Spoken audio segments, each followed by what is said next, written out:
or Saturday and talk with Jacksonville offense coordinator Grant Udinski on Saturday. Reports this morning say the Giants finalizing a 5-year contract with John Harbaugh to be their new head coach. Word is that Harbaugh plans to bring Todd Monken with him to New York.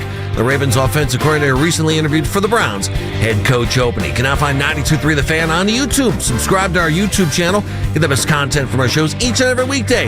That's 92.3 The Fan on YouTube. Headline sports news every 20 minutes right here on 92.3 The Fan. From the University Hospital Sports Desk, I'm Jeff Thomas. Up next, time for Baskin and Phelps here on 92.3 The Fan. The Ken Carman Show with Anthony Lima. I kind of think Kevin Stefanski left Cleveland going, I had all these ex-NFL players and national pundits say that I sabotaged one of my quarterbacks. That would not have happened with any other quarterback other than Shedeur. You didn't have Dylan Gabriel's fans going, you're sabotaging Dylan Gabriel. But, you hate Hawaiians. But I like think, that was never said, and it's never been said in the history of football until the Shedeur fans got a hold of this. And I do think I do think that's a factor in this. I do think that Kevin may have to answer to that in other locker rooms because it is a national perspective. But I think here in Cleveland, I think it's different. The Ken Carman Show with Anthony Lima. Weekday mornings starting at 6 a.m. We are Sports Radio 92.3 The Fan. Talk sports with guys in the know. It's embarrassing. I mean, are they not embarrassed? It's time for Baskin and Phelps. Cleveland's Sports Radio 92.3 The Fan. We're not even going to mention the weather because we all chose to live here, so we just have to deal with it, despite the fact that we may hate it. Welcome to Baskin and Phelps, everybody. I'm Jeff Phelps. Gerald Ryder is in for Andy today. Dan Mennigan's behind the glass. Somebody's taking your phone calls. We don't know if they're here yet. Number to join us is 216-474-0092. Domino number 1 has fallen. At least it looks like it's teetering. Not quite official yet, but it looks like John Harbaugh will be the new head coach of the New York Giants. And as soon as John Harbaugh became available, my initial thought was, boy, I'll bet the New York Giants are all over that guy. And Daryl, that looks like what the situation is. John Harbaugh supposedly, reportedly, negotiating a 5-year contract to take over in New York, as Jeff Thomas just told us. Least surprising news, right up there with Mike Tomlin leaving the Pittsburgh Steelers. Right? I mean, the $20 million per year average, that's pretty serious. That's some pretty serious money there. But yeah, not the least bit it's surprising. Not quarterback money, but it's pretty good money. It's close to it.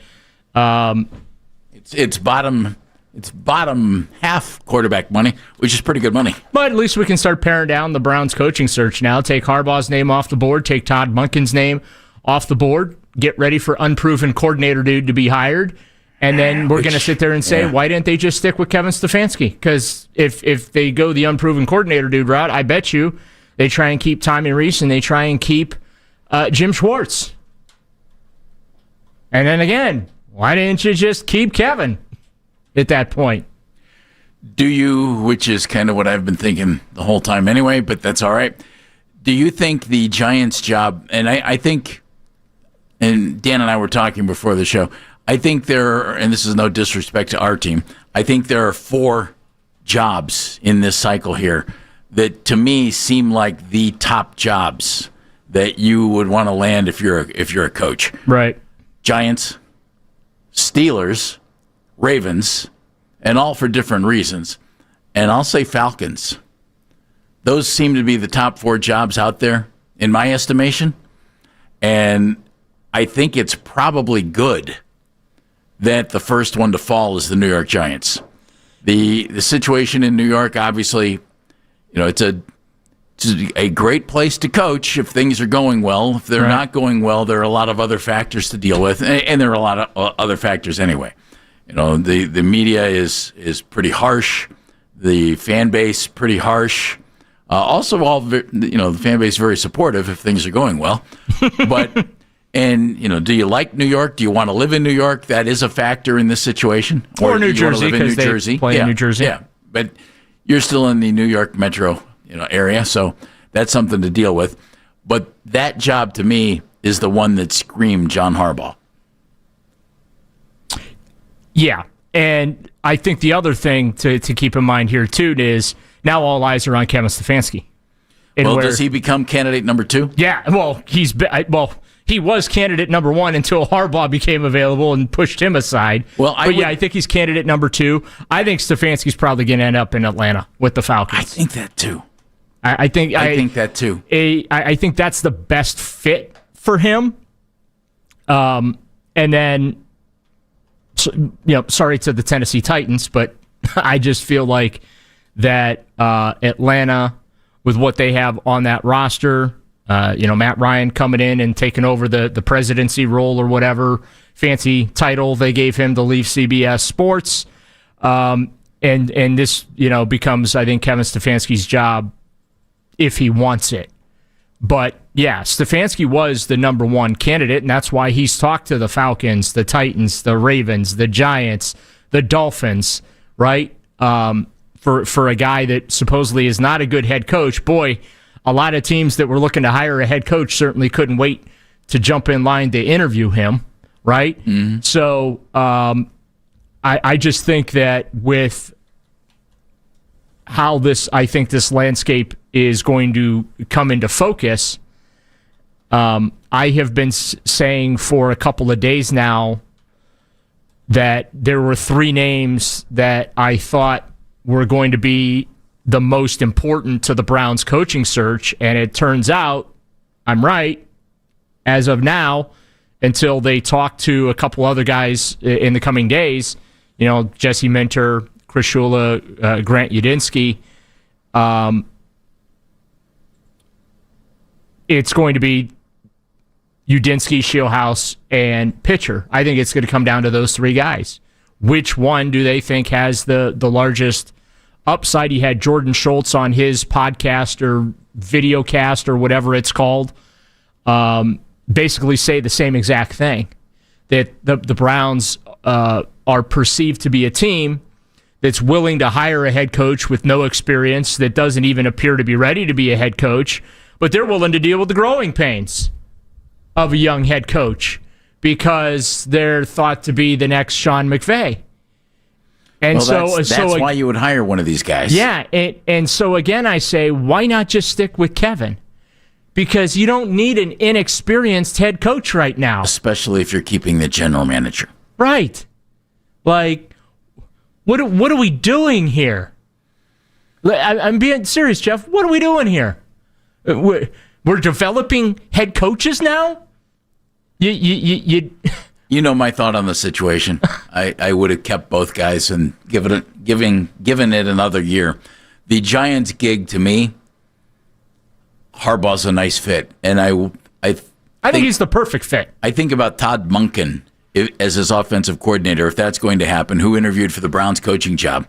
Either he's been told he's not going to get the Browns coaching job, or he'd rather be the OC in New York, which I understand. There are some thoughts. Yeah, news for you, Jeff. There are many offensive coordinator jobs much more attractive than being the head coach of the Cleveland Browns. Well, Mike McDaniel, there has been he's supposedly interviewing for the Bucs offensive coordinator job, and someone close to him told a source that he'd rather take a really good offensive coordinator job than one of the lesser head coaching jobs. See the Philadelphia Eagles. They're accepting Eagles, applications. Detroit Lions.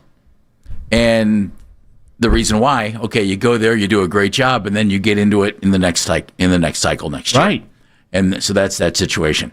If you're Harbaugh, selling points in New York, you've got a young quarterback. Is he the guy ultimately? Who knows? But he's a pretty good-looking young quarterback in Jackson Dart. Who knows what's behind him?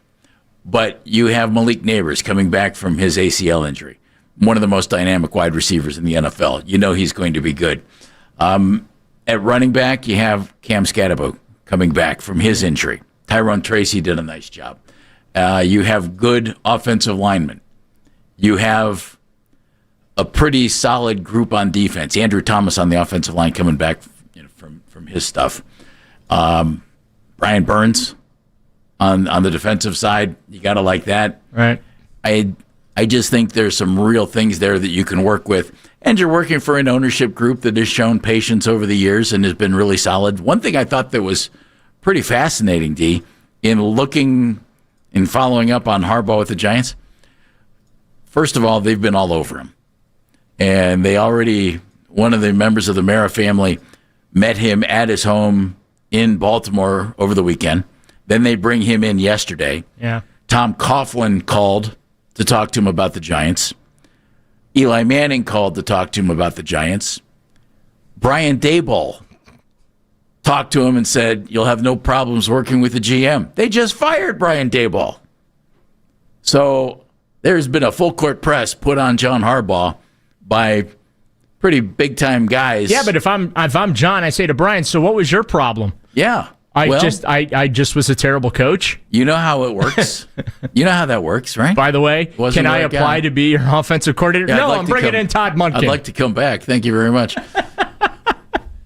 But if that one's out of the way, I'm not going to lie. If I just got fired from a job, the last thing I'm doing is recommending them to somebody else. Daryl, when I saw the Daboll actually talk to Harbaugh and said, "Yeah, go for it," I thought, "Are you kidding me?"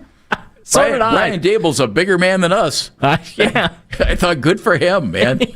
I saw that too, and I was just like, I thought it was pretty impressive. that's a hell of a recruiting pitch. Sure is.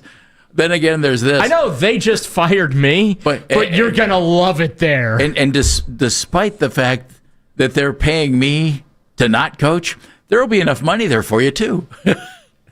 Maybe that was it. Hey, Brian, we're still paying you. What we need you to do now is to help us recruit John Harbaugh. Regardless, that happened, which I think is fascinating. There's a lot of bizarre stuff that happens in sports. That's up there. I'm not going to lie. That is up there. I thought that too. The minute I saw that, I thought, what? Now, Tom Coughlin, sure. Tom, legendary coach. Right. Super Bowls, the Eli whole Manning, thing. I get that. Won a couple Super Bowls. Eli continues to, wear the Giants helmet with pride. But I thought Brian Daboll, and I thought, really? You're right. My offense was a mess. I shouldn't be here. You know what? Ladies and gentlemen, Dan Mennigan. You are onto something with that. You know what? Yesterday we did Know Your Head Coaches. Know Your Browns head coaching candidates. Okay, so here's what we should do today. Ted did a phenomenal job with our little drop, by the way. Yeah, he did. Here's what we should do today. Yeah. Well, the show's already started. Maybe we should have planned that before. Well, this just came into my head, and it's a brilliant idea if I do say so myself. Oh. Which former Browns head coach is most likely to give the Haslam Sports Group and Cleveland Browns a reference to a prospective head coaching candidate? Okay. We have a lot to choose from, Jeff. Wow. Gonna go there, are you? Does it have to be coaching? Yeah. Because I was going to say my first pick would be Deshaun Watson. No. Here's a boatload of money. Tell him it's wonderful to be here. No, it's got to be a former head coach because of the awkwardness of Brian Daboll recruiting his successor. That was fascinating. I just think it's great. Boy, that's a good question. I don't know who I would pick on that one. I mean, we got like 20 guys we can pick from, right? Is it sad I might pick Stefanski? Kevin might. That might be the answer. We know Kevin's personality. Yeah. Kevin's not going to trash the organization. No. Well, at least publicly. Well, yes, at least publicly. Here's the deal. Harbaugh, according to reports, closing in on a 5-year deal to become the head coach of the New York Giants. That's domino number one. If we had a domino sound, we'd use it. Maybe here. There. Domino number one fell. Did that do anything for anybody? We can do better. We'll work in the break. Okay. We'll work on that. We'll workshop it. What's next? Fix it in post. What's next? What jobs are out there that you think that job could be the one that attracts the next best coach in line? And who is that coach? A former Steeler legend has an idea who that guy is for his team. We'll hear from him coming up. Coming up at 12:20. We're going to go to Los Angeles. Matt Money Smith is the play-by-play voice of the Chargers. The Chargers defensive coordinator getting a lot of run. That's Jesse Minter, going to be interviewing with the Browns. We'll talk to Matt about Jesse Minter. And then we'll stay in Los Angeles at 1 o'clock and talk to Chris Rose from John Boy Media and the NFL Network. I'm Phelps. He's Dangerous Daryl Ryder. Mennigan's behind the glass. Somebody's answering your phone calls, 216-474-0092. Giants' job apparently off the table. What appeals to you next, and who appeals to you for that job? It's Baskin and Phelps here on The Fan. Hey, don't be...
coordinator, recently interviewed for the Browns head coach opening. Want to catch highlights from The Fan from earlier today? Get over to 923thefan.com or favorite 923 The Fan on the Odyssey app for all today's headline segments. Headline sports news every 20 minutes right here on 923 The Fan. From the University Hospital Sports Desk, I'm Jeff Thomas.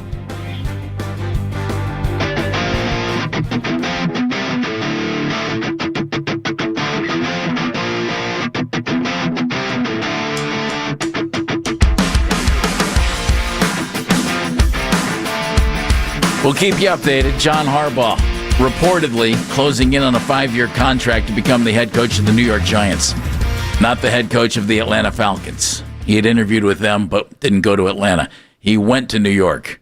New York went to him. There was a lot of talk going on there. Harbaugh also had conversations with the Browns. Apparently, they didn't progress to the point of an interview. He had conversations with Tennessee, was supposed to interview with them today in Baltimore. They were supposed to fly in. Apparently, that's not going to happen, but we'll keep you posted. It could fall through according to reports, but boy, when you see the headlines and it says breaking news, pretty good chance that that's going to happen.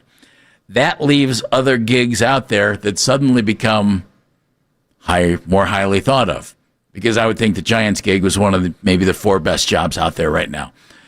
And what's next? And where does our former head coach fit in? And where does our team fit in this search for a new head coach? I'm Jeff Phelps. Daryl Ryder's in for Andy today. Dan Minigan sitting behind the glass, running the show. Daryl, I would think now you have 3 teams that if you're a head coach, you would think, yep, I like that one. Baltimore, you have Lamar Jackson, 2-time MVP. You have an older Derrick Henry who's still getting the job done. You have Mark Andrews. You have Zay Flowers. They're pretty turnkey over there. Yeah, you can walk in and you have a team that you can compete with. And that'll be a roster that they don't need to rebuild, but they're going to have to transition it, which is what typically Baltimore and Pittsburgh do. They don't go through teardowns and rebuilds and collecting a bunch of draft picks, and they don't go through those cycles. We do that here in Cleveland every 3 to 4 years. They don't do that in Baltimore or Pittsburgh. So I would say the Ravens' job, if I were to rank the jobs, okay, I would go Ravens number 1. I'd probably go Falcons 2, followed by the Tennessee Titans. You would take the Titans over the Steelers? Yes, because the Titans have a young quarterback that they've committed to. Pittsburgh's a tear down and rebuild. Well, Art Rooney II yesterday said, I am not interested in a rebuild. Well, I got news for Art Rooney. He hasn't looked at his roster? A, haven't looked at your roster. B, that's what you need.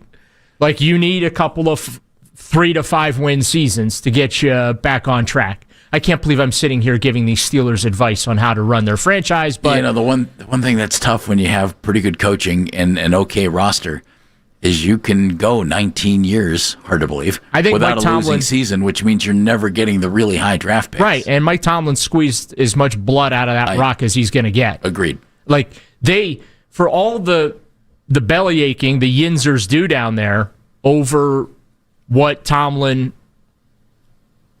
accomplished, or in their eyes did not accomplish, like, a lot of those teams that finished with 10, 9 wins, they overachieved. Like, if any other coach was in there, you're probably looking at 5, 6, 7, maybe if they're lucky, 8 wins a lot of those years. Mm-hmm. But Tomlin was just such a good coach that he was able to just squeeze just a little extra out of that roster, but they were never really good enough to be a threat to anybody in the playoffs. Thus, 7 straight playoff losses. And that's why when you're looking at through the black and gold glasses there, you end up feeling like, well, this coach is a bum because he can't win a playoff game. No, you're lucky your roster got to the playoffs. Look at the quarterbacks he's had to play and the condition of said quarterbacks since Ben Roethlisberger. And even in Ben's later years, Ben was beat up. Now, I think if Mike Tomlin was the head coach of the Cleveland Browns over the last decade, I think the Browns would have had a few more winning seasons. They wouldn't have gone anywhere in the playoffs, but Tomlin would have made something work here because that's what Tomlin does. So, You can make the argument Harbaugh as well. Yeah. So, now it seems like Tomlin has just kind of taken himself out of this coaching search. He's going to go do TV. I don't blame him. Refresh the mind. I think what's going to happen to him is what happened to Bill Cowher, because that's what Cowher originally did. I'm just going to take a step back, do a little TV for a bit, hop back into coaching. He never got back into coaching, even though he supposedly bought a house in Strongsville. Harbaugh thought, this is pretty good stuff. Let's go. I don't know. I haven't checked on it. Did somebody cut the grass? Did I say Harbaugh? I meant Cowher. So Daryl says Ravens gig, Falcons gig, likes the Titans gig. I'll throw the Steelers in there as well. I think the Steelers are one of the top three. I'll put the Titans after that. Only because of their ownership, not because of the roster. Well, any owner, exactly. But the ownership historically has shown patience.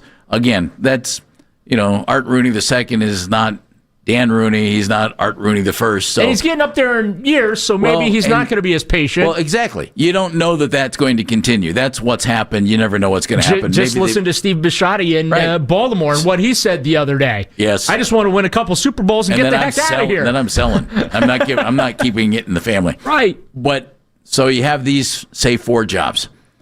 The guy who moves to the top of the list is one of, if not the most attractive coaching candidate out there, at least of guys with experience, is the guy the Browns just fired. Yeah. And that's Kevin Stefanski. And shocking, he's the hot candidate right now. He's interviewed in Baltimore. He's interviewed in Atlanta.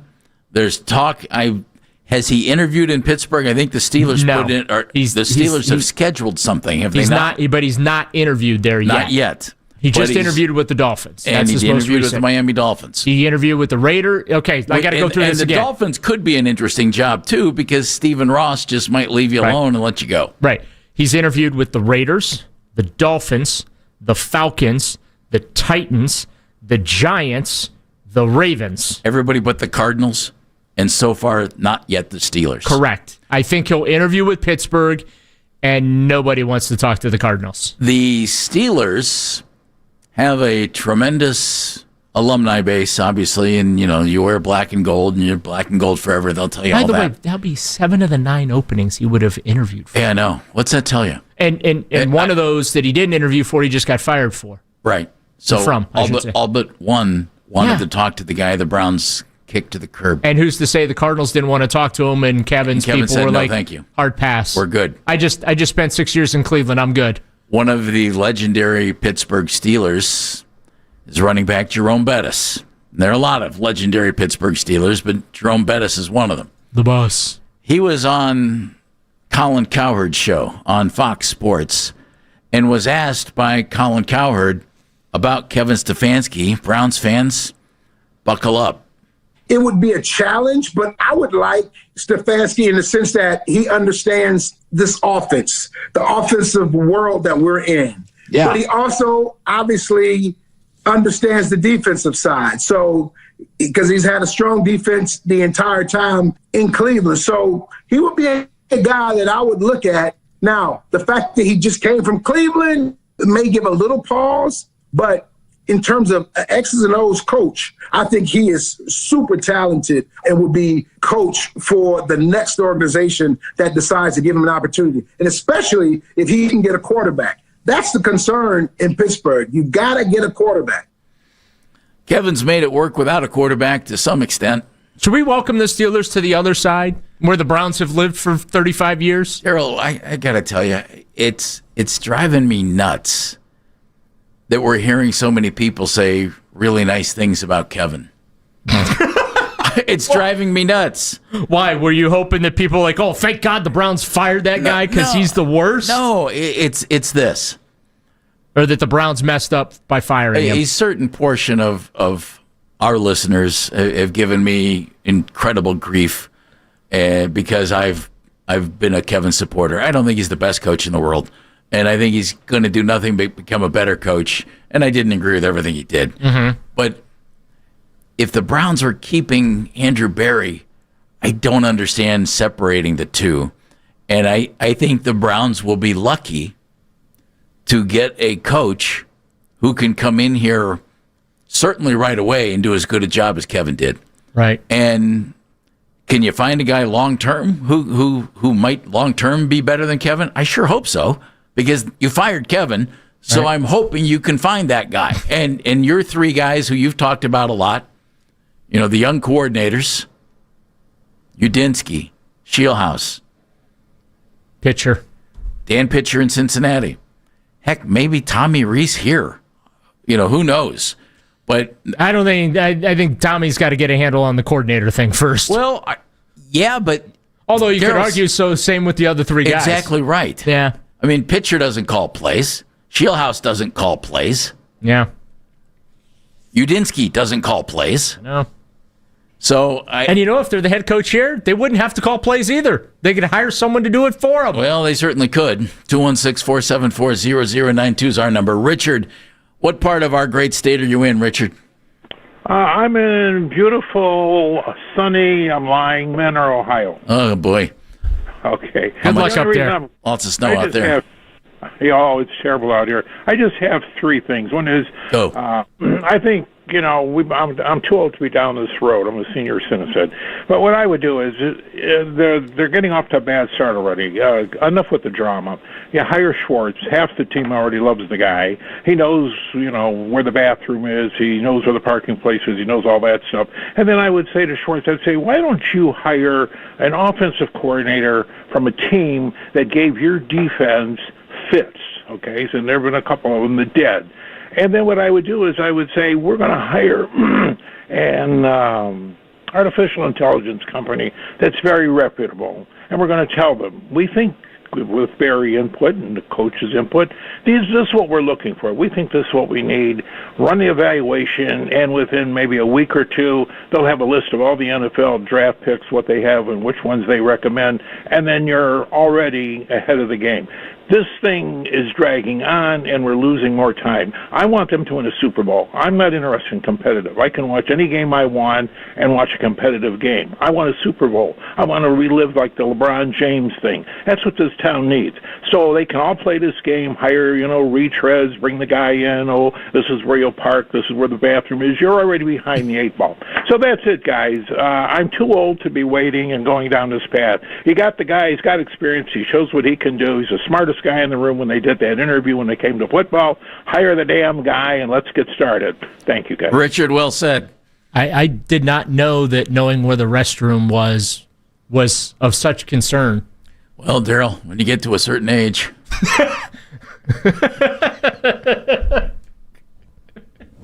So I'm told. I mean, there are signs on the doors. So I'm told. I love the idea. Hang on, Jeff just had to run out of the studio real quick. Daryl, I love what you've said about the young coordinators, and I love it because that's what Dan and I said.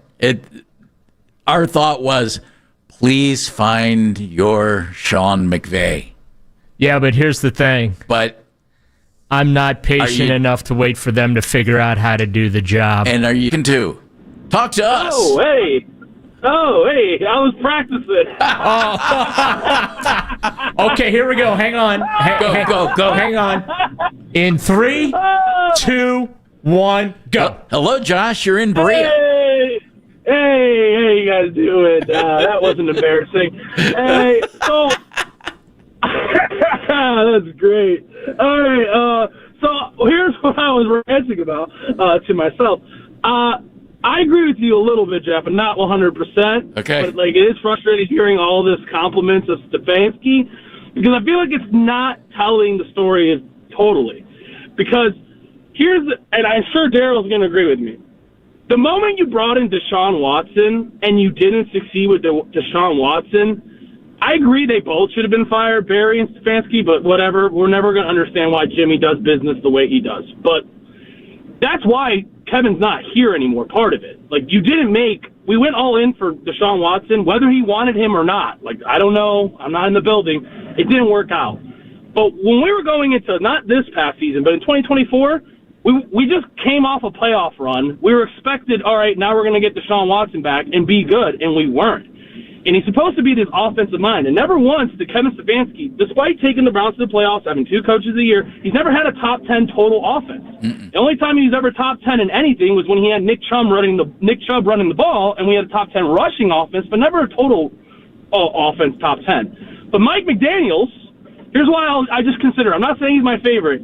His first 2 years with Miami, and you could say that's just as much of a dysfunctional organization out there, like up there with the Browns. I mean, he had a top 10 offense with Tua. I'm not going to just say Tua. Yeah, it's easier. Yeah. So, and in the last 2 years, their worst record was what, 7-10, with their best player probably being A-Chain and their defense depleting. Like he never bottomed out there. That is true, Josh. And Stefanski did bottom out. Like, this guy, regardless of all the accolades and everything, he never showed development in younger quarterbacks. But you saw the roster. You saw the roster, and the younger quarterbacks he had to work with were 3rd and 5th round picks. Yeah. Josh, thank you, buddy. Great rehearsal. That was really good, and then you took it onto the air, and you did a very nice job. Well done. Folks around the NFL are singing the praises of Kevin Stefanski. Does that mean he's going to get hired? Is he the next domino to fall here? Because it looks like Harbaugh's going to the Giants. Where do you think Stefanski will land? It's Baskin and Phelps. Daryl's in for Andy. I'm Pierre.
at head coach. Listen to the Fan Rewind weeknights 11 to midnight. All the best segments from all our shows, and you can always listen on the Odyssey app. Headline sports news every 20 minutes right here on 92.3 The Fan. From the University Hospital Sports Desk, I'm Jeff Thomas.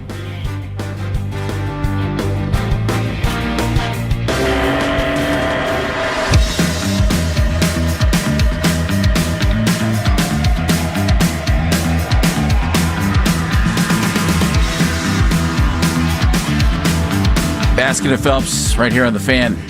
I'm Jeff Phelps. Gerald Ryder's in for Andy today. Dan Mennigan running our show. And Mackenzie is taking your phone calls at 216-474-0092. Pro Football Talk, other sources report Giants working to finalize deal with John Harbaugh for head coach. So cross the Giants off the list. Instead of 9, there will be 8 teams looking for a head coach. If that I really comes thought through. the Browns had him, Jeff. Really thought they had him. Well, you know, I thought they had a chance, and the only chance I thought they had, Daryl, and this is nothing against the Browns organization. It's just where these teams are right now. Did he just answer the phone and say, "Hi, this is John. Can I help you?" If you're John Harbaugh and you're his age and you've had the success that he's had, you want to go a place where you think you can win, and that usually means you have to have a quarterback, and he apparently is sold enough on Jackson Dart, combined with the incredible amount of money that he's going to get from New York and the rest of the roster with the Giants, and you're in New York. If you win, you know, it's going to really sing for you. I can understand why that might have been his first choice. I get that. The only chance I thought the Browns had was if, and this might have been the case, if in his heart he always wanted to be the head coach of the Cleveland Browns.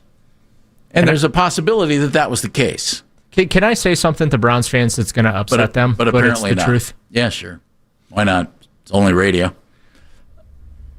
So just because people grew up Browns fans or had family members that grew up Browns fans, it doesn't mean anything. I think you have to understand that. In certain cases, it means nothing. In certain cases, I think it means something. Like, I don't think it matters these days. This is a business. These people are grown adults making business decisions. They're not making decisions on feelings, okay? Because if it really mattered that John Harbaugh's family, Browns fans, then he would have come to Cleveland for an interview. Well, exactly right. That's was my point all along, has he always wanted to do this, and did that mean something to him? You're right. Apparently it didn't mean as much as going to the New York Giants in the number one market in the country with a much more talented roster. And the other thing that you have to understand is, though, all the warm and fuzzy nostalgia, it's almost 40 years old. In a while. Okay? There is, from like these last 3 decades, there's really no warm and... Okay, Peyton Hillis, fans were able to get him voted to the Madden NFL cover. I would say most of the nostalgia I remember from this iteration are all just the unbelievably stupid quotes from press conferences that we've gotten over the years that I make fun of them for. You've had 3 playoff seasons. You've had 4 winning seasons in 27 years. Like that 5-week stretch of Joe Flacco. Okay, that's going to be some warm and fuzzy nostalgia for years to come, unless something better comes along to replace that. But, like, it's very few and far between. You know, Nick Chubb, Josh Cribbs, Joe Thomas, Joe Hayden, now Myles Garrett, right? But, man, they're just... So when it's so far in the rearview mirror, it really loses that effect that you think it actually has. I agree with that, Gerald, but there are some folks who would still just want to do it because it means something to them. You know? Well, where are they, Jeff? Well, it's not John Harbaugh. Clearly, but that's my point. Then where are they? Why are there not other people just lining up to come in and save the Cleveland Browns because of their deep love and nostalgia for this franchise? I don't know that there's a big talent pool to choose from there. one guy's coaching the Patriots, but I don't know if that was, when he was here, there was a head coach here. So there's that. But I get it. But to some people, it does mean something. But we have a former head coach who's out and about right now and might be the number one candidate for the teams who are still looking. Craig is in Akron. Craig, welcome. Hey, what's up, guys? How are you, sir? Oh, I'm not too shabby. How about you? We're fine. We're here. That's why. Yeah. We made it. Yeah, I hear you. Good old cold. But, when it comes to Stefanski, I think he's kind of in the middle. He's definitely not that great of a coach, and he's not the worst coach in the world. The things that I don't like about him, too predictable. And I sit here and listen to Tom Brady talk about how he sits in the film rooms and he studies other teams' films so much that he knows what they're going to do before they do it. Well, if you got a predictable coach and you got guys like that playing football, it doesn't really bode well, to tell you the truth. I mean, he's been running those 3 tight end sets ever since the days of Minnesota. Now, I don't think he's the worst in the world, but he's not good at adjustments. He's too predictable, does the same thing. His running game only works when he has a guy like Chubb who is one of the leaders in broken tackles in the NFL. Not necessarily if you take a look when he had Jerome Ford as the leading rusher. I mean, they can run the football, Craig. Apparently folks around the NFL like what they saw from him as a head coach because everybody except the Arizona Cardinals wants to talk to him. Well, and maybe the Cardinals did, and he said no. Teams that are bad teams that are desperate to get a guy, they're going to look for anybody. Now, like I said, I don't think he's the worst. All right, Craig. Thank you. I don't think that the Giants were desperate. They talked to him. No, and I don't think the Falcons are desperate. I don't think the Titans are desperate. Titans might be desperate. Ravens might not be desperate. Yeah, I don't agree. I will have to respectfully disagree with the notion that teams were just desperate and that's why they talked it. I agree. Roman is in Canton. Roman, welcome, bud. What's up, fellas? How we doing? Well. Good. Just wanted to chime in. Of course, Harbaugh doesn't want to come to the Cleveland Browns. Interviews or hasn't been in any media spotlight, and he's wanted to be one of the quietest owners in all of sports. He's gone out and said.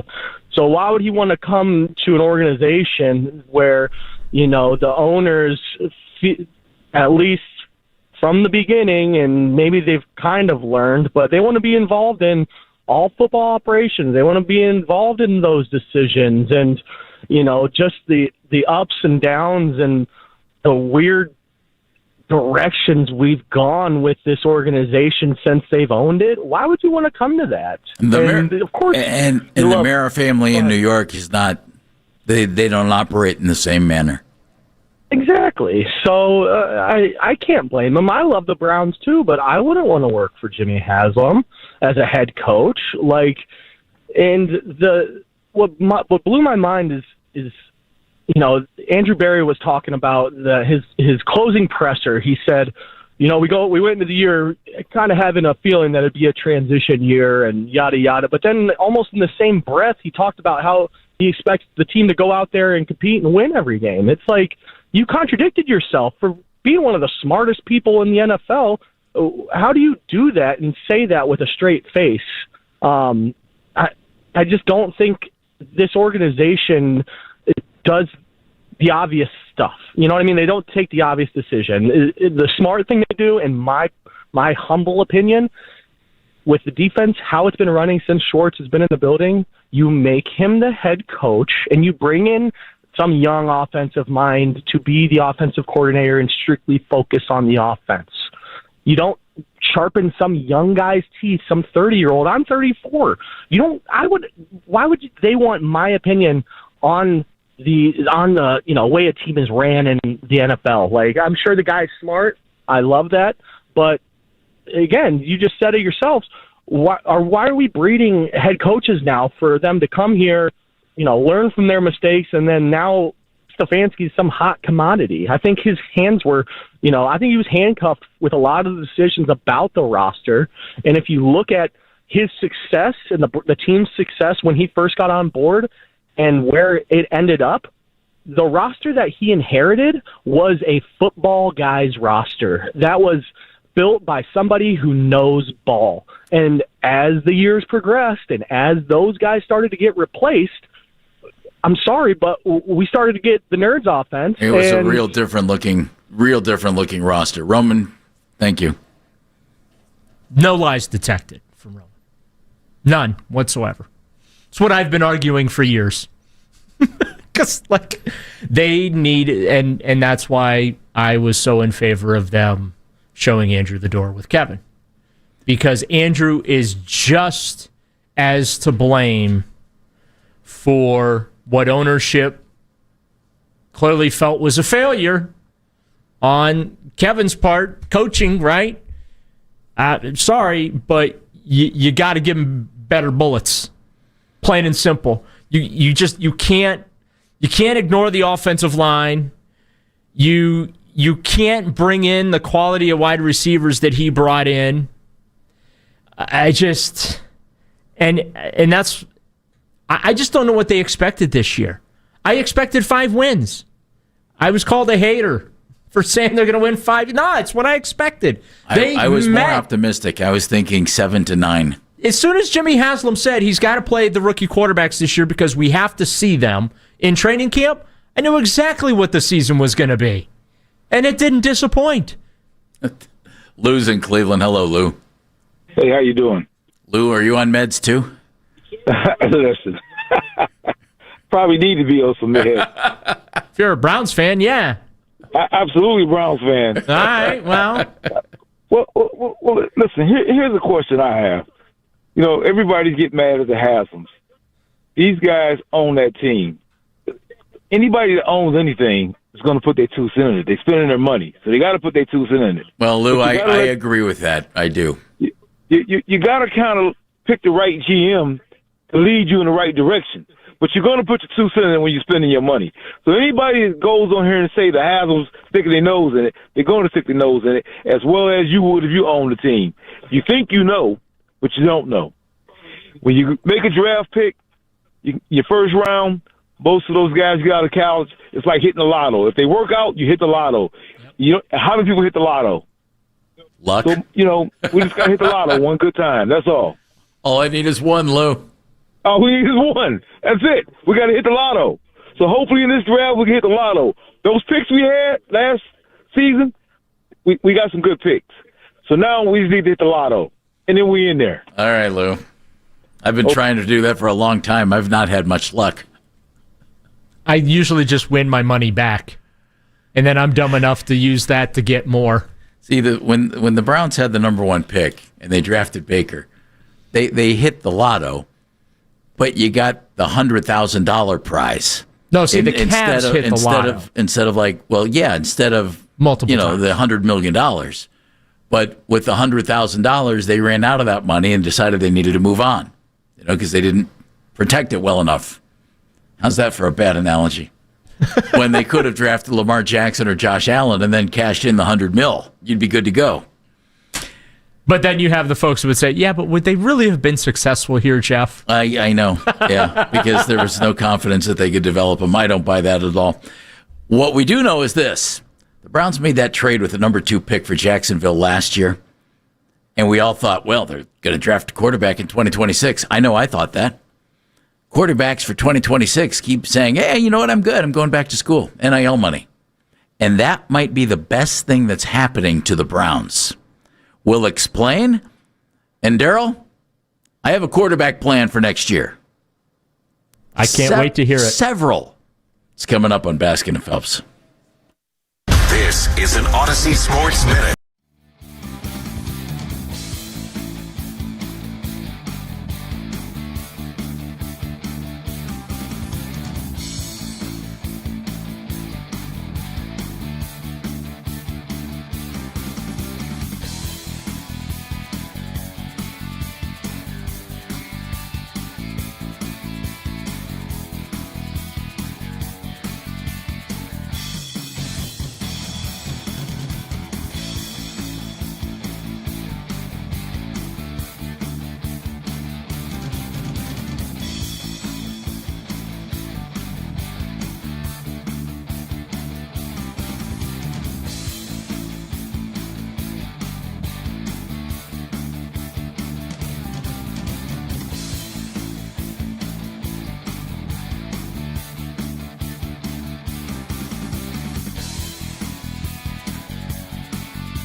filtered right to your phone during the offseason by following the Browns playlist and 92.3 The Fan on the Odyssey app. Headline sports news every 20 minutes right here on 92.3 The Fan. From the University Hospital Sports Desk, I'm Jeff Thomas. Another bright young mind, and I don't want him. I'll explain why. And a fight over one of the movies of the year. It's the Emerging Podcast Scene, presented by Extend Technologies on 92.3 The Fan Extra on the free Odyssey app. Coming up at 12:20 here on the show, we're going to talk to the play-by-play voice of the Los Angeles Chargers, and that would be Matt Money Smith. Why? Because Jesse Minter, defensive coordinator of the Los Angeles Chargers, will be chatting with the Browns about their head coaching job coming up. Of course, he's also on the list for the Baltimore Ravens and the Pittsburgh Steelers, so this could be a battle of the AFC North, guys. Who wants the defensive coordinator of the Chargers? Who's worked with the Ravens before? That's the other little interesting angle to this whole coaching search thing. You're competing with the You're competing with all your division rivals. Yeah, your division rivals. Yeah. And basically, hopefully the Browns have talked to or will talk to everyone the Pittsburgh Steelers are planning to talk to. I have a quarterback plan. That landscape has changed. We're going to get to that in a second. B West is in East Cleveland. So you're B West, but in East Cleveland. Yes, indeed. Okay, I'll go with that. I'll go with that. I didn't want to fire Stefanski. They did anyway. Now we're competing with 8 other teams, where the one-off, trying to figure out who's going to be the head coach. These teams have to hire coaches. They also have to build staff. If we don't hurry up, we're going to be in a situation where it's going to be Bert and Ernie running the offense and the defense, and nobody wants to see that again. Bert and Ernie. B West, you made me laugh. This has got to stop. You made me laugh. I appreciate it. Our ownership has to stop. They have to be stopped. I want to fire the owner, but I don't know how we do that. That's what we need to figure out. Don't know that you can. Right. Yeah, don't know you can. Yeah, pretty sure you can't fire the boss. Yep. Oh, Jesus. They got to figure this out. They do. They need to do this right. And I'm not happy with the way that this has went already. I don't want to see. I'm scared of what this draft is going to look like. We need first round talent at receiver. Period. Yep. We need first round talent at receiver. And I have zero faith in their ability, with 2 picks in the first round, to take first round talent at receiver on this team. When you look at the Amari Coopers and the Odell Beckhams, they didn't do any of that through the draft. They did all of that through free agency. We've never drafted a receiver or a trade. And I don't want him in charge anymore. B West, I got a thought for you. I have a thought for you. Cookie Monster as special teams coordinator? Oh gosh. See, this would be funny if these were really jokes, but this is a possibility. We could end up with Oscar the Grouch as the special teams coach. I mean, Cookie Monster. Can you imagine the attack mode of the special teams? Gosh. This ain't gonna work, Jeff. This ain't gonna work. By the way, Jeff, you're a legend in Cleveland sports. B West, I'm something. All right, B West, thanks, buddy. And thank you. It's nice of you to say, I guess. Remember the press conference means where you've been around a while. Joe Banner's sitting up there next to Jimmy Haslam, and a reporter from an unnamed TV station gets up and says, "Hey, Jimmy, I just want to read a comment from our Facebook listeners and viewers right now. Can you assure the folks that the Three Stooges are not running the Cleveland Browns?" Oh, God, I remember that. That's about right. That reporter was sitting right behind me, okay? Jimmy's up there next to Joe. Joe Banner's face, like the blood fell out of his face. But Jimmy it was the opposite effect. His face turned every shade of red, and he was burning holes in my forehead. And I just started slouching down in my chair because, first of all, I was entirely entertained by the question. I'm not going to lie. It took every ounce of my being not to burst out laughing. But also at the same time, I didn't ask the question. So please don't, give me the laser eyes. Oh, look at me. Big news yesterday when it came to the quarterback situation. And Dante Moore, he's from here and he's from Detroit. So he spent good portions of his childhood in each place. He was born here in Northeast Ohio, born in Elyria, still has family here. He, who was considered to be number 2 quarterback in this draft behind Fernando Mendoza, at least as of now, decided to go back to Oregon. And dare I say, Daryl? Say that again, Jeff. I have a brother. Yeah, I put the R with Dare, and I didn't put it with the Ale where it should have been Daryl. Anyhow, I got a brother-in-law named Dale. My dad's name's Larry. That's a Bob Newhart joke, but it's also very true. By the way, NIL is the best thing that has happened to NFL teams when it comes to quarterback. Really? Yeah. You know why? Because young guys who need a year go back to school because they're going to get highly paid, and it gives the NFL teams another year to get a look at them and not have to develop them and rush them onto the football field. So Dante Moore, congratulations. 20 years old, 1 year as a starter, taking the money, going back to Oregon. He's going to make who knows how many millions of dollars, and he's going to figure it out a little bit more and give a little more runway to NFL teams. So I like that. It's really weird to see these social media accounts for these programs. Yeah. And I'm including my Ohio State Buckeyes in this. But where it's either a picture or a video of said player, and it says signed. Like, I still have not adapted to that. It just feels weird to see that. It's like, we signed this student athlete, and I say student athlete with a straight face, even though I'm smirking. But I've not adjusted to that whole thing of we've signed this player in college football right now. You know what I've hated? I've hated the words renegotiated when it comes to college players, and I've seen that. We worked out a new deal with him. Oh, my God. Means he has to go to geography now. He gets a fancier car. He gets the leather interior heated seat package. I do think, though, it's been a great thing for NFL teams, because this way they don't have to rush to draft these young guys, and then they end up rushing them onto the field, Daryl, before they're ready. You know, whether or not Deshaun Kaiser would have ever become anything, he was way too early to put him on the field. And what about Cody Kessler? And Cody was a 3rd-round pick. How about Charlie Fry? And Charlie was, a 4th-round pick. So, how about Dylan Gabriel? Okay, I get the point. But you know what I mean. With these high guys who you know you're going to take, like Dante Moore would have been probably the 2nd pick in the draft going to the Jets. Yeah, probably. And he's you know 20, what? And he needs more time, and that's good because now he's going to get more time. You want to know why Dante Moore went back to school? Because he got a lot of cash and he didn't want to play for the Jets. Thank you. Yeah. But what that does to me is it hammers home the fact that, okay, look for 2027 and the Browns with a quarterback in that draft, which to me opens up a lot of different avenues, Daryl, that people are not going to like at all. And it's this. That Jacksonville pick is now what, 24th? Yes. Somebody wants that pick and wants to give me a pick in 2027? I know you're trying to add assets to this team.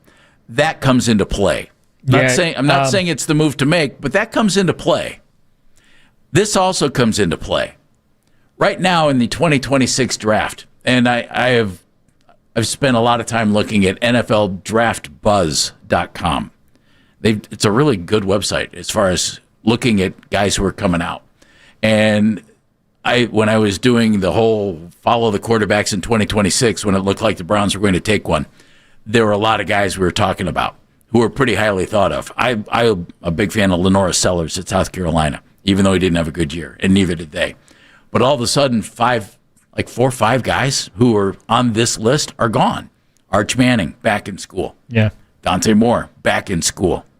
Lenora Sellers, back in school. And I'll be honest with you, though, Jeff, I can't make much of a case for those kids to come out. No, Daryl. They're going to get paid, and they probably weren't ready. I feel like they made the right decision. I agree with you completely. I can't believe I'm agreeing with you, but I think you're absolutely right that the NIL, because the motivator for a lot of these quarterbacks to jump to the NFL quickly was money. Yeah. Because they wanted to take care of their family. They wanted to... Now, the guaranteed dollars are still, more than you're getting in NIL. However, But if you're going to be if you're going to end up being anywhere from a second to a seventh round pick, you're not guaranteed first round money. Exactly right. You're better off staying in college because you're going to be paid better. Exactly right. And some of these guys probably look at what happened to Shedeur in the draft and think, oh my God, what if I dropped to the third or fourth or fifth round? There goes my cash. I'm going to stay here. I'm going to get better. Yeah, but Shedeur's not hurting for money. I know that, but I'm just saying his draft story could make some of these guys just fearful, and I would be. But right now in the 2026 draft, Fernando Mendoza's on top, and he hasn't even announced he's coming out yet. We know he is because he's going to be the number one pick. I would think he's the guy. Congratulations, Las Vegas. Try not to mess him up. The number 2 guy on the draft board now is a guy who wasn't even on most draft boards before, and it's Ty Simpson in Alabama, who's had 1 year as a starting quarterback. Now, in his situation, he's turned down $6.5 million in NIL money. Apparently, it was Miami and Ole Miss offered him big money for NIL, like over $6 million, and said he's coming out. Well, he's going to be the number 2 quarterback taken by somebody. And then all of a sudden, Daryl, it's guys with nothing but question marks.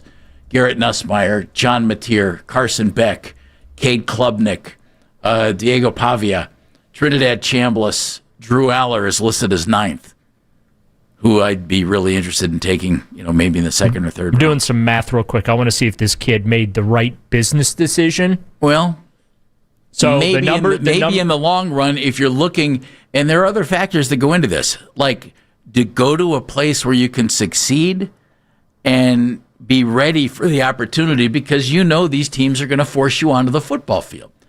But then, Daryl, all of a sudden... He gave up $1 million to stay in school. Well, and here's, at least for the first year salary. The number 2 pick, now I'm going off of last year's numbers, okay?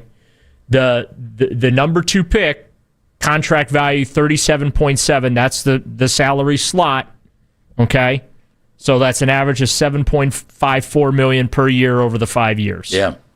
So he gave up $1 million to stay in school, assuming he is the number 2 pick in the draft.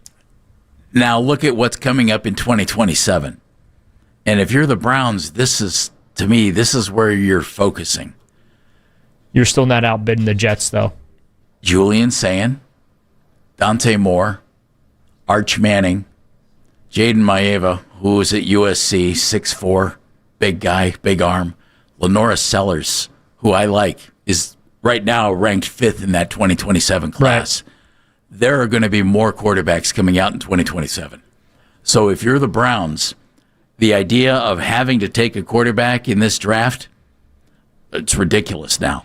I would run far, run fast, which means, Daryl, build the team. Yeah. Bring in what we both think this team needs, linemen and receivers, maybe a safety. You listen, if you can draft 2 quarterbacks and 2 running backs in one, then you can draft 2 linemen and 2 receivers. Without question. But what does that mean for the Browns at the quarterback spot moving forward? I'll give you some thoughts you're not going to like. Coming up next on Baskin and Phelps. Daryl's in for Andy today. Dan's behind the glass. Mackenzie taking your phone calls.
I laid this out. NIL, quarterback money, best thing that's happened to the NFL. You might not realize it. Best thing that's happened. Because why? Quarterbacks who are young, who in the past would come to the NFL because they want the cash, and who could blame them, but would end up in bad situations and get forced onto the field before they were ready to play, are now sticking around in school. We've seen it with Lenora Sellers. We've seen it with Arch Manning. Now we see it with Dante Moore, who's from Cleveland and Detroit. Family here. Word is, grew up Browns fan and everything else, blah, blah, blah. Maybe he wants to play in Cleveland.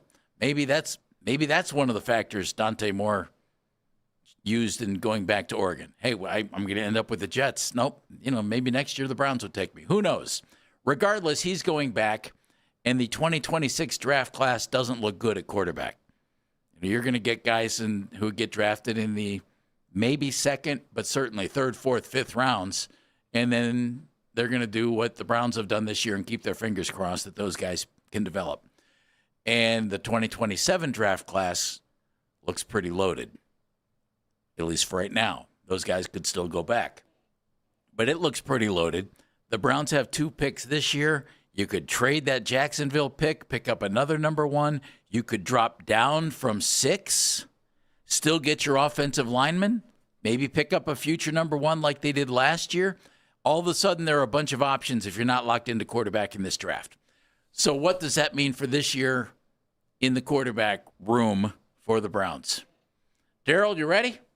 I'm still digesting your maneuvering around the draft board because the Browns have so much latitude and luxury to give up top-tier talent to assemble assets for the future. How about this? All right, hit me. Ty Simpson slides past the Jets and is sitting there at 6, and somebody wants him, and they trade up to get him.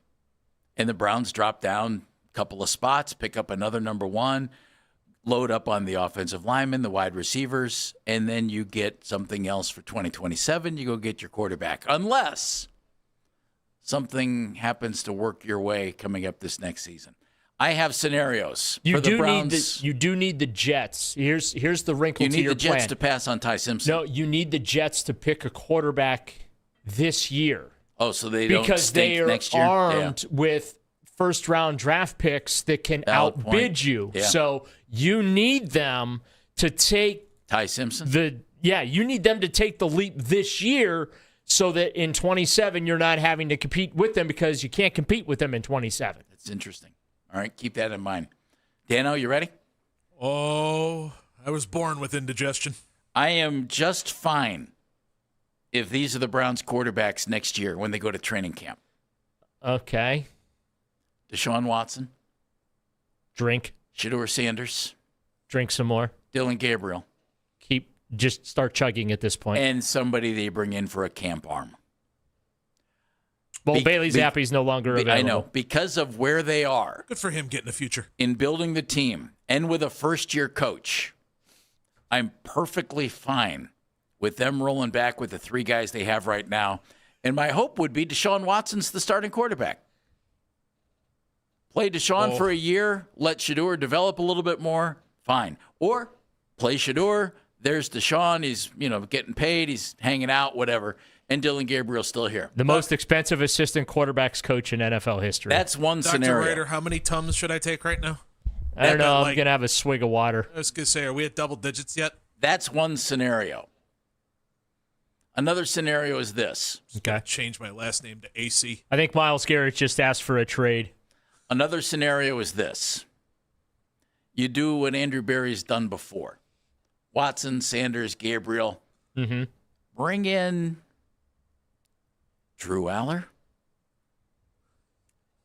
And then you have 4 quarterbacks, and before you get to the regular season, you have traded Shedeur Sanders or Dylan Gabriel. You play Deshaun Watson. You have the other guy, either Sanders or Gabriel, as your backup, and you have Drew Aller sitting there, and you develop him and see if he could become what you're hoping you have at quarterback for the future of this franchise. I'm sorry, did you enjoy the development plan for Dylan Gabriel and Shedeur Sanders this year? It didn't work real well. If that is the case, Are we allowed to play these games in Iceland at like 4 a.m.? That way I don't have to watch it. So I could just read the box score. The 3 guys you have, and either just some veteran for a camp arm, or you bring in the guy, Daryl, who has said it would be special to be a quarterback for the Cleveland Browns. My family had season tickets. He goes against what you said earlier because Drew Aller has already said it would be special. Don't do that to that kid. I know. He seems like a really nice guy. I don't know that I want to do it to him. He really seems like he's a lovely young man. Please don't do that to that kid. I don't know that I want to do it to him. Nothing wrong. I don't know that I want to do it to him. I don't wish that kind of harm on Drew Aller. Okay, that's plan A. I mean, he's got to survive the whole thing at Penn State. Now you want to wish the Browns on him? You ready for plan B? Oh, if that's plan A, I'm excited for what plan B could entail. I'm on pins and needles. Might hurt less. Dano's heard this kind of talk out of me before. It makes him cringe. He knows the I feel like I need to go get the "Let's find us a quarterback" disclaimer. Oh, that's coming. Not today though. You take a shot at a young guy who needs his career resurrected. And I'm going to go even younger than, say, the Sam Darnold type of quarterback.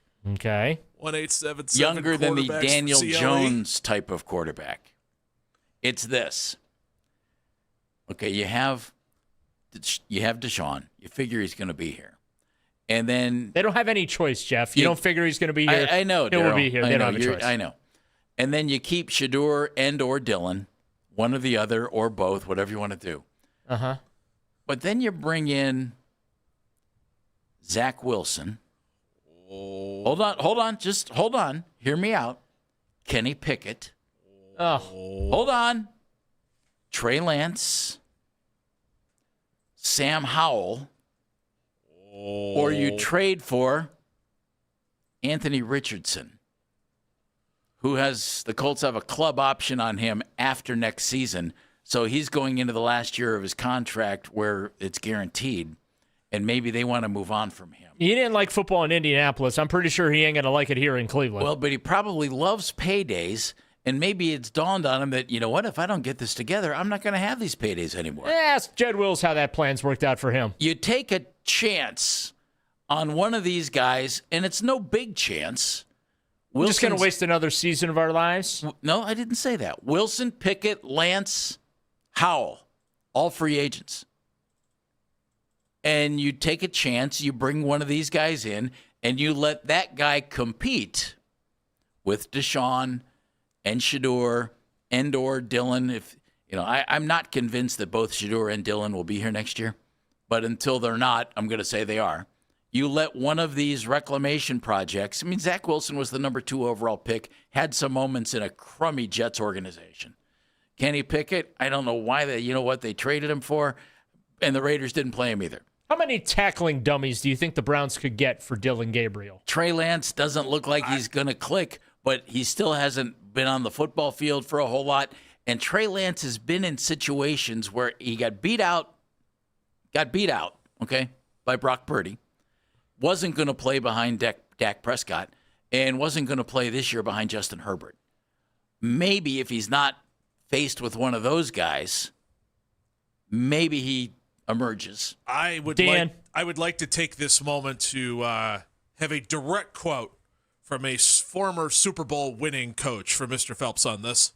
There are so many guys this year, Mike, who are available as free agents, like Zach Wilson. It didn't work in New York, but he's Justin Fields, same thing, Pittsburgh, Chicago, Trey Lance, perhaps. None of those guys can play that you just mentioned. That would be Mike Martz, Super Bowl winning head coach, telling Mr. Phelps, none of those guys can play. Well, I didn't mention Anthony Richardson there. I was just going to say, do you want me to see what he thinks of that one? You want me to find that one for you? As much as I like, respect, and admire Jeff Phelps, I'm not enjoying this segment right now. I'm not going to lie. I am not enjoying this segment. I'm not either. None of these plans are good, Jeff. And guess what? That's my point. That's your best work? No. It's not my work. This is where. Hey. Oh, now he's distancing himself. No. This to me, guys, is where the Browns are. This is like reading the classified ads in the Plain Dealer. That's the problem. This is Free where mattress? this is where they are. Hardly soiled, even better. This is where they are. My main thought: get ready for 2027. Free couch to good home. That's what I would do. But what I'm trying to do is piece something together where maybe you get lucky and you find a guy, you stumble into something in 2026. Jeff, can I ask you a question? When have you ever known the Cleveland Browns to get lucky? I'm ready for Plan C. Are you guys ready? I mean, right now, I feel like you just told me in the classified ads that she turns over, but she don't move. So if you can get her to move, she's yours. Folks, this is where the Browns are, and Dan and Daryl are picking on me. I Free need help. rocker to good I home. need help. 216-474-0092. Ooh, used crutches. I can find a use for that. Plan C. Are you ready? Okay. You guys might like Plan C. Well, then if we might like Plan C, it probably should have been Plan A. I mean, hell, oatmeal's fantastic after eating gruel. Forget Deshaun. Forget Shador. Forget Dylan Gabriel. Okay. Go after the top guys in free agency and make Daniel Jones, once he heals up, or Malik Willis your starting quarterback next year. Why didn't you lead with that? Because I don't think it's as likely. I still think their best plan of attack is to wait for 2027 and see if you can stumble into something in 2026. Daniel Jones, Malik Willis. Anything? Dan, you got any Tylenol over there? I have aspirin in my bag. I mean, I do, but I don't know if it's strong enough. Ball pin hammer? Now that I might help you. Ball-peen. I'm sorry. My headache is too thick to say it correctly. Daniel Jones or Malik Willis? I don't think you're prying Daniel Jones away from the Colts. I don't think you are. Can we just forfeit the 2026 season, get the number one pick?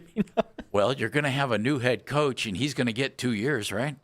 So if you, if you stumble next year, but here's the thing: if Jimmy wasn't happy with 8 wins in 2 years and an increase from 3 to 5 wins this past season, why is he going to be okay with a first-time head coach having less than 5 wins? They're not going to. They wouldn't fire a coach after 1 year. Hey, what's Rob Chudzinski doing these days? and here's Plan D. Or Freddie Kitchens. Here's Plan D. Oh, joyous days are here again. Mm-hmm. Okay. Is this one okay? D for dumb. Here we go. Yeah, I know. If you're starting by asking if this is okay, I'm concerned. Well, tell me if this does anything for you. Yeah, if you have to ask, the answer is no. My main thought is go for 2027 and just go ahead with Deshaun, Shador, and Dylan for next year. Okay. That's what I would do. But I'm looking for alternatives here. We've moved to Plan D. If you have Deshaun, Shador, and Dylan Gabriel, and maybe you don't keep Shador or Dylan, but you go sign or trade for a veteran for a year or 2, and then get somebody in 2027, bring them along, playing behind Mac Jones, who you'd have to trade for. He's a free agent after next season. Carson Wentz, Jimmy Garoppolo, Joe Flacco, Russell Wilson. Maybe Kirk Cousins if he gets dumped in Atlanta. You know what? I might be a little interested in Kirk Cousins. I would too. He could play. He can still play. He showed that at the end of the year with Atlanta. And that way, I don't think we need a third round of Joe Flacco. We're good. I don't think so We're either. But I threw his name in because he's one of those free agents who's not Daniel Jones, who was reborn in Indianapolis, and not Malik Willis, who's one of the shiny new toys in free agency because he had 2 or 3 good games. We might be past the realm where even handsome Jimmy can fix this. But Bums me out. a guy like that, Jones, Wentz, Jimmy G, Cousins, gives you competent quarterback play next year. Yeah. And buys you a year. If you sign him for like 2 years, you could bring in a young guy in 2027 and not force him onto the field. Folks, what do you think? 216-474-0092. Daryl will try and not lose his lunch in the break and give me his thoughts next. It's Baskin and Phelps on the Fan.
about to come out of Baskin and Phelps are merely here to inform you, not to influence you in any way, shape, or form, nor reflect the opinions of both Jeff and or Andy on who will play quarterback for the Cleveland Browns. These segments may cause nausea, heartburn, indigestion, upset stomach, diarrhea, and or any other misfortunes. If you're allergic to quarterbacks, don't listen to the segment. If this conversation lasts more than 6 minutes, go see a doctor. Baskin and Phelps present. All right, so tell me again how this is not the same old Browns.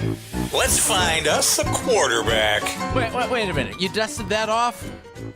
Yep. Felt right. Felt like the right thing to do. All I know is I just had a nice conversation with HR here at the station, and I have a meeting afterwards after being verbally attacked by my coworkers during the last segment. Jeff, it's not our fault. None of those guys can play that you just mentioned. It's not our fault. Also, too, I'd like to point out that Dan and I do not have to meet with HR after the show. Yet. That's a good word. Yet. Good word. You might not be coming back to work on Monday, boys, if I get my way. After what just happened. No, Monday's a holiday. I'm working. I feel beat up. What I did was this. Dante Moore going back to Oregon. The 2026 draft class. Non-existent for quarterbacks once you get past Ty Simpson and Fernando Mendoza. At least as far as guys you'd want in the first round. So if I'm the Browns, I'm looking at 2027. And I put together what I think might be their only options for 2026. And I laid out some plans. The boys didn't seem to like the plans. None of them are any good, but they are plans. But that's where they are. But that's also where they've been for the last, I don't know. But can you agree with me on that? What, this is where we are, desperate? Yes. Yes. Yeah. That's how they ended up with Deshaun Watson. It's how they've ended up with 42 different starting quarterbacks since 1999. What I think they should do, Deshaun, Shedeur, Dylan Gabriel, maybe another camp arm, and gear yourself to 2027 in the draft. However, you could do some other things. Maybe that's plan A. And maybe go, like Drew Aller. See if you can develop Drew, give him plenty of time to develop and come back from his injuries. Plan B, take a shot at a young guy who needs resurrected. Bring him in. See if a new coach can do anything. If not, it didn't cost you much.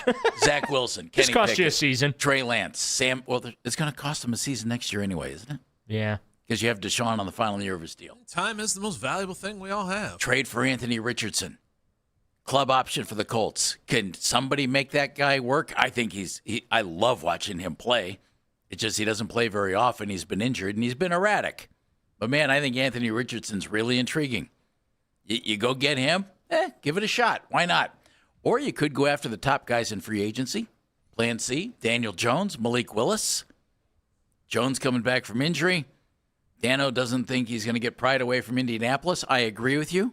I think they'll franchise tag him. Malik Willis, what's going to happen there? They're not going to franchise tag him in Green Bay. Yeah, he's coming out there. He's coming out. Or a plan that almost intrigued Daryl. You have these guys. Instead, you bring in a guy for a year or two. Mac Jones, Carson Wentz, Jimmy G, Russell Wilson, maybe Kirk Cousins if he gets kicked loose. And that allows you to get that guy in 2027. What do you think, folks? Daryl's rolling his eyes. Daryl doesn't even want to talk. I just think here's the thing, Jeff. This is where they are. I know that's the coping problem I'm having right now. Yeah, is for as awful as every single one of those plans are. Thank you. Thank you very much. This is where they are. This is what we have. Yeah, and it's depressing. It really is. It is a nice shot of reality on a Thursday I mean, morning. it's like a kick to the face. It's like walking outside right now with the bitter wind, the half a foot of snow blowing around. The roads haven't been plowed. The sidewalks haven't been cleared. City service is really on fire in town. Guys are trying their best, though. This is where they've been. Dumpster diving for quarterbacks once again. Well, I think they will be this year. Yeah. They've been dumpster diving for 27 years. The external veteran option line from Andrew Berry, that's what has me thinking guys like Mac Jones, Carson Wentz, Jimmy G, Russell Wilson, if it's going to be this bad, I think that I would just play Deshaun at this point. You're paying him $46 million. It's the final year of his contract. Play him, get everything you can out of him. Yeah. When he gets hurt, play Shedeur. If he's healthy enough to do it, yes, that's number one. Like if he's healthy and physically able, play him. And if he goes out, you have Shedeur. You might have Dillon. Whatever. Yeah, I just hate. You hate everything. Yeah. About that. Can you air those games exclusively on gas station TV? Funny. Brian's in Stowe. Brian. Hi, how you guys doing today? All right, Brian. I was doing good until I had to listen to Jeff go through 8 plans for the Browns quarterback. Now I'm just in a constant state of depression. You know why, Brian? Because it's reality. This to me is like listening to an all-pro show. I love both you and Daryl, and I agree with Jeff. I see that Daryl sees what you have to do. Daryl's last comments on just running Deshaun. But how about this scenario? Okay. I'm throwing one more thing out there. Go. I wanted us prior to the draft. I wanted us to get Mixon, who Jerry has sitting behind Dak Prescott. Joe Milton. Yeah, the rookie that he's an older rookie. He was with he was from Michigan, was with New England, and then ends up in Dallas, and Dallas didn't give up much to get him. Yeah. Yeah, they gave up a 5th-round pick or something. He was drafted in the 4th or He's something. He's really athletic and has a big arm. Exactly. So how about we go get him in some maneuverable way that doesn't cost us our top draft capital? I don't think they'll part with him, but something to get him. And Brian, let me throw this at you. I like him along with Anthony Richardson in the same vein. Like, man, this guy has some tools. Yeah, and maybe somebody can make it work. Yeah, but he hasn't been hurt and busted out like Anthony Richardson. Right on the money. You're correct. Thank you. You're welcome, Brian. Well done. Boy, I'm getting the sad puppy dog eyes look from Daryl today. It's hitting me that this is where we're at. Yeah. I'm glad I could do that for you.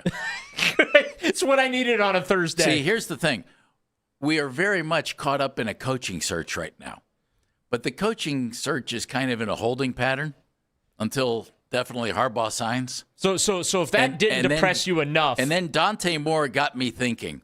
And then when I started thinking, I thought, oh, my God, this isn't good.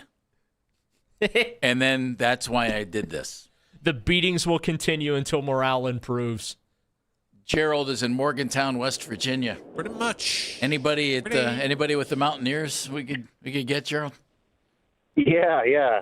Hey, so I just don't see any point in going outside and getting any of these external arms. I know you might want to bring one into camp, but you already got a whole lot invested in that position in Deshaun Watson. And then you got Shedeur, who sometimes shows you potential, but he's got a lot of things to clean up. I don't think we're going to have a really good season next year anyways. And as far as the coaching candidates go, at this point, like you said, it's either Jim Schwartz or I guess you just rolled the dice with the 30-year-old guy who's never called plays. I mean, you never know, but the prospects of next season to me don't look that great anyways. But you know, if you bring a new guy in, I figure you might as well just see what you got on the team already. And then, like you said, if it doesn't pan out, you got the next year's draft. So, unfortunately, that's just where we're at right now. And just in the near future, it doesn't look to improve anytime soon. So, Gerald, thank you for the input. See, this is where we are. I listen. I respect Browns fan accepting their fate. Right. Honestly, it just made me think. Isn't that one of the 5 stages of grief is acceptance? It's a key one, Daryl. You don't accept, you can't move on. And that's why 2027 suddenly has the quarterbacks that I wanted out of 2026. Play Deshaun, play Shedeur, play Dillon, or try to get lucky. And then still set yourself up for 2027. Anthony is in Euclid. Anthony, welcome to the show. Hey, how you doing, guys? Oh, we're having such fun today, Anthony. You wouldn't even believe it. I hear you. I really appreciate it. I love you guys. Love your show. Thanks. Jeff, me and you are brothers from another mothers. I couldn't agree with you more. I feel, why in the world did we let somebody go? Because, having gone through the coaching carousel before, I'm thinking by the time all the smoke clears, I knew that Stefanski was probably going to get another job within a month's time. The man was going to be highly sought after. But everything he's gone through here in Cleveland, you had the best that you can get. Yeah. Now this man is sought after. And I was wondering, is there any way possibly, or there's any rule that says that you can't re-interview somebody you just fired? Well, you brought Joe Flacco back with a year in between. Hey, listen, the Cavs hired Mike Brown twice as head coach. Yeah, but there was time in between. Yanks did it with Billy Martin a whole bunch. There you go. I was thinking, hey, if you wind Jeff, up... it's been a week and 3 days? It's been about 10 days. My guess is Kevin's still under contract. That's time in between. Of course, did they already cut him a check? Or is he still no, under there's offset language, I'm sure. So he's still under contract? Yeah. But he's been fired, so he's free to seek employment elsewhere. Well, apparently, but what if they said, hey, we want you back? If I'm Kevin, I'm saying, thank you very much. I think Better weather in Atlanta. I think Kevin's already called the moving company. Yeah, I think he has too. Anthony, hang in, buddy. All right, Rob. Take care. There's Anthony. That would be, you know what? The Browns have done a lot of wild stuff, and we've covered it extensively here at the Fan. But we've not gone down that road before. Like, do they go knocking on his door like with a bouquet of flowers? I'm sorry, Kevin. Oops. Does Oops cover it? What if 6 or 7 teams actually hire coaches and Kevin doesn't have one, and the Browns haven't hired anybody? Well, here's one for you. Actually, you know what? I'll save it. I'm going to say something. I'm going to save it for next segment. I have a question for you that is Kevin Stefanski related. All right, good. That All right, well, that's coming up. Is it like Say Anything, or you're just standing out in front of his front lawn with the boombox? No, isn't that Andrew Barry with the boombox? Hey, Tim, I don't want you to wait. We got a minute. Tim's in Fort Myers, where the weather is better than it is here today in Cleveland. Hi, Tim. Hi. Not really. It's raining. Oh. Yeah, but you don't have to shovel it. Just remember that. Driving it. I just ran my bike in. Listen, nothing's going to happen with this offense unless you fix that offensive line. What you need to look at is the YouTube videos of the 2 tackles from Utah. Oh, yeah. They're 304 pounds. They got a quick shuffle step. They can get out of their stance. They're using edge rushers now. They're not even calling them defensive ends. You have to have somebody with the speed and the shuffle kick in order to get out there to block those guys. Then you got to have a running back that can pick up the safety or the linebacker coming through the hole for a block or a wham block with the tight end. You got to fix this offensive line so that you can stay on the field and not wear the defense out. All right, Tim, deal with the rain. Good luck to you. They'll be getting tackles. They'll be getting linemen. Don't worry. That is happening. Daryl has a Stefanski thought for me. I can't wait to hear it next on Baskin and Phelps. Better than your quarterbacks.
Do you know you're doing that?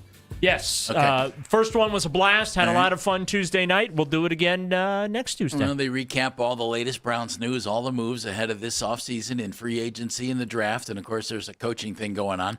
You can listen right here on 92.3 The Fan. You can stream us on the Odyssey app. You can watch every episode live on YouTube, as Daryl just said. That's the Fan Offseason Special each and every Tuesday night from 7 to 9 o'clock, and it's right here on 92.3 The Fan. I'm Jeff Phelps. Daryl in for Andy today. Daryl, of course, brought to us by Scheiben Jewelers, Cleveland's premier jewelry store. You just heard Mackenzie. She'll take your phone calls at 216-474-0092. And Dan Mennigan behind the glass running the show today. As I made Daryl and Dan lose their lunch over my quarterback thoughts and options moving forward for the Browns, Daryl said, "Hey, I have a Stefanski question for you. I'll save it for the next segment." Well, the next segment is now upon us, Daryl. And it's a good thing I wrote it down because I did forget what I wanted to ask you. I will tell you, I always write down what it is that I kind of teased going at, because it's like, well, you better follow up on the tease. So, since someone brought up the thought of the Browns circling back to Kevin Stefanski after regretting firing him. That was Anthony. The thought dawned on me. Okay, well, which situation's better for our good friend Kevin, right?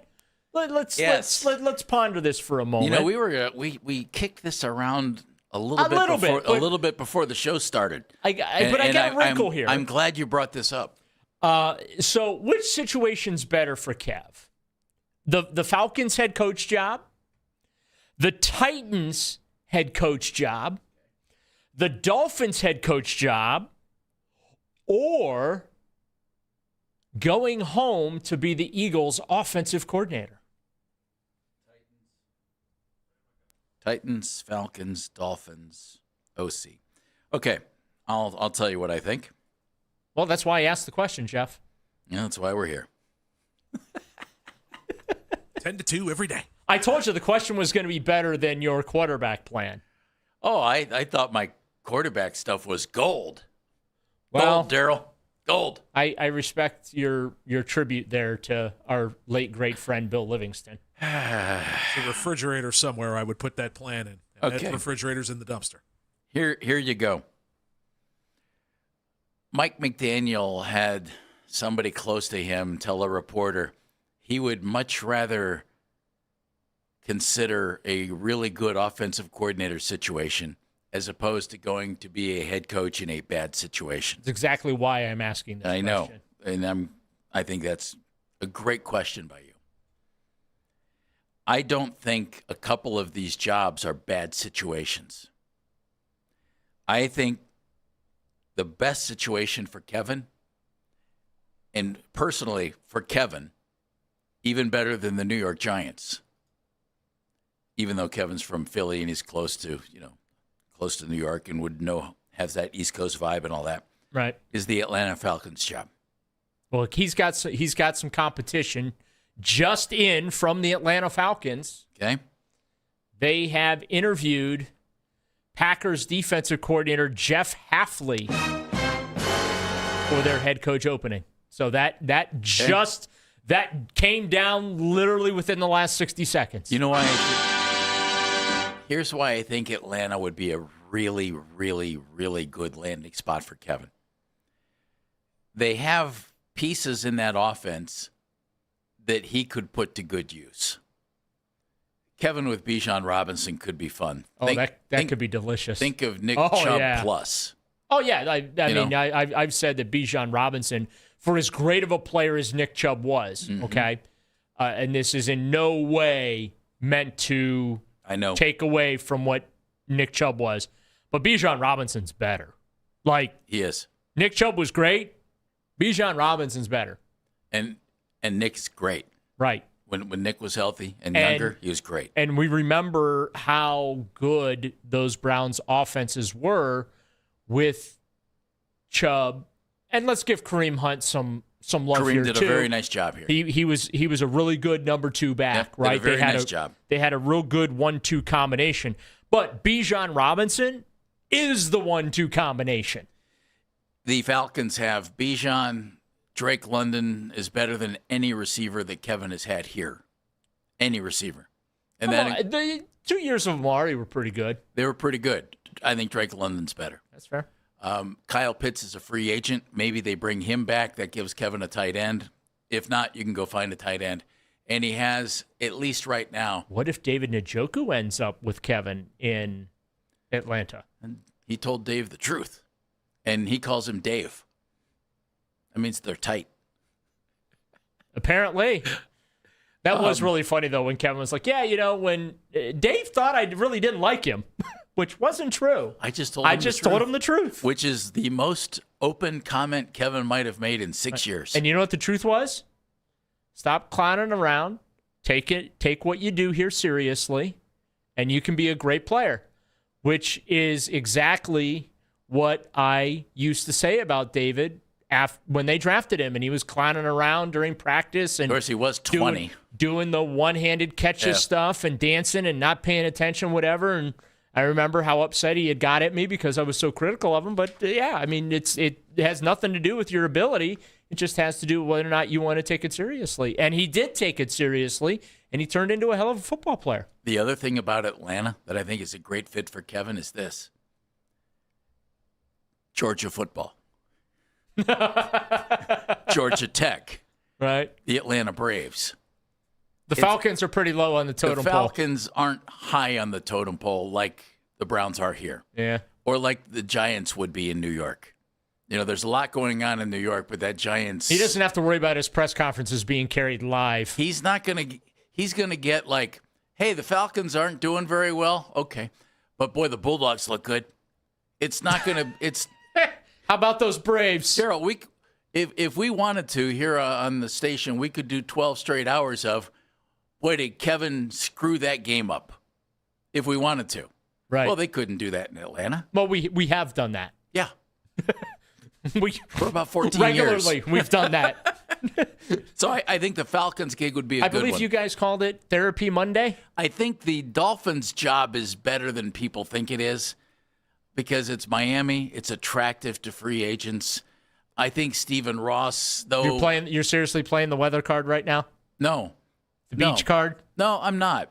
But players... Their sideline is cooler than the visitor sideline? Players like Miami. Because they put the visitors in the hot sun? I personally think the Titans' job could be a really, really good one, but if I'm Kevin, there's one thing that scares me.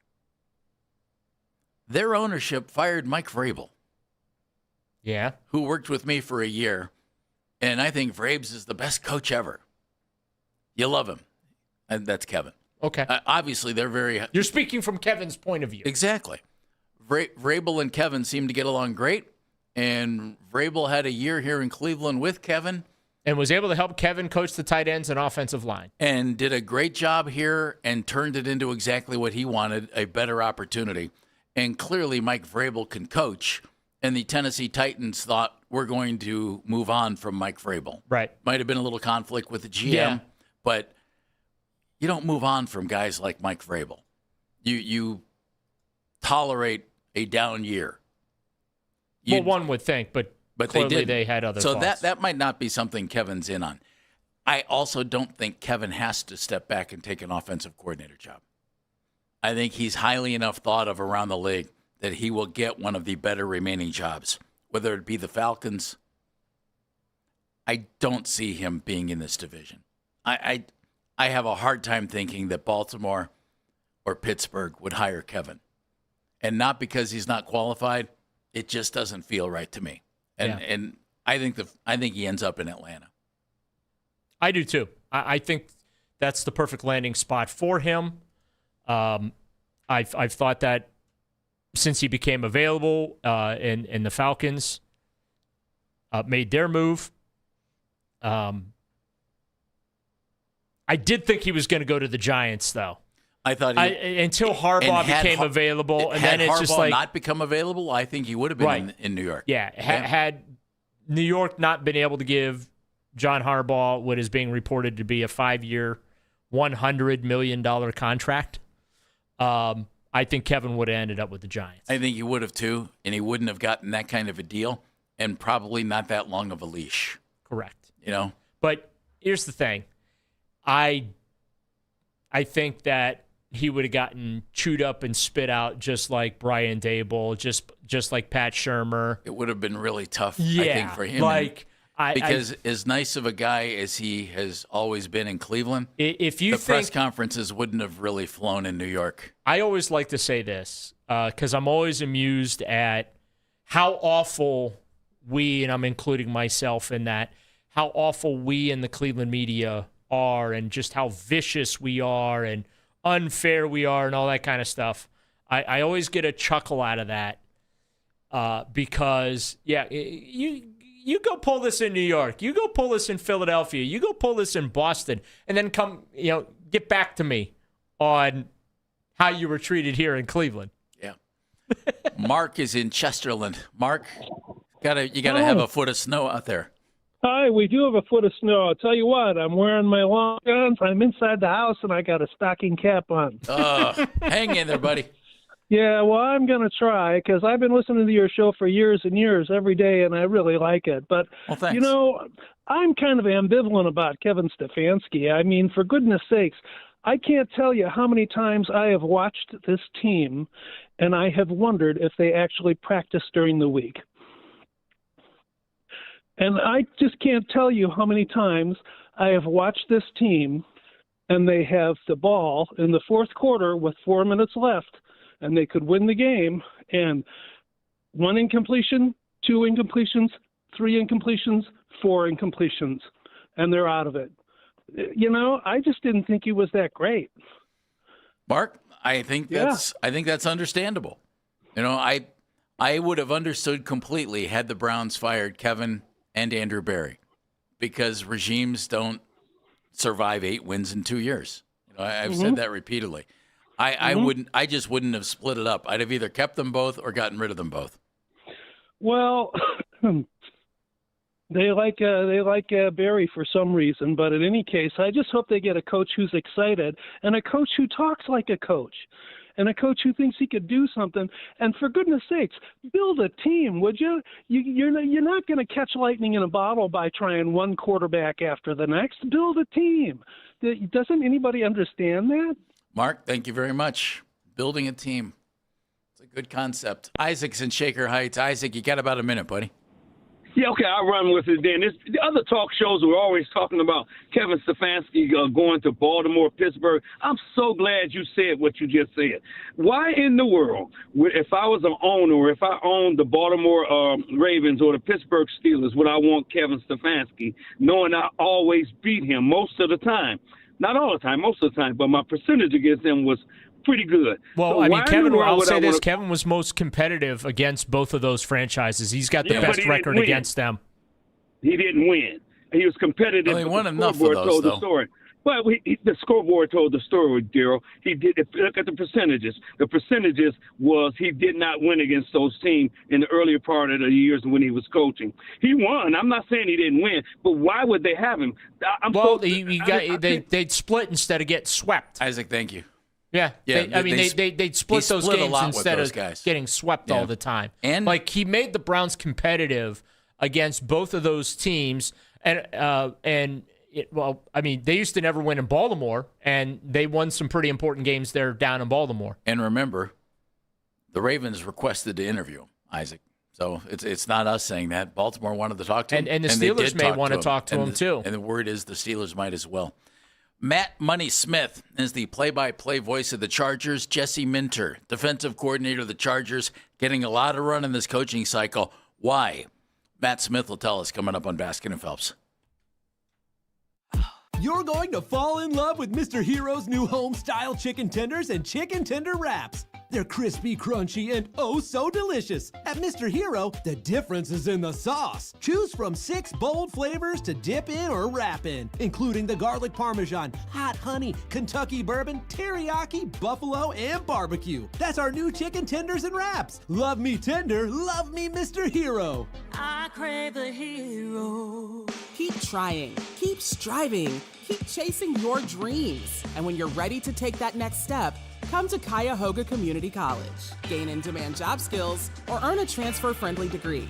We can even help you launch your own business. And Tri-C won't slow you down. So don't stop. Keep moving forward to better skills, a better job, and a better life. Tri-C, where futures begin. Enroll now. Visit tri-c.edu. Straight Talk presents the math of more. Here's how it works. When you say yes to more with Straight Talk, you're left with more for all the other good stuff. So getting an unlimited plan starting at just $25 a month equals more savings for your family's weekend adventures. And with a network covered by Verizon, you can share more from wherever you go. It's simple math, really. More equals more with Straight Talk. Available at straighttalk.com and Walmart. Taxes and fees apply. The $25 plan requires a compatible unlocked device and a new line of service. Additional terms apply.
Welcome back to Baskin and Phelps. Jeff Phelps here, Daryl Ryder in for Andy today.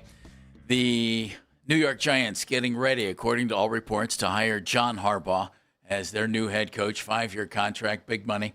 His brother Jim, of course, the head coach of the Los Angeles Chargers.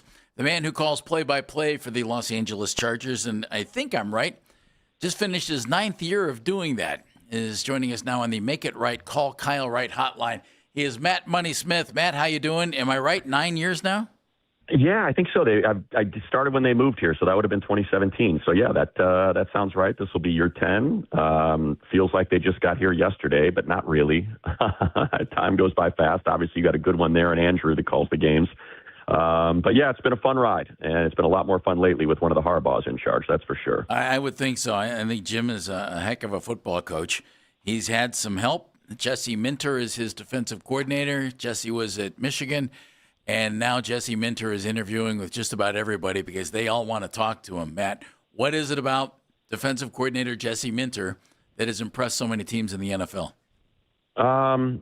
Well, I think it's, one, being able to work with what he's given. So you look at last year, and a lot of people saw the Chargers, $40 million over the cap. They're cutting Mike Williams, cutting Keenan Allen, restructured Joey Bosa, Khalil Mack takes a pay cut. They're plugging in some young guys like Deion Henley for the first time getting started, off-ball linebacker. They got 2 fifth-round picks starting at corner, and all they do is post the number one scoring defense in the league, right? And they win 11 games, and they do it predominantly on defense because they didn't have any skill position players really to support Justin Herbert. And then this year you got Poona Ford, who leaves, who was, and I think that's a great example, right? So Poona's like healthy scratch in Buffalo for 8 or so games. He comes here and puts together a Pro Bowl season and earns himself a $30 million contract. And I think you saw that again this year, right? You're trying to, how do we overcome the loss of Puna? Let's sign Deshaun Hand to a 1-year deal. Let's give T.R. Tart a full-time role. Both of those guys are, sort of the centerpiece of the defense along with those edges. Here's Odafe Oweh, who's got 0 sacks through 5 weeks. And in Baltimore, he comes here, posts 7.5, gets 3 in this playoff game. I think that's probably the centerpiece of it. If Browns fans want to kind of get an idea of what kind of guy he is, just watch his pressers. They're some of the best in the league. He's so thoughtful. He's very detailed in his answers. And I think, winning the podium, winning the presser is always a big part of, being a face of a team. And so I think he's very good at that. He's an exceptional coach. The players love him. And I think he kind of shares that philosophy that every player would like to hear. And it's, what's my system? My system's whatever's best for my players. What are you going to give me? And let's design something that's going to be best for them. The Browns have plenty of players on the defensive side of the ball, led by Myles Garrett, who many believe is going to win his second Defensive Player of the Year. They've got all-pro corner Denzel Ward. Carson Schlesinger is probably going to be the rookie Defensive Player of the Year. But offensively, the cupboard's kind of bare. And so what is his team-building philosophy, do you think, on the offensive side of the ball, which is an area where I think the Browns need the most help? Yeah, Daryl, I think that's going to kind of maybe decide whether or not – I think he could pull a Ben Johnson. I think for Jesse, my guess is he looks at this Chargers defense and he sees what I'm guessing is going to be a returning Tuli Tuipulotu and Odafe Oweh. He's going to see Deion Henley get extended. He's going to see Derwin James, once again set the market for safeties. And probably say, hey, I can go back out and run another top 5 defense out there. I got to make sure everything is lined up for me to be successful. And I think you hit it on the head, right? That he could do great things with Captain America there in the middle and Myles Garrett. And he's probably got to identify whether or not he thinks he can do it on offense. What does he want to run? I mean, I think we just look at his career, right? You got 4 years in Baltimore. You got 2 years at Michigan. We got 2 years here. Worked in Pittsburgh for a little while. So, it's probably defense, run the ball control. And I think it'll look, I feel like there's a pretty good connection between those 3 spots, right? Baltimore, what the Chargers are doing under Harbaugh, and Michigan. And I think that's probably what you'd be looking at. Who, what candidates? I think that'd be a big question. Who can he convince to come with him? That would feel like, and I think, having kept Stefanski around for as long as you guys did probably helps, right? It's a patient ownership group that gave Stefanski a number of years. Obviously, he was successful for a few of those. But I think that plays in your favor as opposed to maybe a place, like Vegas or like Arizona or something along those lines. Matt Money Smith joining us. He's the play-by-play voice of the Los Angeles Chargers. And I was just going to take you to the Ben Johnson question. Jesse has so many teams that are interested in him. I'd be surprised if he pulled that off, but Matt, really highly thought of defensive, offensive assistants, it doesn't matter. They have a little leverage here, and that's why I'm wondering about his situation and equating it to Ben Johnson. What type of team do you think it would take for Jesse to say, yes, I want to be your head coach? Good defense, good offense? What do you think are the best traits that he'd be looking for? Yeah, Jeff, I think it'd be offense, man. I think he's got supreme confidence in himself. Like I said, you look at what he's done it with. Aiden Hutchinson, leaves and they win a national championship. It's like I think he's got confidence in himself to be able to work with whatever he's given. And I think there are a couple of teams out there that obviously he's going to be given a lot. When you look at the Steelers and you've got TJ Watt and Highsmith and Hayward and, Benton and that sort of stuff, right? Or Baltimore and obviously players, Kyle Hamilton, my goodness, what he could do with him. Roquan Smith. And so I think or obviously the Browns. I mean, my God, to have Myles Garrett, the true unicorn in the league. So I think he's comfortable with that side of the ball. For him, I think it's, just look at the guy in the playoffs, right? He, against Houston last year in the wild card game, he creates 2 turnovers in the first quarter, and the Chargers score 6 points off those 2 turnovers on the Houston side of the field. Could have been 14, put that thing away in the first quarter. Last week, or not even last week, Sunday, what's he do? He gets an interception on the 10-yard line of the Patriots, can't punch it in, gets a fumble at the middle of the field, can only get 3 points. 2 turnovers, 3 points. and his offense has given him now 15 points in 2 playoff games. And he allowed 16 to a team that was, scoring 29. So to me, I've got to believe there's, some scar tissue there. Like, geez, I'm putting, my guys are doing everything they can. Can I get some support on that side of the ball? So I think you hit it on the head, Jeff. It's, he's probably looking at that offensive side and saying, what can I do with that? Because I know I'm going to get the defense to sing. Matt, as you know, you have to be a team builder as a head coach. You can't just lean on one side of the ball. I think that's something that the Browns really need to focus on in this search. So what is it about Jesse Minter that makes him get the players to follow his lead and be disciplined, be team guys, things like that? What do you think about his personality allows him to fill those voids? Yeah, I think, look, I think fans are so passionate about this sport and about their team. And I think sometimes they get upset about the idea that it's a business. And I think for Jesse and Coach Harbaugh, for that matter, and I think, that's one of the things that Jim does so well is he wants to see his guys succeed, whether that's here or somewhere else. Like, you think about when they traded Keenan Allen, he's like, who's got it better than him? He didn't want to take a pay cut. We found a partner. And he's going to make us $22 million. Isn't that great for him? And I think you look at Puna and what Jesse said about Puna, like, hey, would I have liked to have had him back? Yes. But, man, I'm so happy that a guy that, was essentially waived by the Bills is going to be signing a $30 million contract. Christian Fulton, right, in Tennessee, basically kicked to the curb, comes here, plays well, and ends up getting himself a $10 million deal. I think that's one of the things that players really appreciate. Is, this is someone that understands, hey, I'm bringing you here on a 1-year deal, Pierre. You were waived by the Dolphins. You've kind of been in this limbo with Tennessee and Houston and Miami, and now you got yourself $6 million in your pocket. I'm going to put you in a position now where Pierre Tart's going to probably get that Puna Ford contract. So I think there's a track record there. You see all the players that he coached in Michigan that became first-round draft picks or second-round draft picks. And so it's a guy that's going to make you money, for a career that could be ended on one play because of how violent this game is. It's someone that's going to help you take care of your family and maybe multiple generations to come. And I think they're willing to put it on the line because they trust that he's going to put them in the best position possible to do that. Matt, I've enjoyed your work. You do a great job on the games. We know you're busy today. Thank you for squeezing us in. We appreciate it. You got it, Jeff. You got it, Daryl. Good luck with the coaching search. We are going to need it. Yeah, we are. Thanks, Matt. Matt You got Money it. Smith, voice of the Los Angeles Chargers, joining us on the Make It Right, Call Kyle Wright hotline. Jesse Minter, defensive coordinator of the Chargers, upcoming with the Browns. I think it's interesting that Matt said he thinks he'd be looking at offenses because he has confidence in himself on the defensive side. He's looking at offenses. If he's looking at offenses, Daryl, he's not picking this team. Yeah. Well, there's nothing to work with here.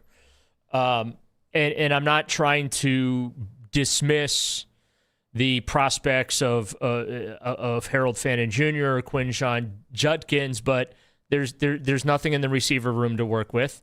The offensive line needs to be completely rebuilt probably this offseason. You don't know who the quarterback is. You don't know who the quarterback is, and that room needs a gut job, but they can't do a gut job for a year. So from that perspective, this is a very challenging spot.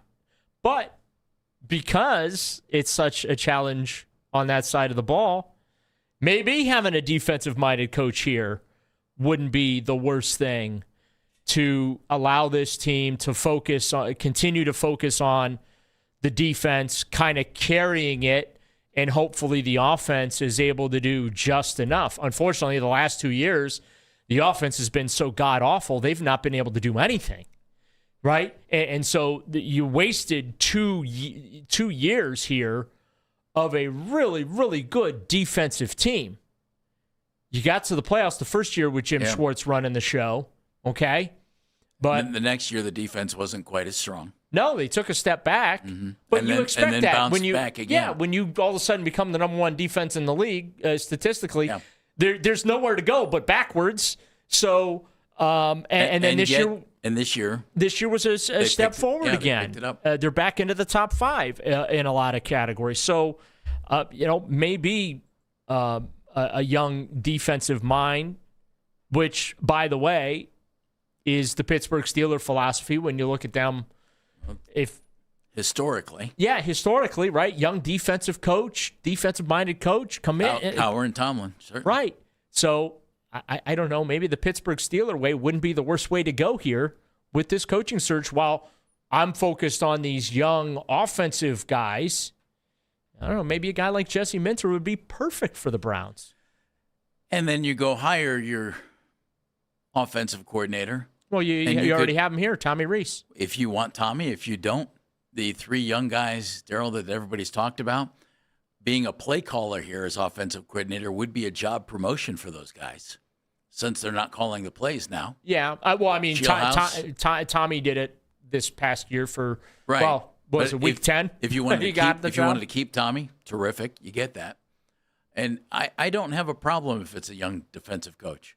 I don't. Or an older defensive coach. You just say to Tommy, what you do is you just say to Tommy, spread your wings. Here's your chance. You get to build an offense. Hopefully we can actually give you some players to build with, but you get to build the offensive system in whatever image you desire. And, because Tommy Rees is thought to be a head coach in waiting, whether that's at the college level or the NFL level. He is very well regarded at both levels of the sport. And I think he's got to prove himself here as a coordinator before he gets that opportunity. Well, here you go. Here's a chance for you to take a big, significant step forward professionally by, putting together this Cleveland Browns offense for a couple years. I keep going to the Menigan line, though, and I think Dan's right. I keep thinking offensive coach because that way your offense doesn't get hijacked if it gets successful and your coordinator gets hired away. So we'll see. Right now, we're kind of in a holding pattern in this whole search because that first domino might be teetering a little bit as John Harbaugh perhaps looks like going to be the head coach of the New York Giants. And then after that, get ready. Chris Rose from John Boy Media, the NFL Network, is going to join us at 1 o'clock. Cavs bounced back last night. They had it, folks. There was a big win, and there was an injury, and we hope it's not a big one. It's next on Basket and Phelps.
Good to have the voice of the Los Angeles Chargers with us last segment. It's Matt Smith.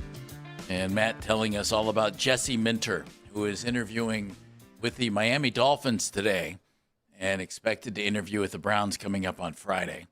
And then we'll see where it goes. But I think Matt told us everything we might need to know when he said he has confidence in himself on defense, obviously. So he probably will be looking at the offensive side of the ball. Yeah. So we'll see where that goes. I also think Matt told us that Jesse Minter is not going to be the next head coach of the Cleveland Browns.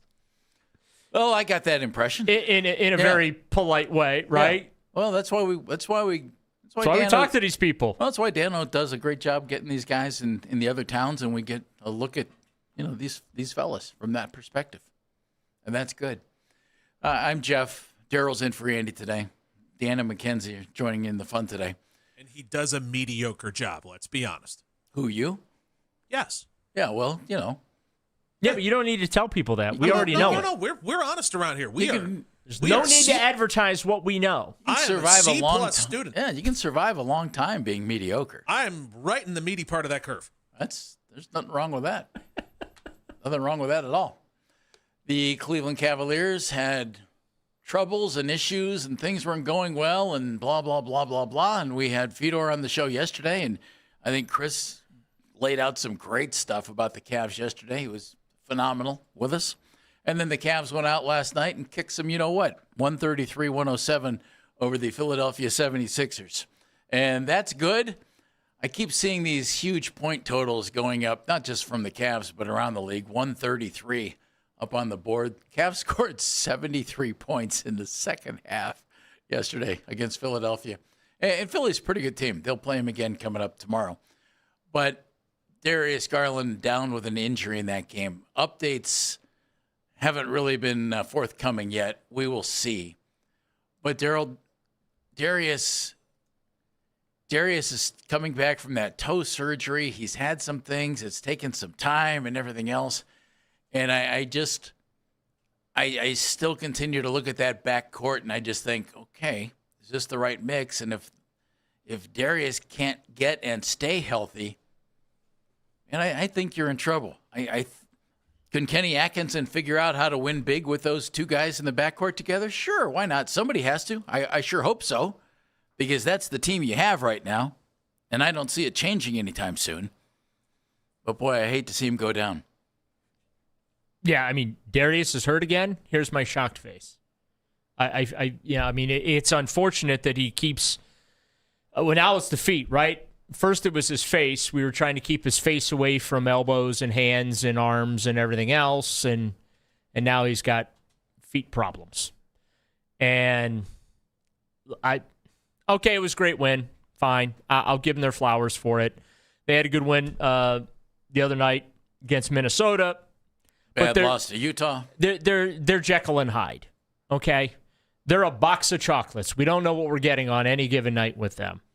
Well, that's been the case this year, that's for sure. And so it almost feels like a futile exercise to continue to talk myself into thinking they're a legitimate contender in the Eastern Conference anymore, because I don't think that they are. Because you cannot be that consistently inconsistent and expect that they're going to do it. Now, that consistently inconsistent. Yeah, they are. They've had so many quote-unquote bad losses this season, right? Where they lose a game, they don't play well, and you're like, man, that's a real bad loss. That might be the worst loss of the season. How many times has that been said? So I give him credit for taking care of business last night. I guess Kenny Atkinson gave a fiery speech. I don't know, maybe Kenny needs to do that for every game from here on out. But they've not been able to string together wins. They've not been able to string together a high level of consistent play like we've seen last year. You mentioned, we talked to Chris yesterday. Yes, injuries are a factor, rotations, whatever, who's in and out of the lineup, whatever. But for the most part, it's the same group. It's the core four. And the core four are not getting it done on a consistent basis, okay? You should be able to win on a consistent basis with the talent level that the Cavaliers have, and they're not doing it. So I'm not I'm not getting excited. I'm not trying to pour a cold bucket of water on you here, Jeff. No, I'm not all excited about it. I can't bring myself to get all excited and think that things were back on track. You want to know why? Because I made that mistake the other night after they beat Minnesota. I was like, Cavs are back. Okay, this is the Cavs team we were expecting to see this year. This is how they were supposed to play. Minnesota's very physical and big, and they were able to overcome a couple of double-digit deficits to win that game. I'm like, all right, they're back. Okay, I can calm down. Nope, not. They're not, and they follow up with a bad loss, and now we're back to good win. But I need to see this. I need to see some consistency out of this basketball team, and I don't think you're going to get it when Darius Garland keeps stubbing his toe, and now there's questions about whether or not he's going to be available. And I think he told the ESPN broadcast last night that he's playing at 70%. And I don't know how far you're going to go. I give him credit. I'm not criticizing. Now he's played pretty well if he's at 70%. Right. I give him credit because he played pretty well. But if he's at 70%, I don't know how far you're going to go if you got one of your best players playing at 70%. And you're in a situation with the second apron, the only team in the NBA in that second apron, that it's really tough to do anything major, to tinker with this team and add pieces or subtract pieces or whatever. They might have to look at this season, Jeff, as a sunk cost and just get under the apron so they have some flexibility in the offseason to make some changes. I agree with that. And in the meantime, Kenny Atkinson and his coaching staff need to just make it work. Yeah. They have to figure out how to make it work, and the players here need to make it work. I mean, they have really talented players. They don't have a talent deficiency. No. I think that they have a mental and physical toughness deficiency, which, by the way, is what they had under J.B. Bickerstaff. And so at some point you have to say, maybe it's not the coach that's the problem. It's not the coaching. Look what JB's doing in Detroit. Right. JB knows what he's doing. Is he the greatest coach ever? No. Is he a good coach? Yeah. JB does a good job. Might want to look at the guy that put this together. Well, does Kenny Atkinson do a good job? Sure he does. Look what they did last year. Daryl, I've said since they made the trade for Donovan that two small guards doesn't win you championships. People are tired of hearing me say it, but they keep backing it up for me. It hasn't changed. And the only way I see this team, unless Kenny coaches the snot out of it and these guys figure out how to make it work with two small guards, the only way I see them winning a championship is by moving on from one of those two small guards. Right. And I don't think you can do that this year. We just heard Mackenzie say the Golden State Warriors small forward, Jonathan Kuminga, asking for a trade. He's had issues out there, and he and Steve Kerr apparently not seeing quite eye to eye. And Jonathan not playing in the last 12 games. When Jonathan came out in the draft, I spent a lot of time looking at players because the Cavs had the third pick in that draft. And I said the first guy I would take out of this draft is Evan Mobley. And the next guy I would take is Jonathan Kuminga. And I would love to get Jonathan Kuminga on the Cavaliers. And because of where they are, you have to trade one for one. And money has to, it's slightly under. You can bring in slightly under, but it still has to match up close enough. The ESPN trade machine, a Kuminga for Darius Garland trade doesn't work, just for whatever that's worth. I just tried it. The money doesn't match. It has to be a one-for-one deal where the Cleveland Cavaliers take back less money than they send out. And they would be taking back less money, but it's that trade, it's too much little for Golden State. Yeah, it would tank Golden State. Yeah. And so that's, the Cavs are in a tough spot. And I'm not saying that they would move on from Darius. Again, I personally think you're going to have to at some point. I think they should. I think they should have moved on from him 2 years ago. Well, Daryl, I don't disagree. But Kobe was bullheaded, and this is our core four. We're just going to keep going back and having the same problems with them. Sure. That's despite having two different coaches give it a run. That's what's frustrating for me is, it's one thing if you go through like the play-in tournament and there's an issue there, a matchup issue there, right? And then you get slapped around by the Knicks, and it's a matchup issue. And then the Celtics slap you around, and it's a matchup issue. And then the Pacers slap you around, and it's a matchup issue. But it's a mental and physical toughness problem that they've had now for 4 or 5 years. And it's not going away. They're just not magically going to flip that switch. And I don't think that there's anything Kenny Atkinson can do to fix that. You either have it or you don't. It's an intangible. They have the physical skill, okay, of being able to play the sport at a high level and having the physical gifts required. But they don't have the physical and the mental toughness. Let me throw this at you. You know what does work? DeAndre Hunter for Jonathan Kuminga. I'd do that in a heartbeat. I would too. In a heartbeat. Kuminga's a different type of player. And I just think he's been put in a situation in Golden State where it just didn't quite fit for him. And the fit is such a big deal in the NBA. And people don't realize it. He's only 23. But would DeAndre Hunter fit with Golden State? Yeah. I think he would. He could be their new Klay Thompson. Well, doesn't shoot as well as Klay. But we thought that when they made that trade last year, and look, I like DeAndre Hunter. I think Kuminga the same thing at the time. Kuminga has more upside. But DeAndre was supposed to be the missing piece, right? Well, he's supposed to. He was supposed to solidify things, certainly on the wing, and it's not materialized, right? And that's unfortunate. And Kuminga could be a guy who you build with moving forward. And maybe if you decide to change some things big time in the future when you're able to. Listen, then you have Kuminga still on this team. I want them to try something. I don't want them to stand pat. I understand the restrictions of the second apron and whatnot, but I can't think of being Dan Gilbert right now, knowing what the luxury tax bill is going to be. Yeah. And this is He's spending more money than any team in the NBA. This is a team that's probably getting bounced in the first round, assuming they even get to the first round. I don't think you can say that, Daryl. I don't think you can say that. You tell me right now. You look at this playoff field, Jeff. Oh, it's very crowded. You tell me who you're just. You don't even have to worry. The Cavs are going to win that 7-game series. I can't do that. But if I'm another team in the East, I also don't want to play the Cavs. We'll see. There's a long way to go in this season. Last year they had the phenomenal start. They were knocked out in the second round. I'll go back to my Kevin McHale line from many years ago. It wasn't even a competitive second round. Oh, I know.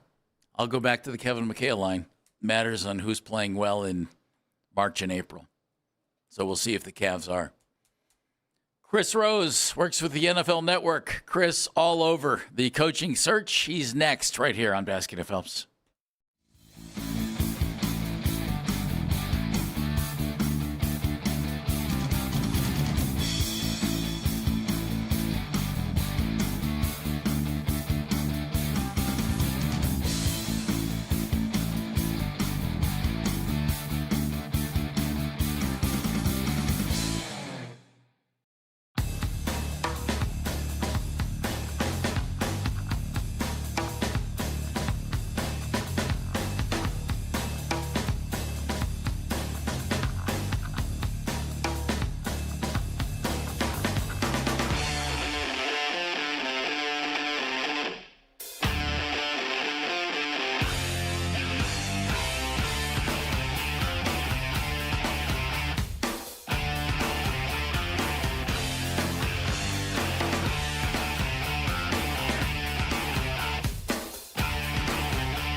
the radio home of the NFL in Cleveland. This penalty's declined. We are Sports Radio 92.3 The Fan.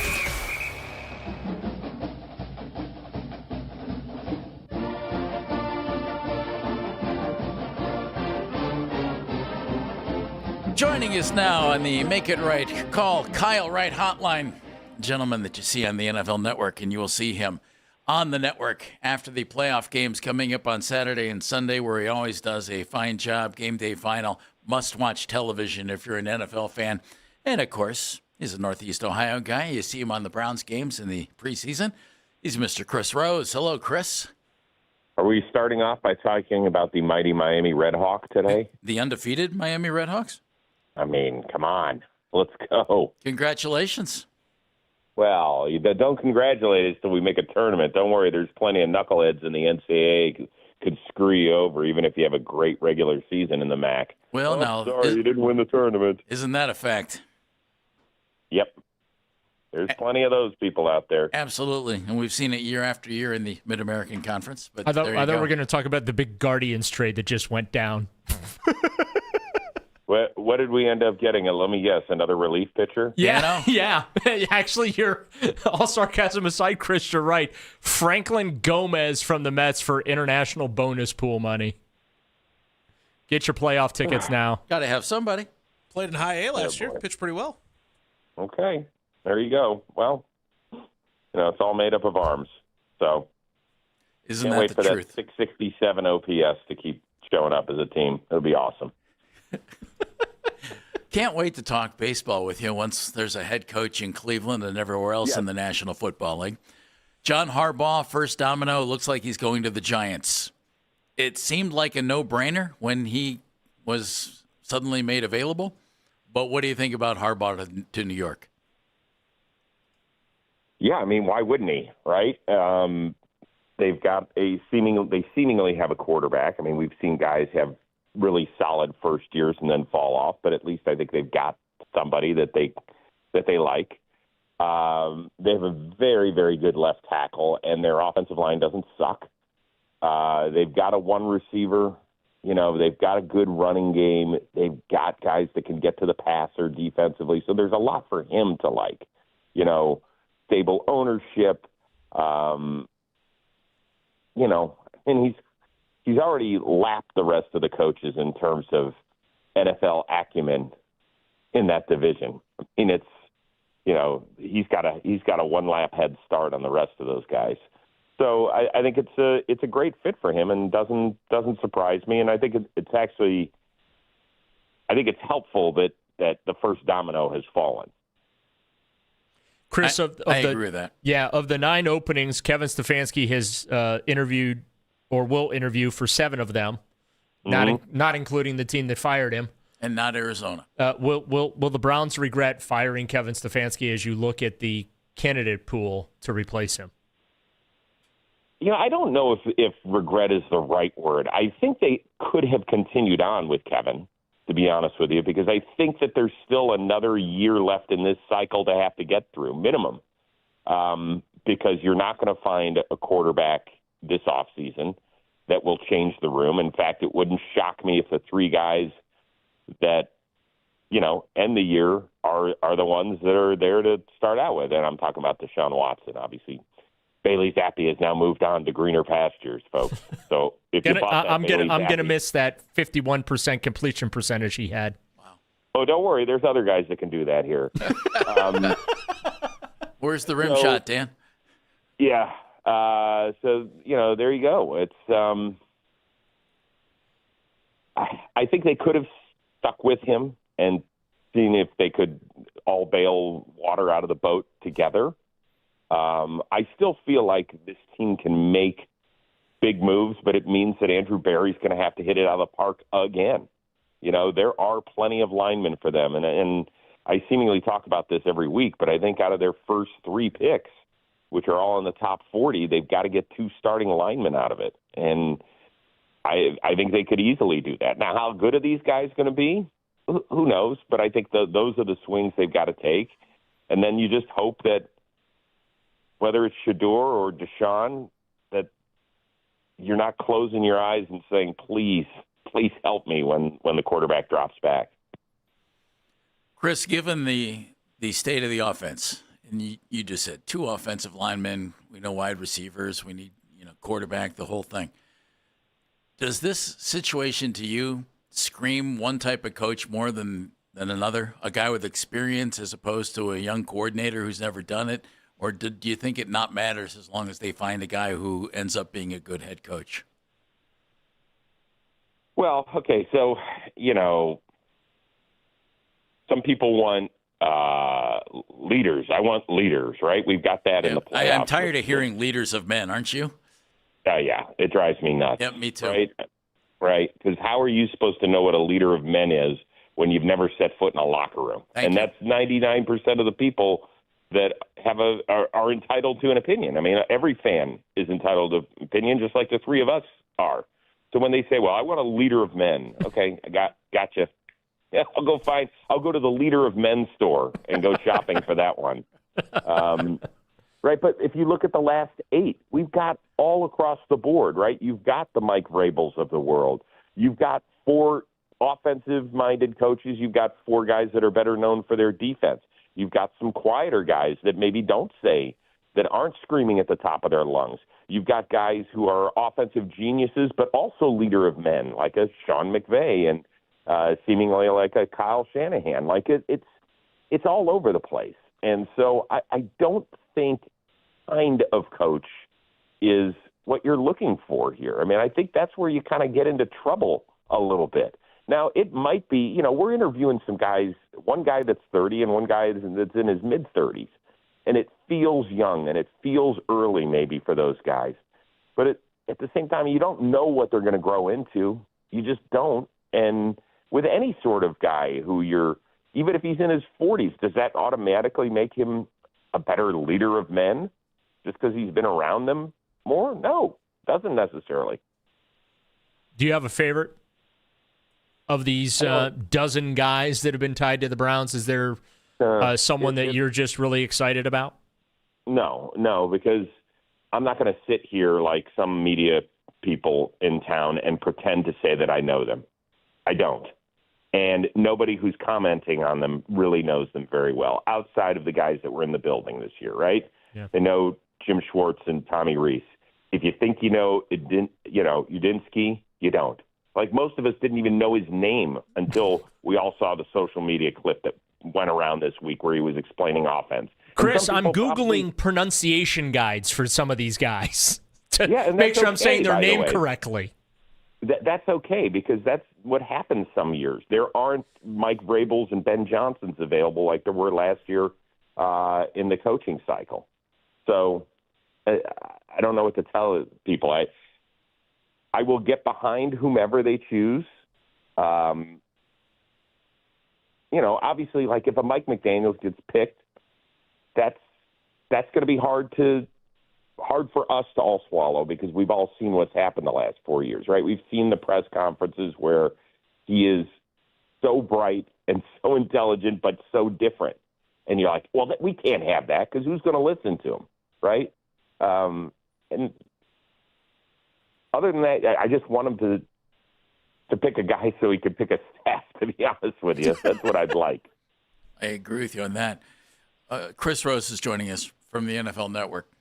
I know you and I are probably higher on Mike McCarthy than most, and his name is not out there a whole lot. Interviewed with the Giants. Yeah. I wonder if this is a situation where, all right, 5-6 teams have hired a coach, and all of a sudden the others are going, wait a minute. And then all of a sudden a guy like Mike McCarthy becomes an extremely viable option for somebody. Yeah, I think it'd be smart to interview Mike McCarthy. I mean, why wouldn't you? I do too. Right? How many other guys are going to interview for jobs that have won Super Bowls and multiple division titles and know what it's like to work for different types of owners, or in Green Bay's case, no owner? Like, he's kind of run the gamut over here. And then once again, he sat out another year. And, maybe he's a little bit more refreshed again, ready to get going. I don't think he's a bad choice. I really don't. I never heard a ton of bad stuff about Mike McCarthy when I was out calling games or talking to people.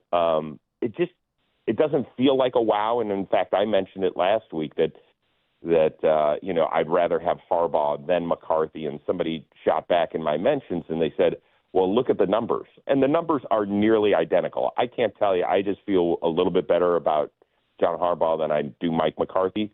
But, yeah, when you look at the numbers, they're pretty comparable. I wonder if he ends up landing somewhere late in this cycle. We'll see about that. It's possible. By the way, somebody else said, well, Mike McCarthy never won anything without a great quarterback. I'm like, oh, breaking news. Really good quarterback equates to wins at the NFL level. News at 11. Like, come on, gang. Yeah, I hear you. Like, who's the best quarterback that didn't win anything? I mean, if you have a great quarterback, you're going to win games, and most likely some playoff games, and who knows, maybe even a Super Bowl. It's an interesting concept you throw out there, Mr. Rose. Yep. And no shock, the Browns haven't won anything in 4 decades because they haven't had a great quarterback in 4 decades. No, we're still looking, and I'll be curious to see how it all plays out. I think I have mentally gotten to the point where it's going to be Shedeur, Deshaun Watson, Dylan Gabriel. They might make one change, if the new coach has a favorite somewhere out there and says, hey, I can't deal with this or that or the other thing. Like, well, we know Deshaun's not going anywhere because of the money. Right. But maybe it's the Sanders versus Gabriel thing. He just doesn't want to deal. I don't know. But I've kind of set my football brain to know that that's what we're moving forward with and trying to figure out how it could work. Jim Schwartz interviewed with the Ravens. What do you think happens with him? That's a tough one. It really is, Daryl, because on one hand, like if one of these young offensive guys comes in, does he have enough? Here's the one worry with them. Does he have enough lineage in this game to field a full staff? I mean, that is a legitimate concern, I think, when a guy hasn't been at this level for a real long time. And so maybe it does work to keep Jim and most of his defensive staff, if not all of it.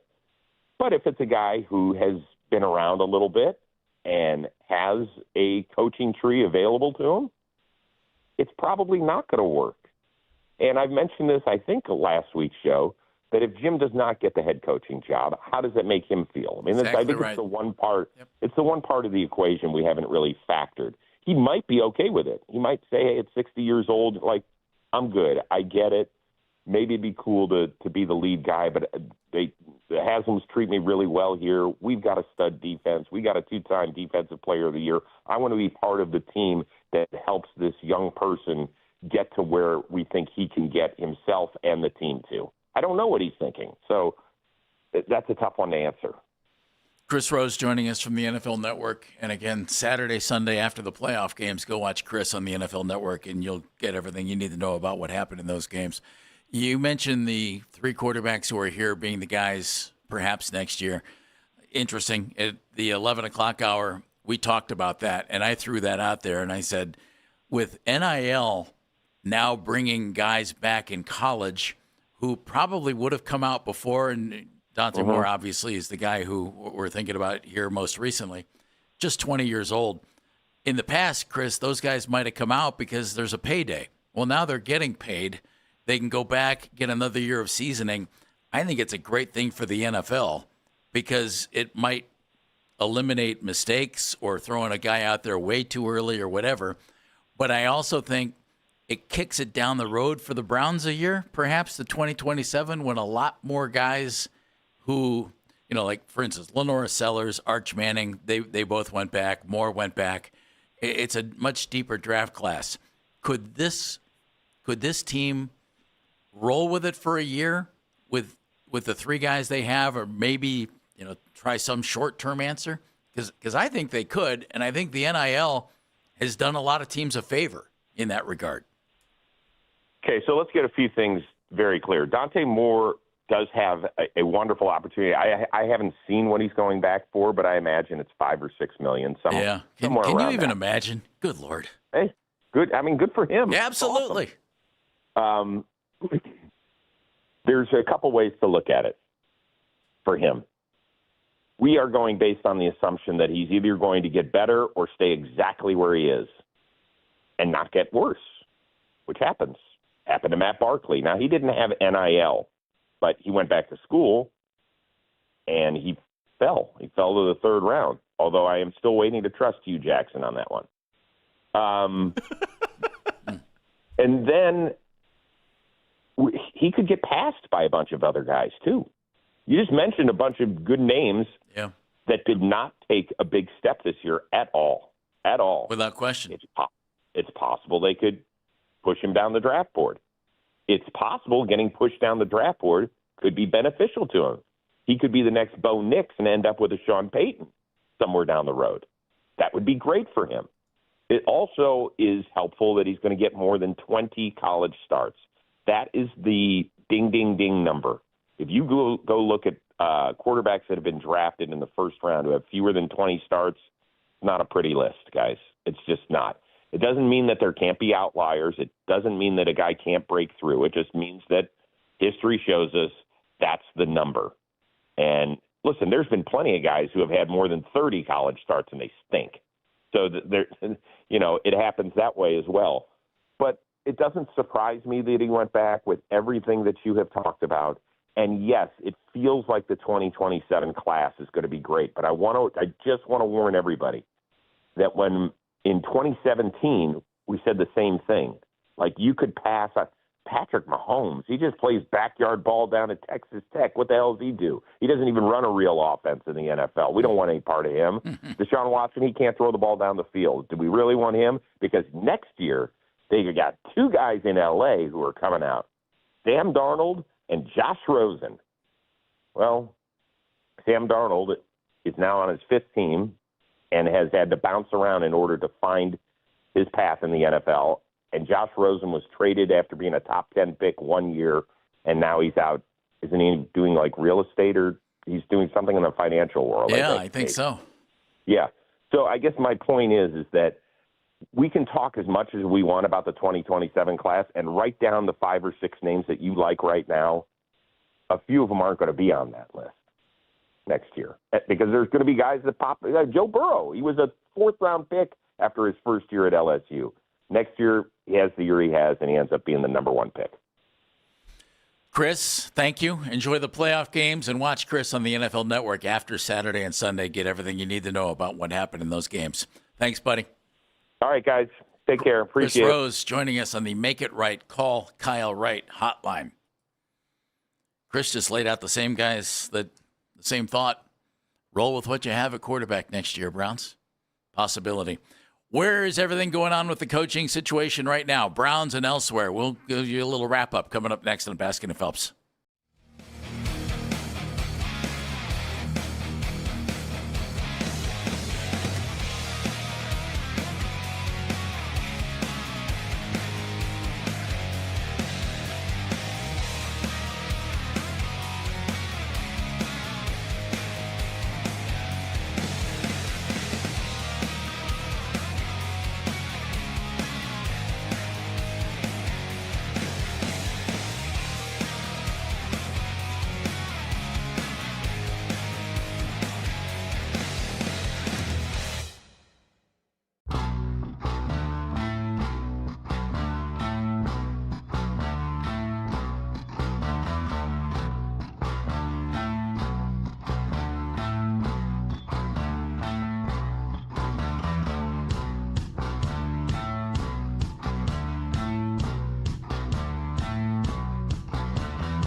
You can listen to The Fan anytime, anywhere on the free Odyssey app or by telling your smart speaker to play 92.3 The Fan. And now you can find 92.3 The Fan on YouTube. And that includes the shows. Ken Carmen, Anthony Lima, 6 to 10 a.m. Baskin and Phelps, 10 to 2. We finish at 2, don't we, Daryl? Yeah, you're in that chair every day. I would hope to know that. Or 2. Yeah, 2. And then Afternoon Drive with Nick Wilson and Jonathan Peterlin. They begin at 2. And they go until 7. They get 5 fun-filled hours. It's each and every weekday on 92.3 The Fan on the YouTube channel. Subscribe to that channel right now for free. You can watch all the best content from your favorite shows right here on The Fan, live and on demand. And do it right now, by golly. I'm Jeff Phelps. Daryl's in for Andy today. Dan Minigan, Mackenzie Flume making things work for us today, and we appreciate that very much. What time do we wrap up today, Jeff? I think it's 1:55. 2. I was looking for 2, but no. Yeah, I know 1:55 sounds better. 1:55. Then I can go get my hair cut. Yeah, I remember those days. They were fun. Thanks. Nice of you to bring that up. Still. Oh, to be young and dumb. No have hair. And have hair. No John Harbaugh yet to the New York Giants. It just seems imminent at this point. Done. Hey, come on, it's done, right? I mean, Daryl, until they tell me it's done, it's not done. Until the ink is dry on the paper, right? But it's done. It's done. John Harbaugh will not be the next head coach of the Cleveland Browns. Well, that certainly does appear to be the case. He's going to the New York Giants, 5-year deal, big money, lots of offensive weapons there, some pretty good D. You mean Jimmy couldn't have offered like 105 over 5? Don't believe so. And then we'll see what happens. Who do you think is the next team to hire a coach? I think it's the Giants. I think it's going to be the Falcons, and they're going to hire Kevin Stefanski. Okay. Now the Falcons interviewed Jeff Hafley today, Green Bay's defensive coordinator, who walked in the door and said, good... "Hey, you guys didn't happen to see that game against the Bears, did you? Good. Well, hey, good. If there's ever a team that loves a big blown fourth quarter lead or second half lead, it's the Falcons. Oh, Dan Quinn just twitched. That wasn't nice of you. Well, I've not always been accused of being a nice person, Jeff. You can take away the pain, but you can't take away the swelling. He'll fit well down. You think the Falcons are number 2? Yeah, I think the Falcons will be the next team to hire a coach, and it's going to be Kevin Stefanski. Who are the last teams to get somebody here? The Arizona Cardinals. I was just going to say the exact same thing. The Cardinals. That's a layup if I've ever seen one. You know who would be a good hire in Arizona? You know what would be hilarious, though, is if they were the team to make the next hire. Mike McCarthy would be a good hire in Arizona. Oh, good grief. I don't think, you know what? I'm his agent. You should totally get a commission if he gets a gig. You should get a piece of that pie. I'd have to split it with Chris Rose. But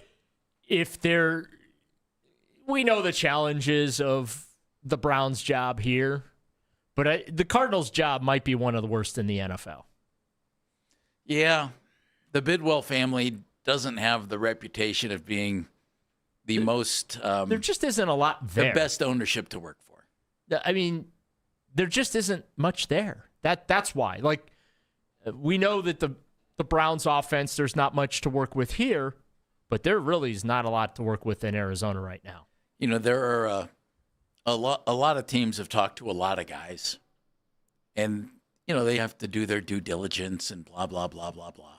I get all that, but I'm looking at NFL.com, and they have a coaching tracker thing that they keep throwing out there, and they put names on there. Mm-hmm. Listen to the list for the Tennessee Titans. Okay. Yep. And I need to catch my breath on this. All right. Some of these have been requested. Some have been completed. Some have been scheduled. Here you go.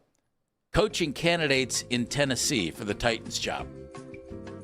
Lou Anarumo, Brian Daboll, Jonathan Cannon, Jason Garrett, Jeff Hafley, John Harbaugh, Vance Joseph, Cliff Kingsbury, Mike McCarthy, Mike McCoy, Mike McDaniel, Jesse Minter, Raheem Morris, Matt Nagy, Robert Saleh, Chris Shula, Arthur Smith, Steve Spagnuolo, and Kevin Stefanski. Now, and I'm completely serious about this. You need some oxygen or a glass of water after reading that list? If you're going to talk to that many guys, do you have even half a clue what you're doing here? How do you whittle that down to 3 or 4 and then go from there? I mean, it's almost a disservice to these guys, isn't it? Let's look at the Browns. Jim Schwartz. Well, the Browns have Tommy Rees, Dan Pitcher, Adden Dirty, Todd Monken, Mike McDaniel, Nate Shieldhouse, Jesse Minter, Grant Udinski, Chris Shula, John Harbaugh. Although NFL.com doesn't have them officially having Harbaugh or Shula yet. Well, they had a phone call with Harbaugh, so I'm gonna give them with that. I'm gonna give them the credit for they placed the call, right? Okay. Chris Shula, they've requested an interview for. Grant Udinski, they've requested an interview for. Jesse Minter, they've requested an interview for. And Nate Shieldhouse, they've requested an interview for. And I have Shieldhouse, Udinski, and Pitcher as the top 3 names we need to be paying attention to right now, because I think the head coach is going to come from one of those 3 names. Yeah, you've been pretty adamant about that. You know who else agrees with me? Jordan Schultz. We've had Jordan on the show. Does a good job. Said the same thing yesterday on his the 3 young guys. His video cast that the Browns, that's where the league feels the Browns are going to go. The names again: Shieldhouse, Pitcher, Udinski. Man, that's young. Yeah. Well, Andrew Berry was, 32 when he got hired? Yeah. When they gave him the job? He's, 38, 39 right now? He's not even 40 years old yet. I get it. And part of me is like, yes, go do that. Go get your own Sean McVay. That's the line that Mennigan and I have been hanging our hat on this. Yeah. Go find your own. I just think that's scary. Oh, I think it's... Because you have a defense that's ready to win some games, Daryl. Here's the thing. You could add 3 to 5 pieces to the offense and be competitive next year, I think. Here's why the young coach thing scares me. It's because you're walking into challenges right out of the gate. You have to rebuild the offense from a personnel standpoint, okay? Yeah. You are walking into a franchise that's won 8 games the last 2 years. Jimmy Haslam has indicated a lack of patience for so few wins is why he made the coaching change. Now, Andrew Berry has said the opposite, that it was progress independent of game outcomes. So, in other words, Andrew was put in a position where he could say such things, and 8 wins isn't pinned on him, but it's pinned on Kevin. Correct. Yeah. Okay? So you're not going to win a lot of games in 2026. Well, you have to accept that fact. You wouldn't think. So what's the patience level of ownership going to be? I'm a young coach. I'm learning on the job. I'm figuring things out, right? I would think he gets at least 2 years, if not 3. I'm just saying, Jeff. Rob Chudzinski didn't. Lot of challenges here. Neither did Freddie Kitchens. It's Baskin and Phelps here on The Fan. Sports.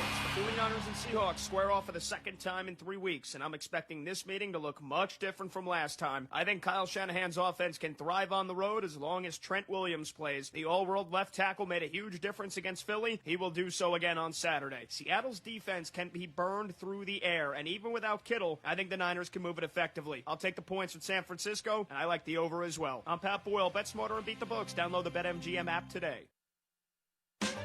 You know the rush when you reach that goal, when something you've worked for pays off. That's success. At University of Maryland Global Campus, we believe you should never stop chasing it. That's why we offer a skills-based education that helps move your career forward. Learn how to apply emerging technologies like AI and data science. Build your leadership and critical thinking skills. Apply by February 11th and save with no application fee. Learn more at umgc.edu. Certified to operate in Virginia by Chev. When there's news that affects the Cleveland sports fan, Darrow Ryder is on top of every headline. Listen to his reports on the station with the most local sports talk in town. 92.3 The Fan. Powered by Scheiben Jewelers, Cleveland's premier jewelry store. What would you say was the biggest factor in getting that win tonight? I mean, you said it. I think that was it for me. Factor. I was feeling strong. Had plenty in the tank for overtime. Wait, factor like the meals?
If you missed a moment in our show, use the rewind feature on the Odyssey app. It's powered by Integrated Restoration, your local experts in water, fire, and storm disaster restoration. I'm Jeff Phelps. Daryl's been in for Andy today. Dan Mennigan, Mackenzie, along for the fun today. And it has been fun. At least other than that quarterback segment that had Daryl pulling his teeth out. You can take the fan with you wherever you go, by the way. Listen to us on the Odyssey, the iHeart Radio, or the TuneIn apps. We'll see. We'll see. How soon does this start to go into place? Like by the end of next week, I would think by the end of next week, at least 2 other teams have a head coach. I think that there's a chance this weekend, if the Bills lose to the Broncos, that there's another coach on the market and another great job, that we get a 10th opening. I don't feel like a 10th opening with the way this has gone, right? It originally started off with, this is not the year to hire head coaches, so teams are going to be, real conservative about making changes, and then boom, you know what breaks loose, and you got 9 openings. I think there's a chance for a 10th. I think that if the Bills come up short against the Broncos, that Sean McDermott gets fired. I think there's a real possibility that happens. And there's a lot of pressure up in Buffalo right now. A lot of pressure. And, Daryl, there's right now only one coach off the market. Right. It would seem. Right. So the Bills could suddenly jump in and maybe get their choice of anybody who's out there right now. And some bad news for them. McDermott ruled out today. He was on our sister station up in Buffalo. And he ruled out cornerback Maxwell Hairston and safety Jordan Poyer. Ooh. So, although didn't they sign Poyer during the season? They brought him in. I think Jordan's about 34 years old now. Yeah. But so you want all your guys you can. Yeah, they're going to be missing a couple guys in their secondary. Granted, Poyer's rotational guy, but still, I am convinced that if Buffalo doesn't win this weekend, they make a move. Yeah. Our social media mentions are presented by Scheiben Jewelers, Cleveland's premier jewelry store. You can always reach us at CLE Talking Heads. This from Chip. Can we redshirt Miles and Denzel until we get a quarterback? Well, Good one, Chip. Deshaun did the redshirt thing, and that's not worked well for him. Remember that? That's a fact. No, I know. I'd like to be traded. I'm sitting out. Yeah, I'm not being sarcastic no, here. I know. That's a fact. He did that. That's a fact. He sat out a year, and hasn't been the same since. Then the NFL asked him not to play 11 games, and I like the way you said that. It's been a disaster ever since. He's not been able to stay healthy. No, that's really true. I mean, think about it. He blew his Achilles twice in 3 months, and it was the same one. They put it back together. Yep. And then it popped again. Yep. And they had to go back in and put it back together. Along with a shoulder in between. Yeah. So, just saying. That's not what you're looking for. Yeah, the redshirt thing is a very, very bad. I mean, look, I understand where Chip's coming from. I get it. I've had those. He was just trying to be funny.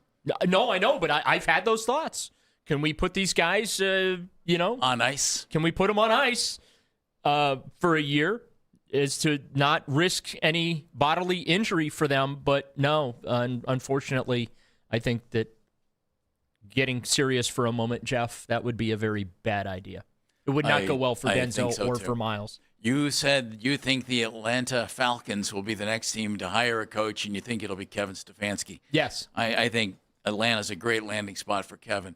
When do you think the Browns hire a coach? And how far down the ladder of teams looking for a coach do you think the Browns will be? Will they be third, fourth, fifth? Well, or are they going to be late? Here's the thing. When you look at, again, I believe Dan Pitcher, who's the Bengals offensive coordinator, Grant Udinski, who is the Jaguars offensive coordinator, and Nate Scheelhaase, the Rams pass game specialist, Two of those three, Shieldhouse and Udinski, have yet to interview that we know of. Okay. Those are my top three. Like, I'm narrowing it down. I think those are the three. I don't think Jim Schwartz is getting the job. I don't think Tommy Rees is going to get the job. We know Todd Monken, we believe that Todd Monken's going to follow Harbaugh to New York. I don't think adding Dirty is a viable route. I don't think Mike McDaniel's going to get the job.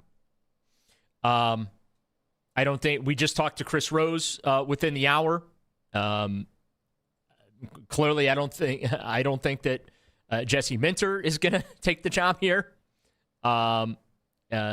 So Matt Money Smith also kind of indicated that as well. Like, I don't think it's going to happen. And Chris Shula, I don't think he's going to end up here. I think Chris Shula is a good candidate to maybe end up in Pittsburgh.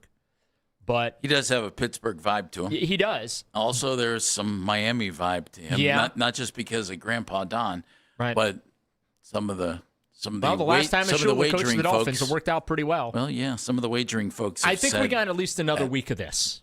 You do? Yeah, I do.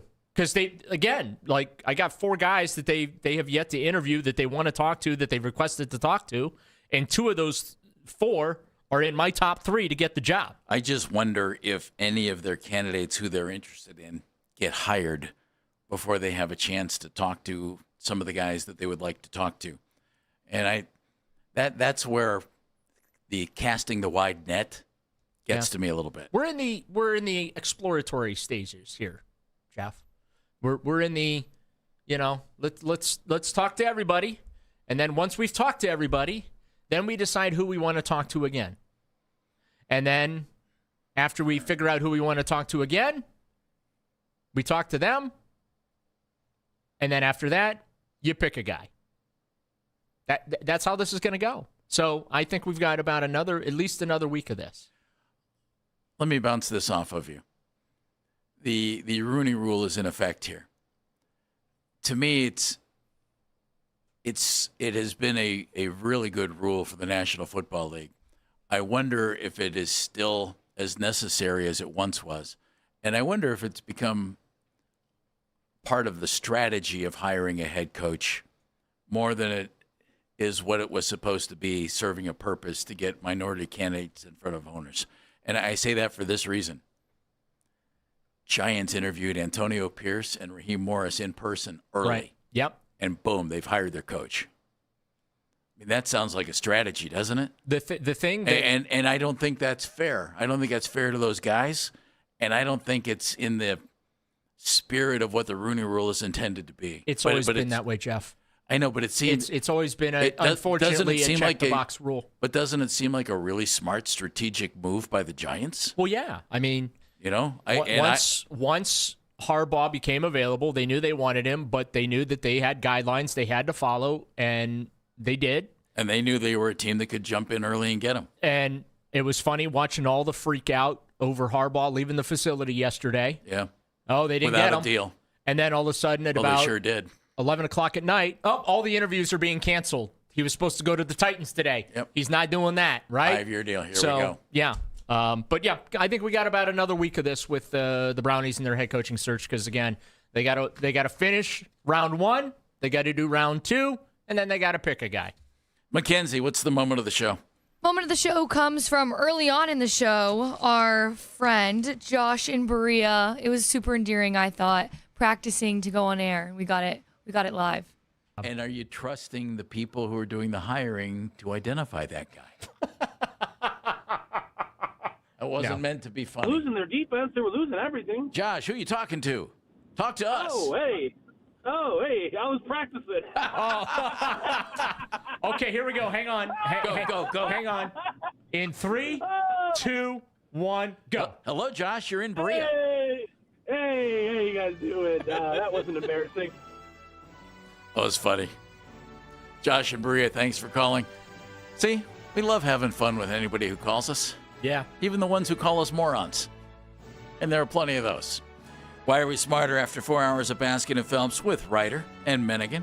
Brought to us by QC Kinetics, the leader in regenerative medicine.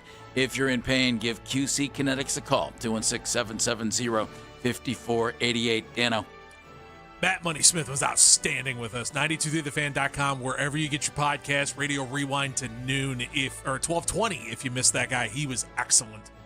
Mackenzie. I'm smarter after, it's not official, but basically John Harbaugh is going to the Giants, and he's not going to be here with the Browns, and we already knew that, but it's nice to have that confirmation. Daryl Ryder. I have a smarter and a dumber. I'm smarter. New segment, sales staff, pay attention. Yeah. I'm smarter because Matt Money Smith basically told us that Jesse Minter is not going to be the Browns' next head coach. I'm dumber after having listening to you go through your quarterback scenarios for this offseason. Just speak. Oh. I get nice things. I get the trombone and Daryl? Can't have nice things. Wow. I was just giving you the reality, man. Just giving you the reality. I'm smarter today because Chris Rose and I are on the same page on a couple of things. He said it after I did earlier on in the show. I know he wasn't listening, and he said, real conceivable that it's Deshaun Watson, Shedeur Sanders, and Dylan Gabriel next year at quarterback. And he and I both think Mike McCarthy still might surface in this coaching search, not necessarily for the Browns, but for somebody late who it's like, uh-oh. You mean like the Buffalo Bills? We didn't get any, I don't know. We didn't get any of our 6 top candidates. Hello, would you like to work for the Bidwells? Nick, Jonathan, up next. Daryl, thanks, buddy. See you tomorrow. Dano, thank you. Mackenzie, thank you. I'm Jeff Phelps. Afternoon Drive next.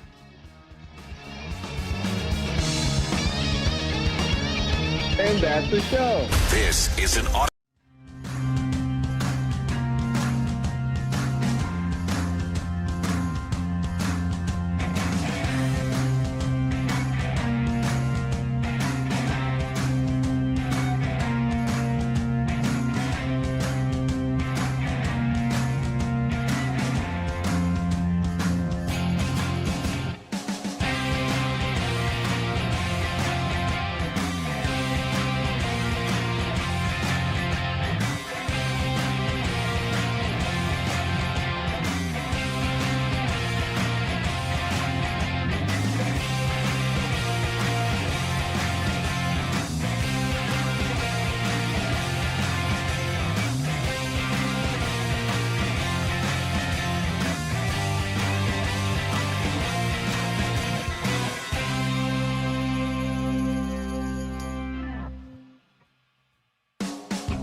The show is back. Nick Wilson, Jonathan Peterlin. We are Afternoon Drive, and we are all out of Harbaugh to sell to anyone.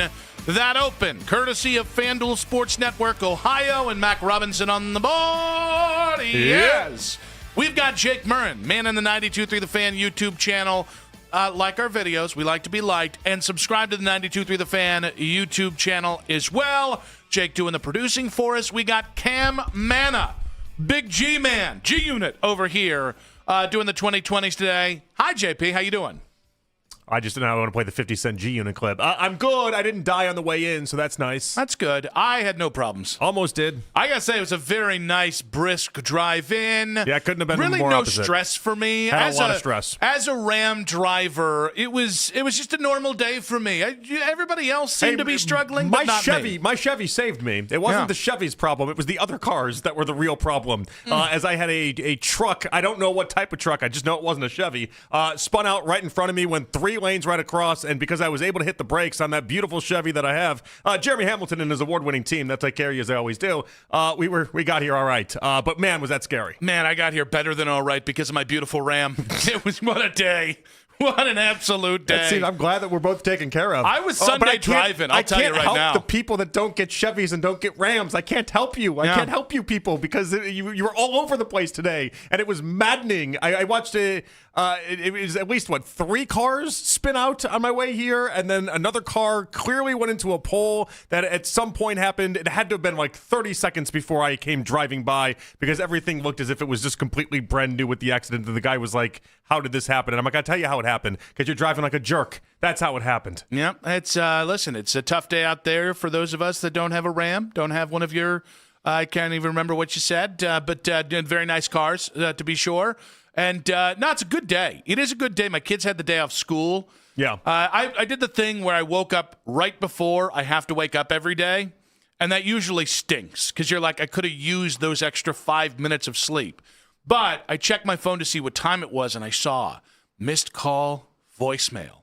And I knew this is going one of 2 ways. Somebody's dead, or the kids don't have school. Thank God the kids didn't have school because I was not in a position to deal with somebody dying. Just was not. Okay. No, you get a call at 5:30 in the morning. Are you ever in a position to deal with somebody dying? Not really. There's never been a good time for me in my life. Okay, they all kind of stung. You kind of presented it as if some days are better than others. Some days are I could take that news. Today's a day I could deal with the death. Other days, maybe not so much. In fairness, I've been on a good roll of life recently. Yeah. So if you're gonna pepper me, now's the time to do it because I'm not underwater right now. So I guess theoretically today would have been the right time, the better time. There's no right time, but the better time. I feel like I'm constantly putting out fires in my life, and so if they just threw another one on there at this point, it's another login. You just be like, oh, the warmth, right? Yeah. Hey. Still got to do things the next day. That's true. We still got to accomplish things. We still have to get things done. I still have 2 kids under 3. Oh, by the way, we went to Disney on Ice last night. Nice. And that was a lot of fun. Now, that's not you driving to the arena. That's actually what happened in the arena. That's good. Yeah. Yeah, it might as well have been. Yeah. My goodness. Listen to a little Moana and slide all over the road. They tried closing with Moana. It made no sense to me. Is Moana more popular than I realized? Oh yeah, no, they buddy closed. Boy. They closed with Moana, and I'm like, I thought they did the first half with all the bangers, and the second half was the B team. I wasn't sure. When Moana came out, it's Toy Story out there in the first half. All sorts of good stuff. We had a Tangled run in the house. We had oh my gosh, Merida. Oh yeah, Brave. Charlotte's going through Rapunzel right now. We had a great Brave run, and then when Moana came out, it's like everybody else in Disney ceased to exist for 6 months. No, it did nothing for Charlotte. I would just be walking around being like, Moana, make way. Just because it's just in your head. No, she's actively cheering for everything. With Moana. She's going like this after every one of them because now she's at the age she can applaud and recognize that things are fun and all that. And then Moana happened, and it was I thought she was going to fall asleep. Wow. I thought she was going to be like, get this. I thought she was going to boo Moana. That's what I thought was going to happen. I mean, it's okay. It's been in the moment. She gave me a look of Dad, why are we still here? That first year after Moana, it was just a game changer. But I can understand, as a closer. Also, they do way more dangerous things than they ever should at these shows. It is a kid's show at the end of the day. So what are the dangerous things they do? They're using these ropes that come down from the top rafters, and then they go all the way up them, and then they spin around at what seems to be 50 miles per hour, an crazy rate to spin around, and I'm like, just one person falling ruins the whole show.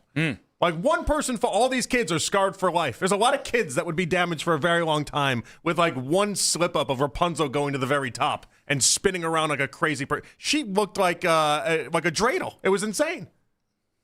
I think that's called artistry. That's just me. I was very impressed. Yeah, I was very impressed. Like, but I also think thought the more dangerous. I think the danger's for the parents. I was like, we don't have to push the limits this far. The songs are for the kid, and then the danger, that like element of will they die or at the very least lose their ability to walk. I didn't know I was That's signing for up us. for that. Oh yeah, one fall, like Yeah. she's gone. Like I mean, if not dead, handicapped for life, and it's like that's not worth my kid's entertainment. See, this is how, as a parent, you learn to deal with chaos. If it happens, you just go, "No, honey, that's part of the show." Yeah, that's called a plot. You're very young. You won't understand. No, she's actually fine. You just lie. When they're that little, you can lie. No, this is okay. Let's get an icy. Yeah, no, 100%. Yeah, Hey, let's do get that. the red one. Yeah, because that's what this is about, right? It's another development I didn't see coming. My kid had never been the let's ask for anything kid at Oh, this that's- point. That's the let's Well, ask we've for us all Olympics. we've all sorts of. I have like Keith, for instance, tells me when he went to the monster truck thing, his kid just they buy like $75 worth of trucks, all this Oh, yeah. stuff. Like that's just part of the deal. And I'm like, nah, not my kid. Last night she turned into the let's buy everything campaign. Yeah, no, they design those. Didn't know it was coming. I think like a psychiatrist, a child psychiatrist, and then a sociologist, they all get together and they design that. Yeah. It's like the civil engineering of inducing kids to want to buy things. It's beautiful. I know. It's American. It's what called an capitalism. idiot I thought I was. I was like, my kid won't be that kid because I wasn't that kid growing up. I got nothing. Anytime we went anywhere, I got nothing. We go to the movies. I didn't get popcorn. Didn't get snow caps. None of it. Like that. That just wasn't my existence in life. And so I assume my kid would be the same way. My kid's not the same way. You're down bad when you can't even get snow caps. Those are usually like 50% we were not off. We go to the ballpark. We'd bring our own sandwiches. Oh no, that's just called Like, thriftiness. That's just called. That's what that was. Yeah. Movie That's so theaters, Dad can get an extra beer too. Movie theaters. I was never was like we get popcorn, we get food, any of that stuff. No. Well, the trick is you got to eat put the beforehand. Skittles in the front pocket, and you just got to walk slowly. You walk too fast, and they're gonna be like, "Why is that guy jingling?" And it'll be because of the Skittles. I'm not saying that now. I'm civilized. You ever sneak like dollar store candy in there? You damn well know I did. Like that at least makes sense to me. Come on now. But like I didn't even get that. I didn't even get the trip to the dollar store beforehand. It was just a straight like no, not happening. You're basically Oliver Twist. Well, in like public settings, yes, in many ways. I grew up with a nice life, but like in many ways, for some reason, my parents were like in public settings. We just don't buy anything. Did they for like you. put like I a just assumed my soot kid would on be your the same way. face to really sell the we don't have money thing? They just I don't want know. to sell I don't the know why. commitment. I don't know why it was. I don't know why that was like where they drew a hard line. But they did, and then my kid didn't. At least my kid had cheap taste last night. I'll give her that. Just wait for that. Didn't have expensive It will taste. get expensive. She picked out the cheaper toy. I was happy about that. Speaking of expensive, John Harbaugh has decided to be the Giants head coach. Man, I got to tell you, I'm enjoying the hyperbole at this hire.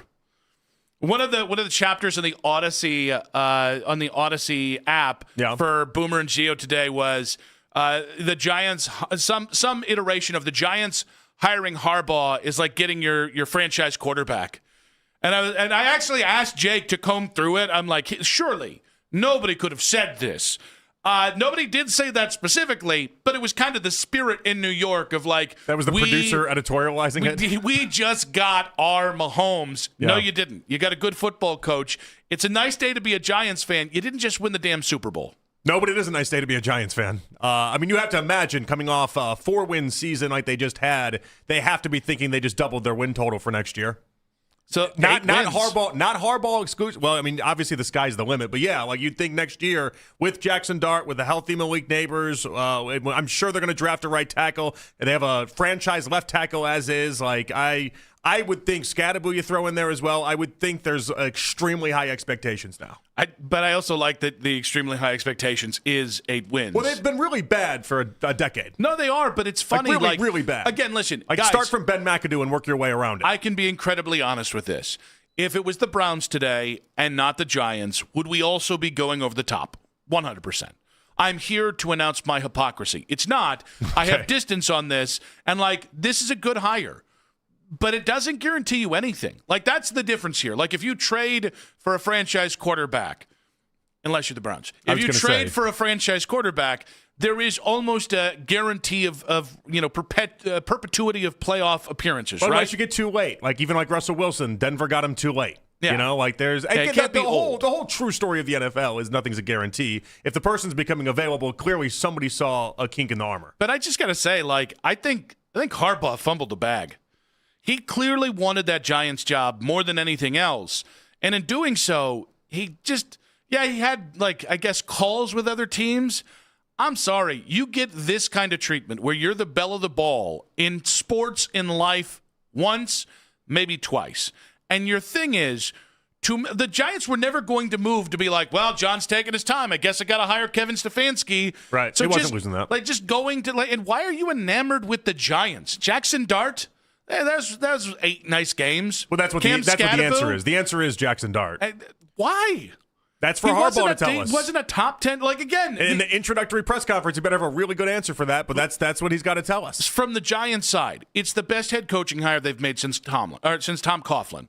And so that's good. You need that. You needed a hire like this after the Joe Judges and the Pat Shurmurs and Ben McAdoo's and all the dodos they've had. It's a good hire. But I can forecast this right now. He'll be there for 5 years. He'll make the playoffs at least twice. They'll probably never get beyond the divisional route. And 5 years from now, they're going to say, well, he's 68. We need a young offensive mind to take Jackson Dart or whoever the hell the quarterback is to the next level. It wouldn't even be surprised if in 3 years there was a different quarterback. But people are lining up like the Giants are back, and it's wild to me. Like, I don't, like, when I saw the news this morning, first thing, I didn't go like, damn you, Browns. I didn't get, like, that wasn't the reaction. I was like, oh, okay. Yeah, that's that. Well, they John gave us must enough, have really wanted that job. They gave us enough breadcrumbs along the way to think that this was, if not a real possibility, the Giants were the front runner the entire time. So, like, this shouldn't have blown anyone's socks off with, like, Harbaugh. I can't believe he actually did it. I was surprised he wrapped it up this early, though. Yeah, no, exactly. I didn't think that was going to happen. I even like the Titans interview that was supposed to happen today in his pajamas. I thought that was going to happen. I thought he was going to be able to. I thought at worst, I thought the Browns are at least going to get an interview out of this, and clearly we were just nowhere close to that. I mean, here's how far ahead the Giants are on this. Aaron Wilson, longtime NFL reporter, has sent out the Giants have already assigned Harbaugh a team-specific email address. Like, this is like when you go on, like, a first date that's really killer. That's just good housekeeping is what that is. And you hand the person, like, a key to your house. Like, someone at HR is on top of it is all that tells me. Like, why is that news to Aaron Wilson? That's weird. I don't know. It's really funny. Isn't that what you're supposed to? You're supposed to get an email when you work at a company. But I didn't want to, like, quote tweet it and, like, make fun of it because he's a really nice guy and he works really hard. And I thought it was a funny tweet, though. I thought it was very funny. I think it'd be odd if he didn't have an email address set up by noon. I think it's that he's got an email address before he signed a contract. Like, that's some hubris there. I mean, that's moving in a toothpaste and a toothbrush before you spent the night together. Yeah, but everything leading up to that was really nice, was it not? Great hand-holding. Was it not? That was really nice. Great hand-holding. Really wonderful hand-holding. But no, it's funny. Maybe this has just been this week, and maybe it is that I at some point it was like, okay, it just seems like he's not going to give the Browns a chance here.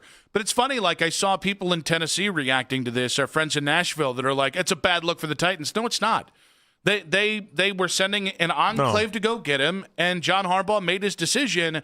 And quite frankly, I don't think he made a decision based off of the best facts. He made a quick decision, and I don't think that's smart because there are jobs that appear bad that I think John Harbaugh can win on and win consistently and extend his legacy in a great way. Time's going to tell which one of those jobs is which, but, like, I don't think you know that if all you did was meet with a Giants team. Is it a Catholic thing? Did John Mara lean over and was like, Espiritu Sante, Sancta Filii, Feliz Felicis, Feliz Navidad, and then John was like, I get it. That wouldn't do it. I get it. Yeah. I get it. He just spoke making up gibberish. He just spoke some Italian Catholicism at me. I'm in.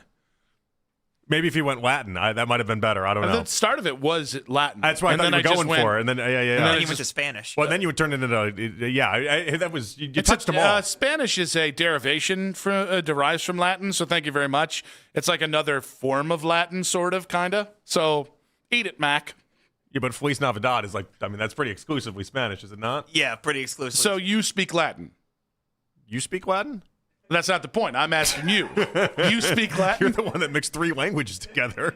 I think I spoke Latin, and then I could have also been speaking Latin there. Just because it's Spanish doesn't mean it's not something else. I'm not upset with the Browns at You're all Catholic. in this. How much did the Catholic play here? I don't think it played at all. I do think New York played into it. I think Jackson Dart played into it. What did Jackson Dart say in that meeting yesterday? That's what I want to know. Probably something really dumb. Probably something really dumb. There's no way he helped the cause. Football? But You clearly, coach? clearly Jackson Dart, he looked around and there's something to Jackson Dart that maybe if you don't see it, whatever, you just turn him into Gronk all day, every day. John Harbaugh speaks Latin, English, and CTE. That's why he's the Giants head coach today. Just that's what worked so well with Mark Andrews for so many years. That's true.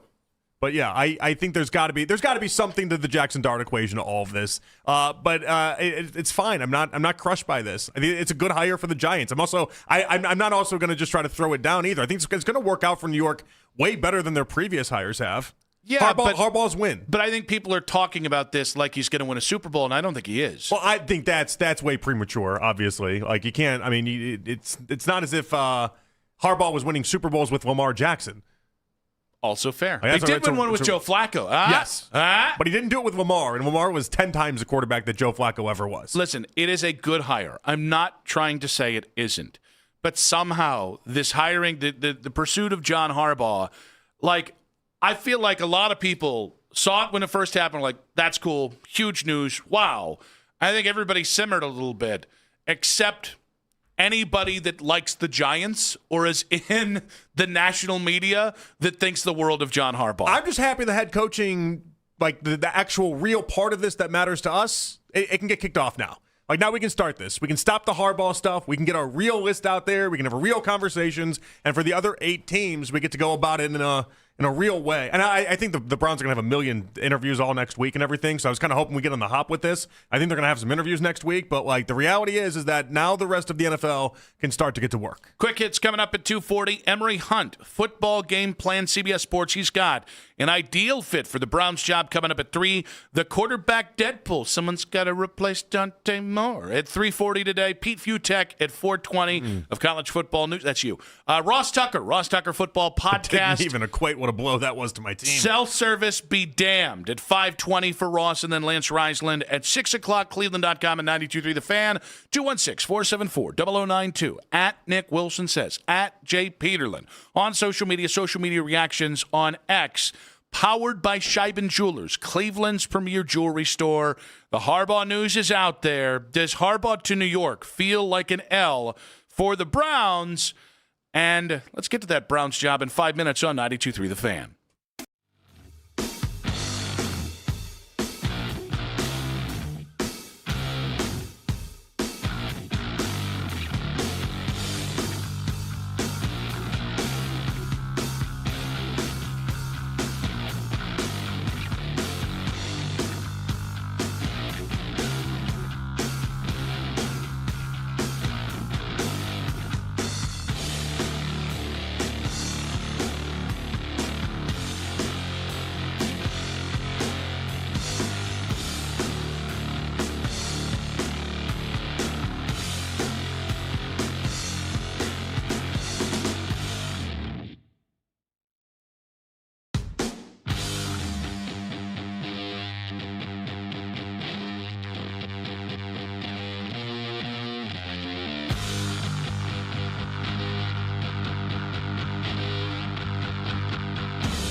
fan in here, and he feels like they won the Super Bowl. He already it's their biggest win since the Super Bowl. Without a doubt. He's already saying, they're going to be considering the time from when they let go of Tom Coughlin to when they hired John Harbaugh as the gap. That was the Adam Schefter podcast with one of McAfee's guys. Adam Schefter there being half of the verbose group there. That's the thing that I think I'm getting annoyed at. I heard Dan Orlovsky say a very similar thing, and it seems like that's the sentiment. Like, biggest win since the Super Bowl for the Giants, which is... They have been in the playoffs since then, right? Daniel Jones won a playoff game. Yeah, let's not go too far. I think this is like the point where this hire will be a disaster if Jackson Dart turns into a pumpkin or his brain turns into mush because he can't learn how to walk out of bounds. I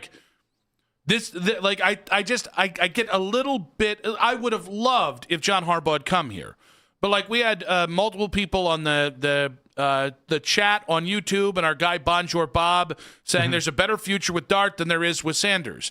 I don't see anyone really debating that. No one's debating that. Yes, Jackson Dart had good stats last year in a bad situation, but I think people are talking about Jackson Dart as a sure thing. I think Harbaugh is going to give him a better chance to succeed. I think Todd Monken, being the OC, is going to give him a chance to succeed, but proclaiming any kind of win here, when in the same thing that I feel about any rookie quarterback, which is it's 12 starts, let's just let it play out. I think, though, this is Giants fans just needing a win somewhere. I feel like that's a very beaten down, frustrated fan base. They're shocked that Joe Shane is still in charge there, by the way, and I feel like they just needed a win. It's been a lot of suck lately for them, and so I don't know. Not that we have a bunch of Giants fans listening, so it really doesn't matter if we crap on it or not. But for myself, it's not that I'm envious that they landed Harbaugh, because I don't know how serious we were about getting Harbaugh, but I think it's an obvious good thing for them that they landed Harbaugh. I just think they might be there's taking a lot it to of extremes. Well, but okay, there's a we difference. would be doing the same thing. But there's a difference between fans doing it and Adam Schefter doing it. Like Adam Schefter saying this is the biggest win since the Super Bowl. I think Schefter is a Giants fan, isn't he? Does he also draw a salary from the Giants? Because that's kind of how not that it makes it right or wrong one way or another. Like, if you're in Schefter's role, you probably shouldn't really have a fan base anyway. But he's just I don't know. He's Schefter being a goober is not a shock to me. It's just funny how in the last, and we talked a little bit about this with the Nick Wright sound that we played yesterday, and in the Connor Orr piece that said the Browns' job is the worst job, and that's one thing for guys who aren't here that cover this team to say it, but I have noticed since the firing of Stefanski, there's a negative tone that continues to build. And it's not, by the way, I don't think it's like a diabolical thing that's going on here. I think it's just, I think somehow people have soured on where the Browns are. And I'm like, listen, one, it's a league built on parity. You had a top 5 defense last year that I do think a lot of that's going to carry over. You don't know who your head coach is. You don't really know who your quarterback's going to be. I think it was Ken today. Ken was one of the people that I heard saying, well, next year's going to be more of the same. Oh, I don't know how the hell we can say that on January when... Yeah, it's too hard to say right now. Everything else... We don't even know who the coach or the quarterback is right now. I think it's impossible. The quarterback stuff is one way fair. or another. But, guys, they did hire Kevin Stefanski. They got that one right in the eyes of the people who are blaming them for firing Stefanski. And everything else you need is easily accessible. A top wide receiver and an offensive line. Okay, but I think you can get this in one offseason. You can get to competitiveness from here. I think I've tapped into why you're upset by this. Because I was trying to figure it out. There's always an understanding. You can just tell me if you think I'm off my rocker. It is what it is. You're off your rocker. I probably am. But the point is that at one point during the season, I really truthfully do not remember what side you or I were on this, but we had debated what was the better skill position? What was the better talent overall on the 53-man roster? Was it the Giants or was it the Browns? And the fact that I can't remember what that answer is tells me that you believe and I believe that the Browns are not that far away from where the Giants are right now. Mm-hmm. And so for this to go this way, where it felt like Harbaugh chose the Giants while basically telling every other team, the way I talked to Cornelito, suck it. Drop those corn emojis. I'm not even interested. I don't even want to take conversations with you because the Giants' job is that much superior than everyone else. Has to slap a Browns fan in the face in some ways if you think that our talent is actually of the level of what the Giants have to offer. Oh, it's funny. I do think that for some people, I think Harbaugh just dismissing you out of hand has changed how they feel about this. At some point over the weekend, I realized it was a long shot and it was going to take a Hail Mary. I don't know that they wanted to do it. No, I think I'm more irritated by just the analysis. I think there's a bit of groupthink here on some of the negativity. It's like, the same people saying John Harbaugh was never coming here are now saying it's an indictment on the Browns that you didn't even get an interview with him. It's like, well, you didn't think he was going to come here anyways or even interview here in the first place. Like, right. Yeah, you never thought that was realistic. But it's like the Browns didn't get any worse from last Monday to today. That was one of the big points I had yesterday. Was like, how do you downgrade them when we haven't? There's been no new games to be played. And I think we haven't made any trades. There are people talking about this like it's 2016 and 2017 all over again. And I do understand that if they do this poorly, this is where you could go from there. To me, we're where we were from 99 to 08. And where you were from 99 to 08 is you had some success. You did have some pieces. You had your Kevin Johnsons. They were really good at drafting like number 2 wide receivers. Your Northcutts, your Orpheus Roys, your Ryan Tuckers, your Dave Woolabaugh. Like, you had a lot of good football players. You just never could get the mercury right between the roster, the head coach, and the GM. But while you were bad, you weren't, outside of the first 2 seasons you were back, you weren't number 1 pick in football bad. Yeah, you got a number 3 pick here, and then you were number 13 pick, and then maybe you got the one nice Romeo year. I think you got the number 22 pick that went off to Dallas. Like, you were bad, but you weren't like Jets bad, like contemporary Jets bad, right? Yeah. Or you weren't 16 and 17 Browns bad. Or just these last 2 years, Browns. And so, like, even these last 2 years, like, okay, they had the number 2 pick, and now they have the number 6 pick. Like, this is not where you want to be, but there's pieces here. And there is, like, listen, because this is another thing that the Browns are getting bashed for telling people that Jim Schwartz is going to be a part of this thing and that they really like Tommy Rees, or that maybe they like Shador, maybe they want to be open-minded on Deshaun Watson. The Browns aren't the only organization that does this. The good organizations actually do have honest conversations with candidates and go, hey, these are the things we like. This is what we want to keep forward. Baltimore, they had John Harbaugh keep Rex Ryan. They had Pittsburgh had Dick LeBeau and Keith Butler as part of Mike Tomlin's initial staff, even though they ran the exact opposite defense that Tomlin did. And it's wild to watch these narratives swing, and I guess they're going to be a 5-win team next year. That might be right. And you've said this a million times. In the history of betting on or against the Browns since 99, you're making a lot more money betting against them than you are betting on them. But guys, John Harbaugh didn't want to come here. Okay. They're still running a search. So we both they weren't agree. banking on this. We both agree we don't think it's the end of the world. I also don't think it's some like indictment on the Browns that they weren't even able to get an interview. Like, Harbaugh made up his mind. He's an adult. He made up his mind. Now the rest of the NFL has to figure that out and live with it. But I want to talk to Ryan here really quick because I didn't know these type of fans right now are actually existing. Ryan, welcome to the show, buddy. You think this is an insult to the Browns? Hey, JP, Nick, gentlemen, how you doing, man? I just want to chime in on the uniqueness of the circumstances. Again, man, being a Browns fan, and again, Nick, I hear you. It sounds like you're kind of just poo-pooing it away, whatever, speaking Latin, speaking Spanish, all you do today. I just want to say that I feel that it's a big deal. Again, I think prisoner of the moment with the Giants fans, I probably would be the same ecstatic as they would be, hypothetically, if Jim Harbaugh did decide to go with us. Just being born and raised, not raised, but John, I'm sorry, John, forgive me. John Harbaugh, born in, thank you so much, Nick. Born in, obviously Ohio, being a Browns fan from the get-go, his mom and dad. Having ties to it, again, it just seemed like it was kind of a fairy tale scenario for us Browns fans that hypothetically we can get a guy. Why is it a kick in our face, though? That's what the call screener put in there. Why do you think this is an insult to Browns fans that he chose the Giants? For me personally, just the fact that he was an avid Browns fan, just to give us the luxury of just seeing what the opportunity could have in store for him. Again, I recognize John, not Jim. John is, his own identity. He knows what he wanted. Big market, I guess. Recognizing maybe they have more Jackson Dart, et cetera. Again, we have conundrums, obviously, with the quarterback circumstances. But lastly, JP, I mean, we do truly, this is not me being a Browns fan, we have a Super Bowl contending defense. Now, again, we have a ridiculous amount of question marks on the offensive side of the ball.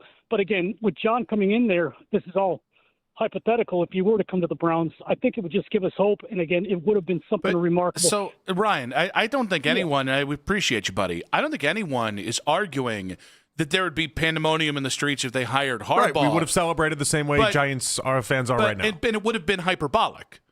Like, just getting John Harbaugh doesn't change everything. It feels like it does, but it doesn't. You can still get the right coach from here. And it's funny, like, if I will never tell Browns fans, hey, buck up, buckaroo.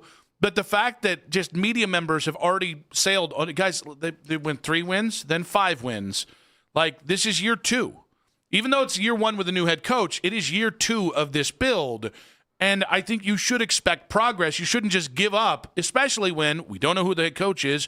We don't know who the quarterback is yet. And we haven't seen the rest of the roster on the offensive side of the ball. We don't know either. how aggressive Andrew Berry is going to be. And that's where it's going to tell us everything that we need to know. I would be shocked if he isn't wildly aggressive. Well, and last year was very obvious for them not being very good because they didn't really make a lot of moves. And you could see, like, they went into it was so easy to identify the problems we're going to have within that football team before we ever even played a game. It was so obvious. And so, like, how aggressive Andrew Berry is going to be part of the formula in all this. That's why I just think it's insane to say good or bad right now. I think it's kind of a little out there, if we're being honest. The importance of being patient in a head coaching search, we're going to illuminate that to lead off Quick Hits in 5 minutes on 92.3 The Fan.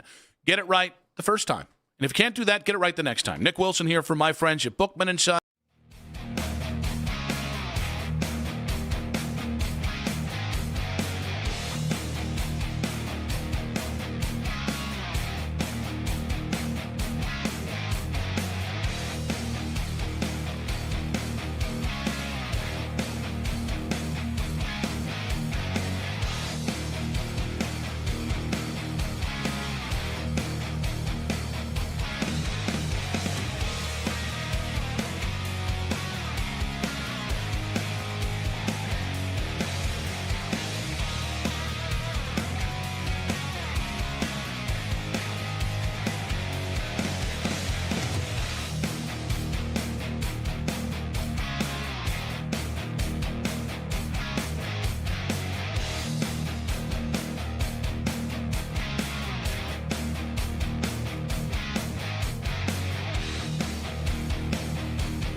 Henry Hunt, CBS Sports. Football game plan coming up in about 15 minutes. He has what he says is the ideal name for the Browns' next head coach. I guarantee you, I could give you 3 guesses, you're not going to get it. But you know the name. That's called a tease, folks. Come on now. We like that. Come on now, radio people. We like that a lot. That's going to get right on the top of BSM, that tease right there. Let's go ahead and get to quick hits. From the latest news and rumors around the sports world Go Angels! Angels! to the sound bites you need to hear. Hurry! It's Quick Hits. Mary Kay Cabot joined the Money Boys this morning and relayed a reminder of how NFL teams can lose patience on their way to hiring a head coach. I remember talking to Dan Quinn at the Super Bowl after the Super Bowl one year. He really wanted the Browns job, and they didn't want to wait for him. And I think he would have been an excellent coach for the Cleveland Browns at that time. That might have been Petty. Wait a minute. We went to our 7th option when we could have waited till the Super Bowl and just got Dan Quinn? Yes, they could have waited until the Super Bowl that year and gotten Dan Quinn. 100%. He told me that one-on-one to my face after the Super Bowl that he was excited to take the job and would have 100% taken it that year. Judas Priest. All right, I didn't know that. Now my day got worse. All right, I honestly don't know why Ken's day got worse. I don't know either. I laughed at that. It was an honest response by Ken, but I was like, is that the moment that alters Browns history? That they just chose a better bald goateed head coach? That like right now we'd be sipping champagne. Mahomes, that would have led to Mahomes being the quarterback in Cleveland. Is that the one? I mean, no one thinks of Dan Quinn as if he's like all of a sudden saving the day. Like good coach. It's kind of coach. Kind of Stefanski. He got a glow up, obviously with Jaden Daniels in the NFC title game appearance, and then this last year he took a step back. Would Joe Banner not have been fired like a month later after his hiring? Would that have been different? I just thought this was really funny because listen, I really do just think the Browns got really lazy with their thinking. That's like, well, Quinn said no. I know this other bald guy with a goatee. I think he can be Dan Quinn as well. This is going to be the guy? Well, because think about it. Who did Dan Quinn hire a year later as his offensive coordinator? Shanahan. Yeah. So was it just going to be Dan Quinn and Kyle Shanahan in 2014? That's what we were going to do? And then Shanahan, Quinn a year later was like, give me Shanahan. I'm going to do the Cleveland treatment in Atlanta. Also, he had Matt Ryan in Atlanta. That's part of why Dan Quinn MVP the year that they went to the Super Bowl and blew the 28-3 lead against the Patriots. That's a big reason why Dan Quinn had like a 7-year run there. But again, it's a great lesson of like, don't do that. Like for the Browns, even though we're kind of chuckling about this because the difference between Dan Quinn. He had peak Matt Ryan had 2 seasons above 500. Yep, and stole Alex Mack from us. Not that I've forgotten. But I think the point is, hey, this would be a lesson. Don't wig yourself out if you have don't weird out if you have to wait until, I don't know, 2 weeks from now to hire the damn head coach. In between the break, I was just enamored with this story that Sports Illustrated just put out highlighting the John Harbaugh dinner that they believe got it done. And I don't know why. I don't know if you feel the same way or not. I find it fascinating when they find out like little stories and then the stories within the stories. Elia is the restaurant in East Rutherford, New Jersey. Okay, apparently they take every head coaching candidate that that the Mara family has interviewed, going back to like I guess it's like 2000, somewhere around there, somewhere like a really long time is the point. Everyone goes to this place, and they always have this chef, and this chef, I guess they went off menu to try to figure out so Harbaugh could have all sorts of different selections. Bold play, by the way. You think you're like this top restaurant, you probably should like stay on menu when somebody comes in. They went off menu. That's how you know you're rich. They basically said, you want steak, chicken, and fish, which doesn't sound rich, but like we got 3 different dishes all ready to go. Harbaugh came, and I guess how it went was the only disagreement of the night was who would order first. Harbaugh deferred to Mara, who insisted that Harbaugh was the man of the hour, and then Harbaugh went with the fish. The appetizer selection was a tuna tartare, fried zucchini, eggplant chips, octopus, and fried calamari. So they really loaded up on the appetizers there. But what's fascinating is that at the very end of this dinner, I guess this owner, the guy that does the restaurant and decides everything and comes up with everything, Harbaugh looked at him and said, he made like one pitch, was like, hey, I really hope you end up signing here. And Harbaugh turned to him and was like, I'll be seeing a lot more of you lately, don't worry. Look at that. So he decided by the time the dinner was done that he was going to be the Giants head coach. I do think we have to say now, maybe John Harbaugh isn't a leader of men. Oh, Mr. Mara, you got to order first. No, you're the belle of the ball. Have a set of brass ones. I mean, deferring to the owner is not a bad thing. No. That's Hey, not a bad thing. That's just polite. Hey, Mara, I got your prime beef right here. I'll take a steak and calamari and shrimp. I never thought about it. Suck it, Cornlito. Suck it, Cornlito. In Drop those corn social emojis. circles, though, I do wonder if that is like the play, like the most important person gets to order first. I'm not sure. I don't know how that works. Usually women get to order first. That's usually in like fine restaurants. That's how that works. That's the but Giants. There's No women here. There's no men. There was only men at this table. Yeah. And John Harbaugh. I love these type of stories, though. Oh, please. I couldn't possibly order before you. I want a coach that when he's approached first goes, I'll have this, this, and this, and he'll have this. I want you to order for the owner. He told the guy. He said, I'll be seeing a lot more of you. I know that. And it's like, all right, so you knew. You were signing with the Jets. Everything else was just a formality. Former Browns quarterback Jameis Winston. Giants, excuse me. He had an infamous 30-for-30 season. If you have you heard about this? Have you seen about this? 30 touchdowns, 30 interceptions. And he discussed this season in lengths, including the lengths he went to reducing INTs when he joined the New Heights podcast. Unfortunately, the ball ended up in the defense hands too much. You know, that was a contract year for me, man. And that was one of the most up and down years off the field that I had in my life too, man. I just asked my wife to marry me, man. And I was doing this celibacy thing. Like literally, my parents were talking to me about shacking, like in the South. Shacking is like when you living with your significant other, you know, in a house. Like we had to eliminate that, bro. I literally bought a property and stayed away, you know, from my house. You know what I'm saying? Man, like, you were bro, wound it was up so back much there in the pocket, man. It was so much going on, bro. No wonder he threw 30 interceptions. Yeah, the man was backed up. This doesn't seem like a good plan at all. Yeah. Good Lord. I just don't even know, like... And so this confirms that Celis, at least when it comes to interceptions... He was too much of a gooner in college, though. Like, they should have got to him before the pros. I think he overcorrected, though. I think they should have got him before the pros. I think he overcorrected. I think he, like... Where was that advice, like, you know, when he was... just cut it down to 2 or 3 times a week. Yeah.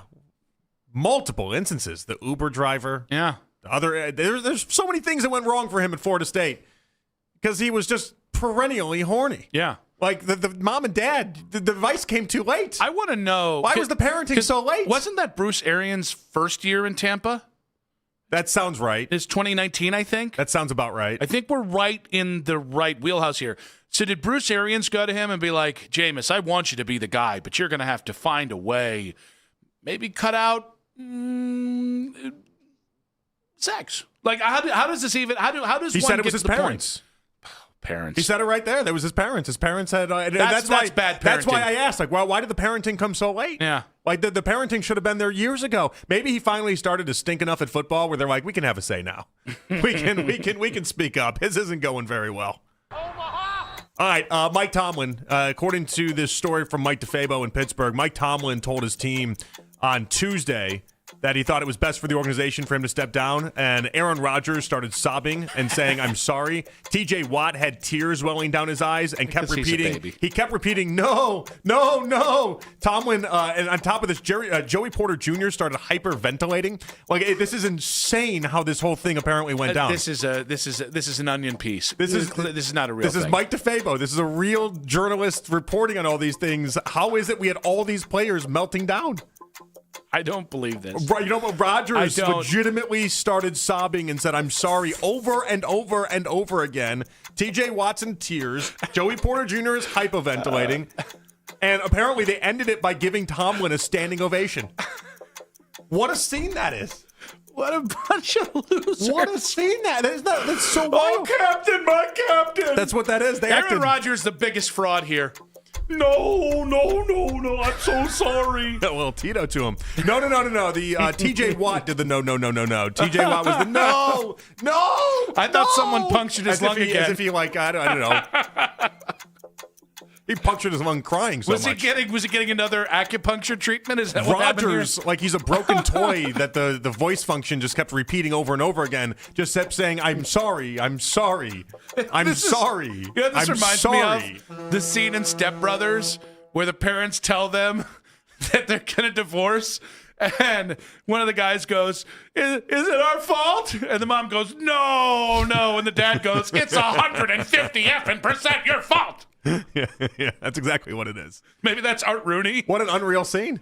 Oh, my God. What an unreal scene. Good They job gotta by cut DeFabo. everybody. Good job by DeFabo to get this documented. But what an unreal scene. Joey Porter Jr. literally shanks guys in coverage he's a petulant football player. He's so aggressive. He belongs on Rikers, not on the football field. And he's what a there's a word. There's a couple people that obviously because then it's too many people in that locker room. They all don't like Tomlin. Okay, imagine being one of those guys that don't like Tomlin and watching that go down. There's a word we used to be able to call people when you cry like this, and we can't. It's not that word. Don't think that word. It's less problematic. It's still not great, but we can't call it him. I thought that word. Which word? The problematic one. Say it for me. The problematic one. You're from Chicago. All right, you people. I don't know about that. I don't even know what that means. Emery Hunt, football game plan, CBS Sports, has an ideal fit for the Browns job. That's in 5 minutes on 92.3 The Fan. This is an Odyssey Sports Minute.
Shanahan? What if they build around this guy? All the while, you have a veteran behind him in Deshaun Watson who still can play if he gets back out there on the grass this upcoming season. The defense is already set. So I feel like this is a situation where you need one of these program builders, a guy that can get you from your floor all the way up to your ceiling, and that's Mike McCarthy. This is someone that wins everywhere he goes. He elevates the football team. He changes the franchise. He's won a Super Bowl. Also, I feel like if Mike McCarthy is the head coach, he's more than likely to keep around Tommy Rees as the OC and Jim Schwartz as the DC, and you have all of this draft capital to build the offensive line, to build the receiving core. This could be a huge opportunity for Mike McCarthy, who's not coaching right now, so that's another reason why this is an ideal fit for him, because he just wants a head coaching job. This makes the most sense to me. Emory Hunt of CBS Sports giving us his breakdown there earlier this week on Mike McCarthy being an ideal fit for the Browns head coaching job. We got the quarterback Deadpool coming up in about 40 minutes.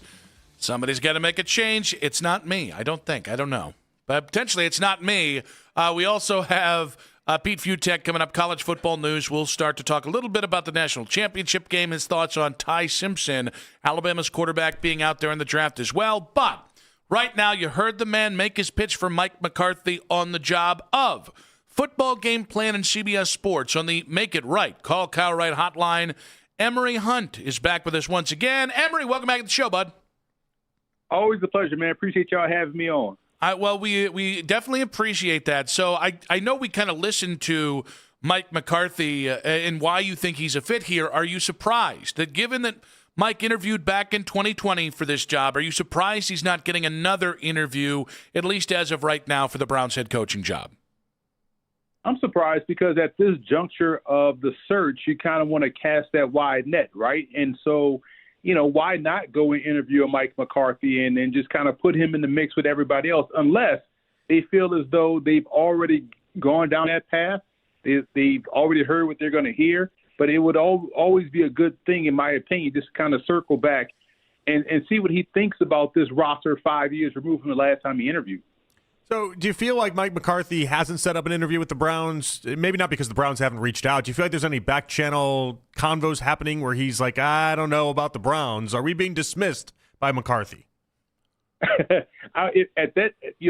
in his spot where he has no job, no leverage, he better not be dismissing anybody, right? So if the Columbus Aviators call, he better go and take that call. So, I don't think there's no back channels of him dissing or anything going on like that. Like I said in the clip you guys played, I feel like this is an underrated job, a job that is actually better than people think it is because of this rookie class they just signed, what the defense looks like currently, and the potential to really stockpile the offense. So if any coach is downplaying the Browns or dismissing the Browns, they're missing out on a huge opportunity. So it's interesting you say this because I've noticed since from the Stefanski firing till today, there's been kind of a negative connotation growing about the Browns in a way that's weird because we haven't played any football and they haven't made any moves. We don't know who the head coach is going to be, all this stuff.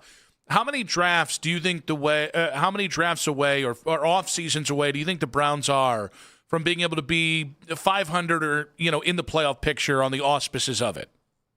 This offseason, one offseason. Think about what we just saw them do in the previous offseason, with a great draft class. They got themselves in position to where the defense was excellent, top-notch, and they have a lot of improving parts on offense. I mean, think about from the draft selections they made to even some of these undrafted rookies that stepped up and shined, Aiden Huntington being one of them. You also look at what they had in Rocket Sanders, what a spine he was, Larberdane and Bond. So the fact that they nailed the draft picks on top of getting some undrafted free agents, and you look at, a quarterback in Shedeur Sanders, that's the big elephant in the room. I think that's why people are being disingenuous about the Browns, because they're being disingenuous about their evaluation of Shedeur Sanders. You include him in that draft class. This guy got 7 weeks of first-team reps, and in those 7 weeks, with a worse-off roster than the guys that started the season with, they went 3-4. So imagine if he had gotten the entire offseason and started from week 1, maybe the Browns already would be a 9-win team, and we're talking about 2026, the potential opportunity for them to go really far in the playoffs. So I look at it from a glass half full perspective. I'm not disingenuous about Shedeur Sanders, nor this draft class, nor the talent on this roster.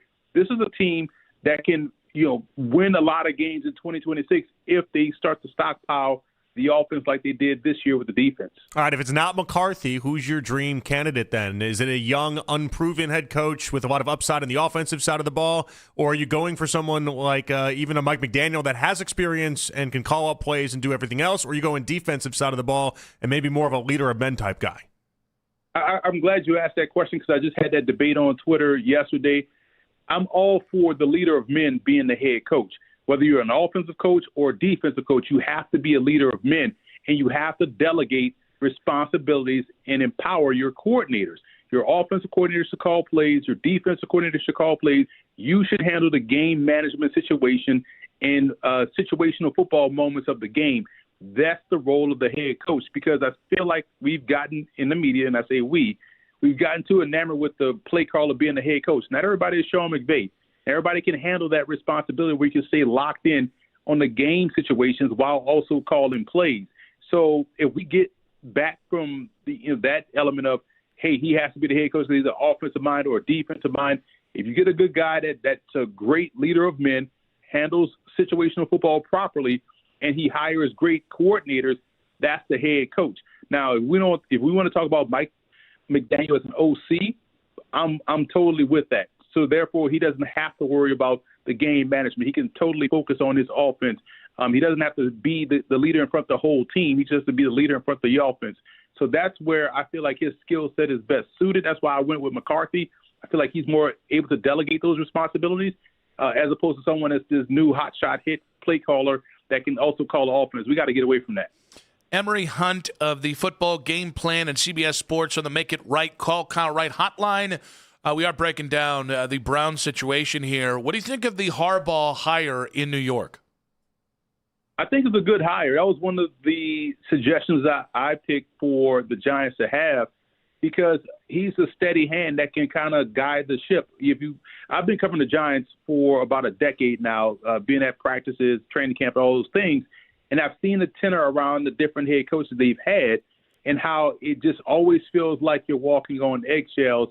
The team is. I felt like this season in training camp was the most relaxed I've seen the team be.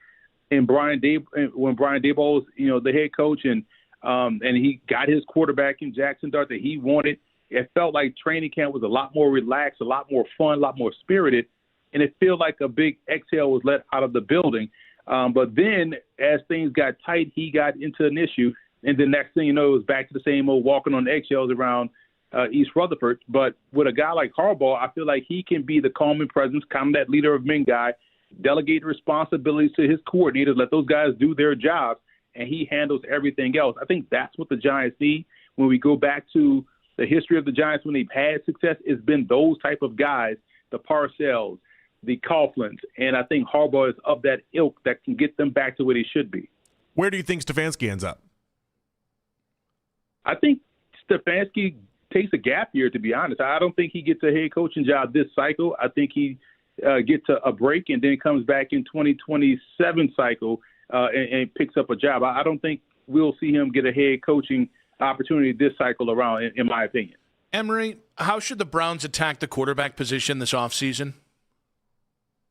Shedeur Sanders is the QB1 for the Cleveland Browns, and this is why I hated the whole discourse throughout the season, because everyone they put up new graphics and new splatter charts and all kind of colorful charts that show, oh, look what Shedeur Sanders rate.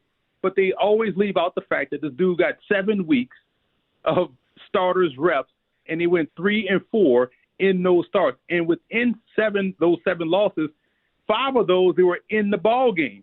So it's not like they were getting blown out. The Bears game was the only game where they were really outclassed. Even were in that San Francisco game before the score looked like it looked in the end.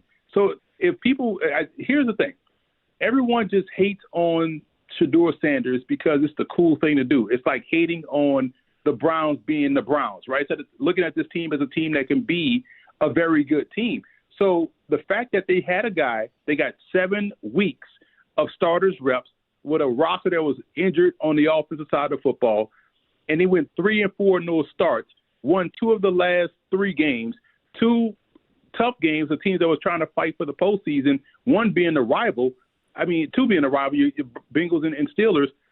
I just don't see how you can not see the upside that, man, if we give this dude a full offseason and build around him with some receivers, stockpile that offensive line, some guys are going to come back healthy, this guy can get us to where we need to be and have us competitive. And it's funny how when you empower somebody, you get the best of that person. And when they empowered Shedeur, spoke life into him, you saw how he responded. And I think that's something that people that will never see because they don't want to see it, but the answer is right there in-house on a 5th-round rookie contract. So take full advantage before you have to break the bank. And your veteran is already on the roster too, and Deshaun Watson. So I think they are in a good spot to attack the draft and really bolster the offensive line, bolster the receiving core. You got great depth in the backfield, and Shedeur Sanders could be your guy. We saw that manifest itself out there on the field when he played in those 7 weeks. Is there anyone that you would target to give Shedeur some help with, whether that is a wide receiver at number 6 overall that you love, or a lineman, or a free agent wide receiver, prospective trade wide receiver, something like that? I think when you look at them picking at 6, right, and if you're trying to game the draft, I would try to see how bad the Cowboys want to move up, right, and try to get both of their first-round picks. They'll swap with the one of them and grab the other one and have 3 first-round picks. Because I feel like you got to go up front first. If you go interior offensive line tackle, I wouldn't mind doubling up on O-line in round 1. I think there's some very good wide receivers you can get early in round 2 with the Browns take or with the Browns pick, and they'll have some picks and choose of guys that can help them out. They just need consistency at wide receiver, guys that can catch the ball. If you get that, man, I don't care where you get those guys from. But I do feel like the eliteness of the offensive line is yielding itself for you to take it early. And so I wouldn't mind doubling up, or even if you want to split O-line first, wide receiver second in the first round, go that route. But definitely those are 2 major needs that you want to address early. And if you could find a way to trade, acquire more talent, Andrew Barrett right now is cooking with gas. He got the Mario star right now in terms of draft picks based off last year's draft class. So give him more bites at the apple if you're able to find a trade partner down in that respect. Emory, great stuff, buddy. Appreciate you. We'll catch up with you as we get closer to the draft here over the next couple months. Appreciate you guys. Always a pleasure, man. Good man. Emory Hunt there, football game plan, CBS Sports on the Make It Right, Call Kyle Wright hotline. Gave us plenty to react to. And, of course, we do have to talk about the Cavs being back in business, or not, in 5 minutes on 92.3 The Fan. Hey, it's Nick Wilson for Northeast Factory Direct. At Northeast Factory Direct, buying a hot tub or sauna is simple, affordable,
The QB Deadpool coming up in 20 minutes.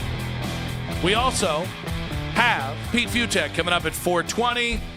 I do think I'm going to need. You almost pulled a Jordan Schultz on us Well, there. I'm dealing with a little. It's not tinnitus, but it's definitely whatever that was that happened to Cam Mana's headphones. I don't know how well people heard it or didn't hear it. I'm assuming they heard it really well. loud. Here's the thing: I can't hear because I heard it. Yeah, no, definitely. So, that was kind of wild. So what was interesting is I thought like, oh, I'll help him out. I'll take those away from the microphone. Yeah, you leapt into action in a way that I did not, by the way. Leapt is a little easy. Like there was no leaping there. I definitely stood up. You were Johnny on the spot. I definitely stayed sitting eating my sandwich. As Johnny take about 30 seconds to walk across the room. And I was like, that's Cam Mana's problem, not mine right now. I think it was my problem because it was just I was going to be so loud. That is the worst sound I've ever heard. It was so loud I didn't think it was anything to do with us. Then I thought it was like, you know how the Halley building all of a sudden we have like fire alarms that go off. Yeah. I'm like, maybe there's something like that happening. I don't know. I will say. It's above my pay grade. I know that much. Because I've never seen headphones do that while not being plugged in. Yeah. We did get I haven't seen that in 20 years in radio, so that's fun. Yeah. Yeah. Whew. This is like his third day or something. My favorite thing about it is he's got to be scarred. My favorite thing about it is I just handed them to Mac and closed the door like this is your problem. As if I don't want to deal with the deafening sound. As if Mac was wearing like a hazmat suit and was all like ready to go with this. Yes, here it's you. I'm deal in the with containment unit over here. Yeah, basically. Except Mac now also is deaf, much like I am. Yeah. Well, listen, I was just spreading it. All right, just it's a bonding thing. I really do hear it. My left ear. I know. I still have. It's a little. I hear it in my right. Yeah. Is this what it's like to get old? Yes. Where you're like, man, that rock concert last night, I can't hear for 2 days. How unfortunate. Yeah, I don't know. I still listen to things way too loud. I mean, my whole life I have headphones in my ears, not just for doing this job, just in general. I'm always walking around with an AirPod in one ear or the other.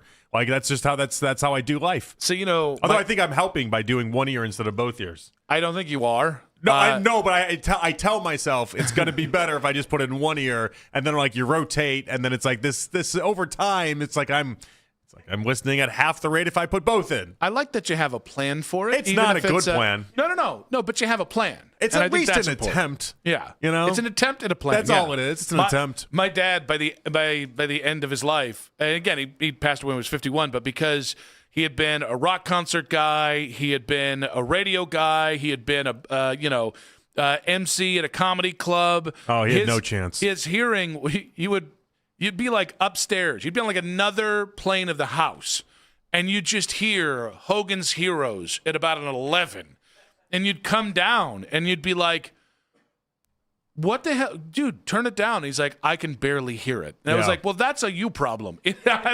I'm trying to sleep. And the first time it happened when Vanessa was staying with us it was like 2 o'clock in the morning, and my dad couldn't sleep. And it was Hogan's Heroes, in fact. And it was so loud you could hear the dialogue through the floorboards. And it scared the crap out of Vanessa because her family, like, they're on schedule. They're not like wake up at 2 in the morning and watch TV people. Yeah. And all because radio deafened my father. So that's what Vanessa now has to look forward to with me too. Yeah, we're both getting it. I mean, we are. It's easy now. We're talking downtown. No, but it stinks. It absolutely stinks. We're just not going to be able to hear. Nah, we're having fun here. Yeah. No, that's fine. By the way, do you understand that's future us problems? Do you understand the power of? Oh, I'm sorry, I didn't hear that.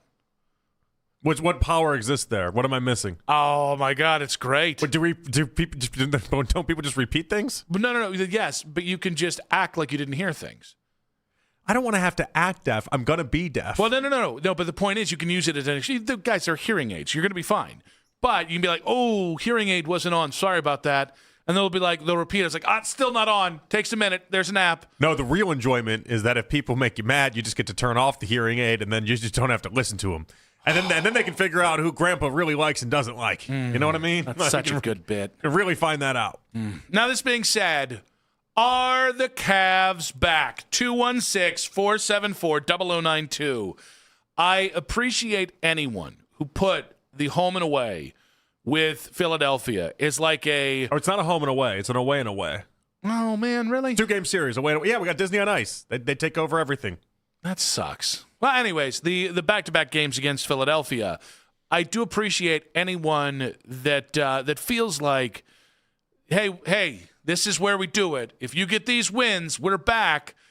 we are so much deeper into this thing than one game making me feel good about the Cavs, even if that last night was a good win. Well, then we had Saturday. Saturday was a good game as well. But we go good game on Saturday to bad game against the Jazz on Monday, and now we're a good game against the 76ers. And it at least instead of just straight up stinking for weeks on end, they're giving us something, but it's not consistent enough. Yeah, and I don't want to act like people should be discouraged, but I think my point is they've had 2 good games in a row.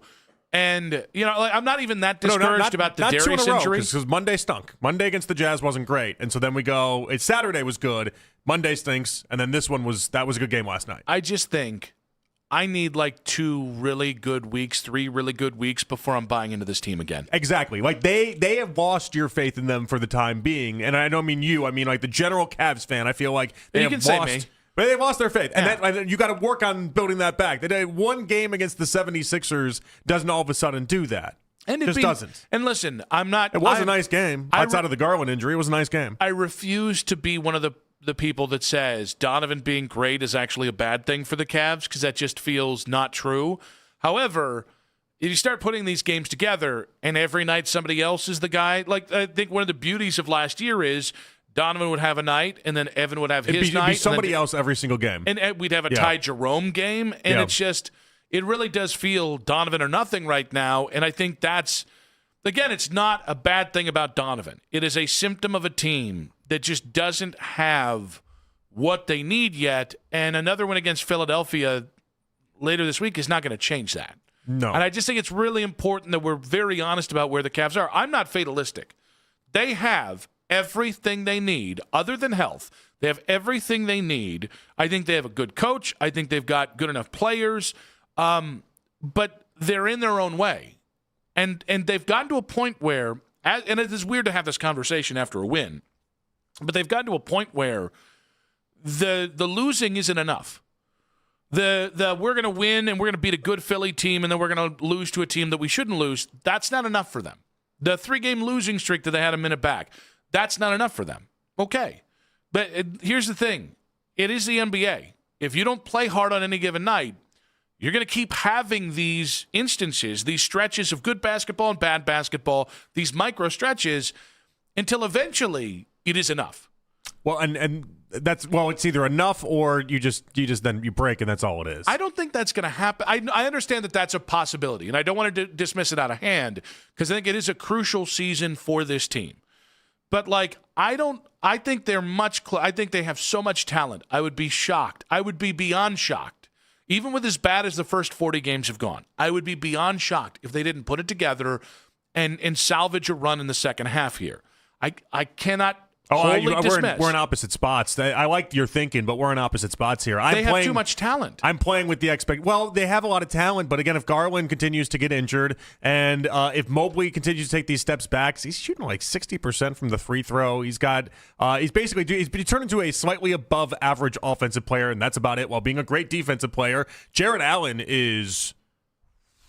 he's out to lunch. It feels like every game at this point. I do think that one's uncanny. Just real quick, that one's uncanny. Something has to eventually be uncanny at some point. Well, no, you can't. I think most goes to the players and all this, but at some point, some does have to fall back uncanny. Trying to split the bigs and have Evan be the focal point offensively and defensively late in the game while taking Jarrett off the court, I think has hurt Jarrett's confidence. And Kenny's excuse doesn't really fly with me because he's like, well, at some point you have to make a decision. You were able to have Jarrett and Evan on the floor at the same time for the last 3 years. What's different is that they've decided that Evan is a center. That's what they've decided, and their play has showcased that. He's doing 70%. And again, I know I've decided I'm a millionaire. The world is not aligned with that. NBA's weird because you can have all sorts of different. Trying to classify them 1 through 5 is interesting, and how they come up with some of this stuff. But they put him out there as the 5, as the center, 70% of the time that he's been on the court. They are trying to make this thing with Evan, and they've been steadfast in it. And I agree, it's definitely hurt Jarrett Allen. There's no other way to look at it. But then you can't tell me you have a core 4 then. Yeah. And then really even going beyond that, if DeAndre Hunter was supposed to swap out with Allen to be the core 4, well, you don't have to do another. He had a great game last night, but we don't have to do another DeAndre Hunter. Where is he? Type segment. I just think it's crazy that if you were going to make that decision, fine, then you should have traded Jarrett. That's what's weird to me is not only I think if you hurt Jarrett's confidence and certainly hurt his numbers and ability to be the best version of Jarrett, but you also neutered whatever compromised trade value you had in the first place. And again, like maybe that's just a miscommunication between the coach and the front office. Maybe, quite frankly, they didn't see this coming from Jarrett. They thought they could keep him engaged in a reduced role. But that's the one thing that like. Again, everything that we've talked about beyond Darius's health is fixable. It is. Start playing Jarrett and Evan at the end of the game. Find a way to get these guys playing hard again. Like, that's a personal decision for everybody in that locker room. Like, do you want to win, or do you want to be a 46-win team that gets bounced out in the first round of the playoffs? Rebounding is a lot of effort, right? We can all agree on that. And on Monday, they got out-rebounded by 20. And what happened last night? It was a great game for them, and they won the rebound battle by double digits. Like, they started getting back in some of these things. Now, what's interesting is that all year long, their perimeter defense has been absolute trash.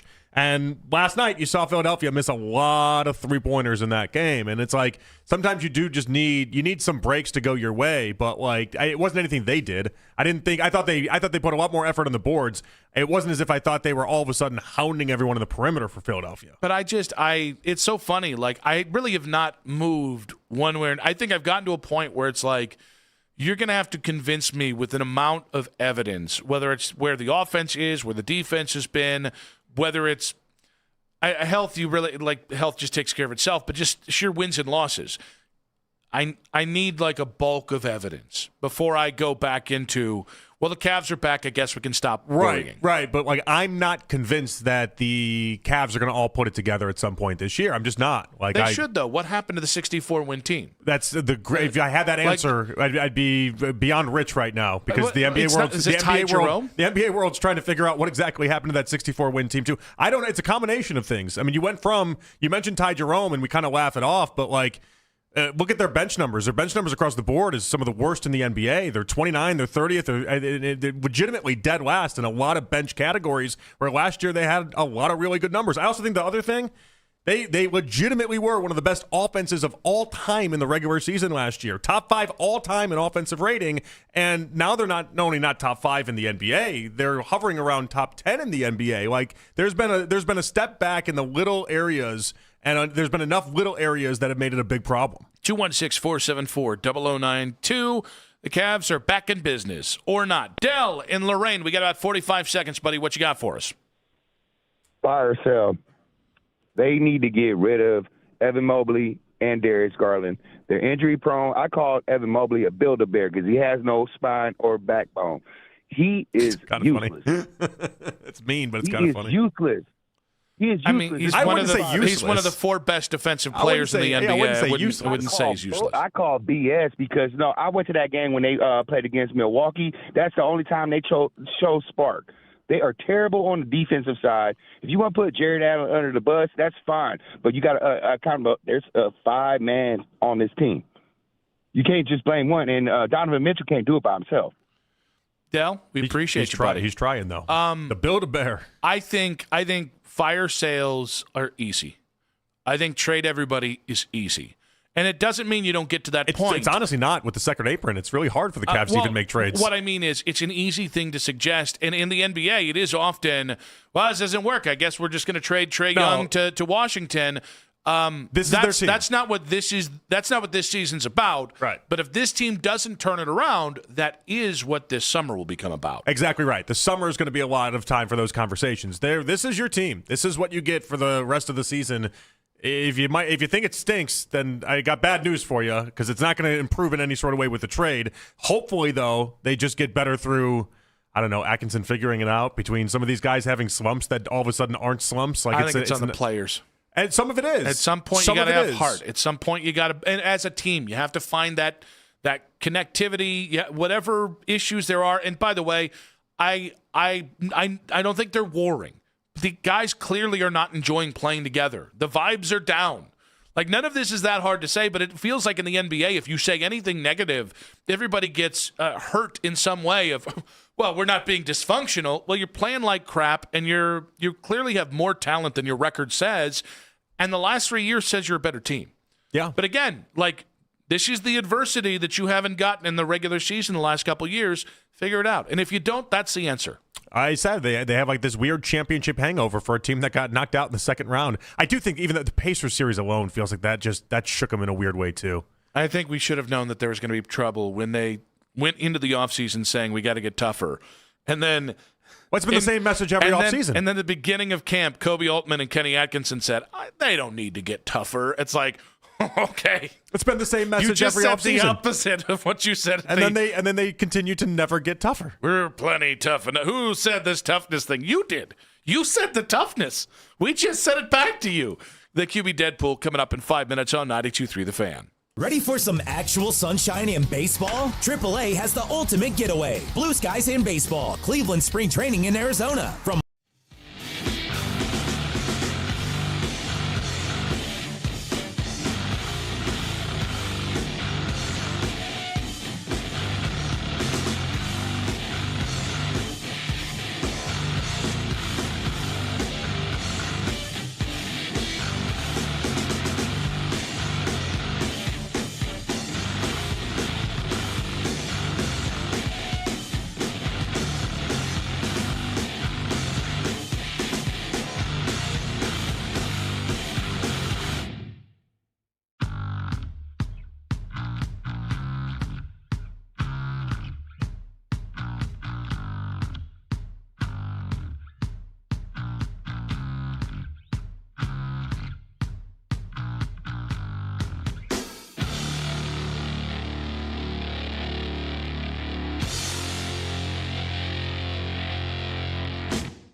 The Browns quarterback room du jour coming up in about 15 minutes here. It feels like I have Havana syndrome after Cam Mana's headphone snafu. Oh, yeah? I got it. My ear hurt, then my neck hurt. I thought we had that device. I thought we had the thing that was targeting random Americans. And turns out it was Cam Mana's earbuds. Not earbuds. He didn't have earbuds. He had headphones. But look into that, Pentagon. Anyways, we got Pete Fiutak coming up in about 40 minutes. It is time that we do have to address the quarterback dead pool because somebody's team is dead in the water here. We welcome in Commissioner Jake Murren, who's been holding it down all year long. If you guys don't remember, we drafted our teams back in August, and we have been adding, subtracting, boasting, cowering, all the different emotions with our teams here. Commish, welcome back. Thanks, guys. Yeah, I wasn't sure if we were going to do a QB Deadpool this week, but major news coming out of Oregon yesterday. Hold on. It's an every week thing. Yeah, but with no games, I don't know how many changes you guys are actually going to make. It's like the pancake breakfast. We do it every month. But if we're telling me we weren't going to do it and now we're doing it to highlight Dante Moore, is that what's happening here? Well, there has to you're be, looking at me, Kimo. Is that what's happening here? Unless you want to keep him on your roster, I feel like there's going to be a roster change, so therefore we're doing it. Is that what's happening? I thought we do it every week regardless. Well, the draft is in April, and I don't know how many weekly changes you guys are going to be making. Well, you would change every week. We're going to get new rankings, then a lot of new information, a lot of ins, a lot of outs. Fair enough. I thought we just do this every week. You guys feel that way? I thought we talk about the players every week. I mean, if not, and this is all just to highlight what has turned out to be the worst happening to the quarterback Deadpool in months. For you. In months. Actually, pretty good for me, honestly. Then I'll live with that. It's just a huge hit to the QB class in general, yeah. But I didn't know. Mostly to him. I didn't know that's what was happening. I got Carson Beck. I'm doing okay. I got Joe Fagnano. Watch me drop Dante Moore, and my Twitter rankings on this actually go up. You were second last week. That's happening. I don't know. What was the ratings last week? Mac led with 66% of the vote. You in second at 28%, and Nick in last with 6%. Most people are dumb. The listeners. All right. Except the listeners. All right. So we did do the quarterback Deadpool through the most interesting part of all this. And by the way, I think we had a great year to pull off the quarterback Deadpool because there was movement, there was all sorts of changes, there was all sorts of everything. But do we want to put the quarterback Deadpool on ice then? Because with Dante Moore gone, if we're just going to call it blouses until April, then we call it blouses. We're not calling it blouses. We're going to do it every week. The commissioner just said the commissioner was going to. He thought we were on a break. No, so in my mind, I was thinking if anybody wanted to make a change, you're trying to kill the Deadpool. It was a one because your meeting. team is dead. That's what's going on here. Obviously, but I really want to get to the bottom of this. So it was a one-person meeting in your head. Yeah, my thought process was I don't think everybody is going to want to make changes with no games being played after the national championship game. And unless one of you three say, hey, I do want to make a change, then yeah, we'll do it that week. But I didn't know if the future of the Deadpool was going to be a weekly thing or not with no games being played. Crap show here. I don't know, man. Nick, you want to keep the Deadpool going? Why? What's the why? It's not what's the canceling voice? the Deadpool. Commissioner's getting upset over there. I'm not upset. You've I'm really not trying jammed to him up. cancel the Deadpool. I'm just saying I don't know if it's a weekly update thing when nobody's playing games and nobody's changing their roster. That's all. I agree with you. I don't know what we're going to do for the next 3 months. Yeah, we'll figure it out. That's why I said I don't know what it's going to look We're like. a creative That's why radio show. Dante Moore's news yesterday means, hey, we have a reason to do the Deadpool today. I'm sorry. I don't even know what we're talking about anymore. Trinidad Chambliss. That's what I'm going with. Are you sure? Yeah. Trinidad. Trinidad. Chambliss. You gotta say like a Frenchman. I don't know how Put to. your Chalamet on it. Give me your Chalamet. Chambliss. All right. So Trinidad Chambliss added to JP's team. He has Cade Klubnik, Garrett Nussmeier, and John Mateer. Which is still a better team than Nick's team, by the way. It's definitely deeper. You definitely have. Well, Are you doubting Joe Fagnano? That goes without saying. Yes, and Taylor Green, who I heard of for the first time last week. You just don't know ball. Is the reason why you want to kill the Deadpool because Mac has just had a resounding lead in the Deadpool? care to kill the Deadpool, but also sounds like Mac they care to kill the Deadpool. is winning this poll I mean, it's week in and definitely week out. it's on life support at best. All right. What are the rosters again? Right quick here. Yeah, so now that we've gone through JP's team, technically Mac would be second in the waiver wire here. He has Fernando Mendoza, Ty Simpson, Cole Payton was his latest addition from North Dakota State, and he also has Jalen Daniels on his roster. All right. Any changes there, Mac? No, none from me. Not now. All right. There you go. And your team, Nick, you have Carson Beck, who will play in the national championship game on Monday. You also have Drew Aller, Joe Fagnano, and Taylon Green. And friendly reminder, Ty Simpson is on my roster. Yeah, I mean, it's basically blouses. Oh, that's a joke from last week. Oh, I got it. I was a little late on it. I got it. Can you guys stall for 1 second Well, here? we just recap the. So Nick last week tried to take Ty Simpson, and what he thought was going to be this big dynamic power move, while obviously forgetting that Mac already had Ty Simpson and took him back in August. Well, we've been doing this weekly for the last. And to further the recap, I kind of agree with the idea, though. I don't know how we're going to keep the quarterback Deadpool alive. Yeah, I was thinking, now that we're just airing this all out, I think 1 week we'll actually reveal how we're scoring this thing, because yeah, we still haven't figured that out I yet. have done some work Is toward there it. a way but that we can weight it where people named Trinidad, if they get drafted, they get like 75 points? I mean, can I just say, it's felt like a little bit of a off-air meeting. Yeah, just had on air, I guess, yeah. Yeah. Yeah. Now, sometimes people did you like not when we make a discuss move? off-air meetings on I air. did not make a move. But also, all right. I don't know that we had 10 minutes of content out of outside of whatever we're No, going we to did, discuss. because you're not the only person making a move. You're making a move? Oh, is the kid making a move? The kid's making a move. Going to try to get Ty Simpson again? Is Drew Aller available? You have him on your team. Yeah, he's already on your team, Nick. This is unreal. The lack of seriousness that you take this quarterback Deadpool is almost insulting at this point. Almost borderline insulting. I the was lack just of making sure seriousness you guys that you take this. I was making sure you guys knew that Drew Aller was on my team. Uh-huh. Because my move is I want to keep him on You're my right. team. You're right. You're right, Jake. When you're right, you're right. The quarterback Deadpool should probably die. No. I think this is the death of the Deadpool. No. Because we're going to We have so revisit it much when information. when we get a point system, we revisit it back in April. Right side is Nick's going to have a new roster every week to him, every time he looks at it. we He got the really best is. It's juice like out I of keep this. rediscovering my own team. So what's my roster again? Carson Beck, Okay. Drew Aller, Nailed it. Joe Fagnano, Uh-huh. and Taylon Green. Feeling we good got to about find it. like a Christmas swap type thing we can do with this, maybe. You know, or you like you get to one person gets a steal, another's quarterback or I something. mean, trades We are gotta available figure- to no, you but guys, no one's but agreed to a nobody trade. nobody has agreed to a it's trade got to this be an entire outward season. Yeah. like draw Nick's out of the gonna trade hat with and himself. swap. You know, With a something white elephant? Yeah, kind of That's like a what we're white doing? elephant. Yeah, something like that. Why, so Mac can lose Fernando Mendoza? Well, we can't just have him in the lead for the entire year and then now Or is it like a 3 Rule months. 5 well, it's because he has draft? QB 1 and 2 on his team, and then it's just everybody else. I mean, really, the quarterback draft is what failed us in all of this, if we're being Ooh, honest. I like this.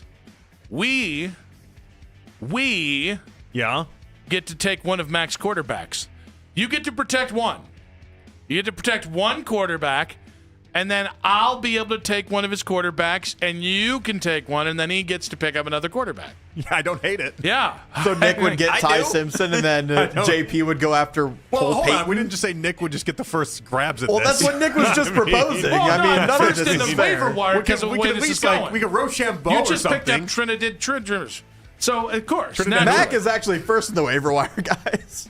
Well, no, but we're taking from I mean, his team. part of why I took Trinidad is that if that injunction that's taking place in Mississippi puts him back in, you know, he might have been able to get like his 7th year of eligibility. All right, I do want to make a to move. do the Deadpool. So we could change one quarterback. I do want to make a move. Okay. All right. Does anybody have Taylon Green? Yeah. No? Okay. Shut up. We're doing it again next week. Screw both of you. With what content? Well, if Beck wins What the national content? championship game, Content. then maybe Nick can take a victory lap on that. No, that's when we steal a player from Mac's team. I mean, do we do think have a steal a player head-to-head. or something like that's got to come in play here. We do Or have a even like, head-to-head there. You know how that Captain Crunch, like, oops, all berries? Like, oh, the factory made a big mistake. Like, all of a sudden, oh, the commissioner just made a big mistake and everyone's back in the pot. And then we redraft. What about this? Oops, all new quarterbacks. What about what happens if, and I'm just thinking out loud here, Yeah. we do all right, here's where the buck stops with the team right now, and then you get a grade on your first team. It's like a split season. and we do a redraft. So we have basically the team redraft. Yeah, now you're talking. But you get graded off both teams. And then it's a combo score. Yes, now you're composite. cooking with gas. It's just like the 2-week playoff thing with the fantasy football championship that Daryl won, then he bought a trophy for himself for. Yep. Mac, what, you agree, disagree? Mac's on board. You're the first half winner. Hey, you won the NBA Cup. Yeah, good job. Yeah. Now the real competition begins. Raise your banner. You're the Knicks. Yeah. Raise your banner. Woo. Now the start to the championship begins. Yep. Mm-hmm. Shut up. I'll always have Joe Fagnano. All right, great stuff, Commissioner. Still available for you. I don't really know what we accomplished in this segment. Congrats but on your midseason title. I know it happened. The Browns head coach and his quarterback in 5 minutes on 92.3 The Fan. This is an Odyssey Sports Minute. Presented by Robinhood. Your money, your move. You have to.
Pete Fiutak, college football news coming up.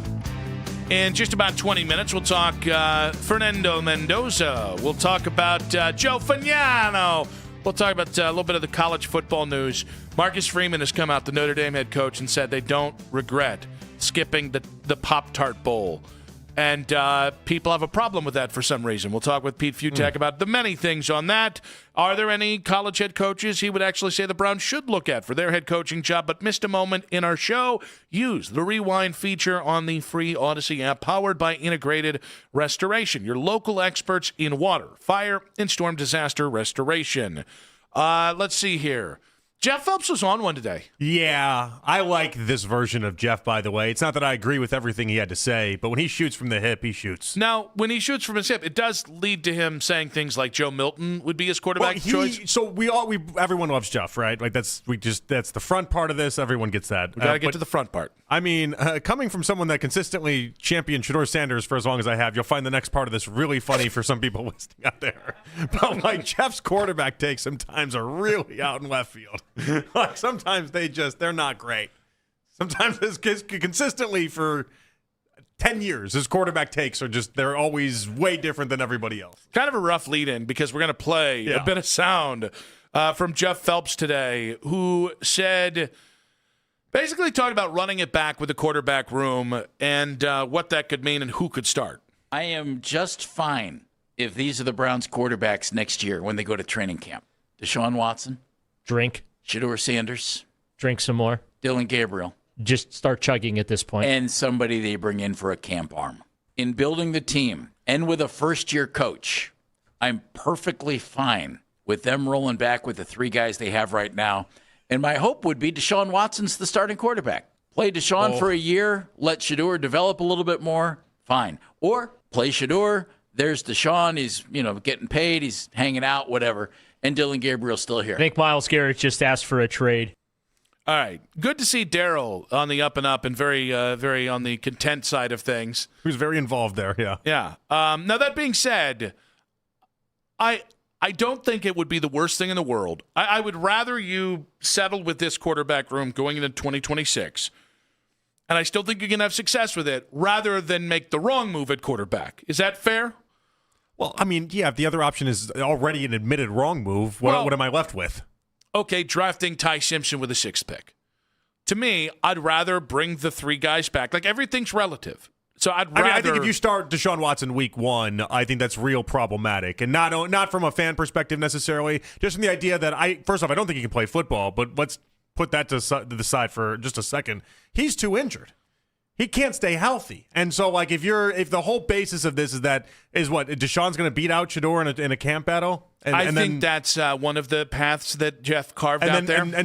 So you have a new head coach, and this new head coach is what's going to breathe life into Deshaun Watson, even if he's able to. And I'm open. I'm not going to just completely close the door that somebody not named Kevin Stefanski can maybe do a little bit better with Deshaun Watson, but like. He's just so injured. I just don't know how you bank anything on that. I mean, in fairness, this plan, these three quarterbacks, is already better than the one they had last year. Kenny Pickett. That I don't disagree with. Kenny Pickett, Joe Flacco, and rookie Shedeur and rookie Dillon Gabriel. At least I do have some experience with the two now second-year quarterbacks. And Deshaun is healthy. It's not Deshaun coming off an injury. He is healthy. I don't want to see Deshaun start ever again for the Cleveland Browns. But I know there's a real possibility. You can't put him on the commissioner's list. And you can't ignore the idea that they're still trying to they're going to try to get some value out of Deshaun. And the new head coach, I would imagine in these meetings, like how much does Deshaun Watson's name come up in these meetings? Does it come up in like these conversations for this next year, or does it come up in passing? Like I'd be dying to find that out when Andrew Berry sits down with Mike McDaniel. Does he ask him, what can you do with Deshaun Watson, or is that not even a question for him? No, I think you have to ask about how do you feel about these quarterbacks? You have to. They're the quarterbacks you have. And whether it's true, we'll find out. Whether the Browns can find a way to move Deshaun in some way, I don't think they will. I think Deshaun will be here. I think the cap nerds have been on this since day one. And if you hated it right now, guys, wait till they restructure his contract for, I believe, a 6th time. Yeah, March 2027 is ideally the time when you're going to be able to get rid of him. Ideal is a really tough one to work with there, but I understand what you're saying. on the actual. Well, I mean, where they're going to do it is more the reality. Yeah, I mean, there's no way around. You have to talk to each and every one of these coaches and say, do you think you can work with Deshaun, and can you run a system that'll fit him? What do you think about the 2 second-year quarterbacks? You have to. And it's funny because, there's just this throw everything out. Neither of the quarterbacks are any good as rookies, so they're not on the table. No, they're on the roster. And if they're on the roster and you don't have a starting quarterback, you have to have conversations, and it's interesting.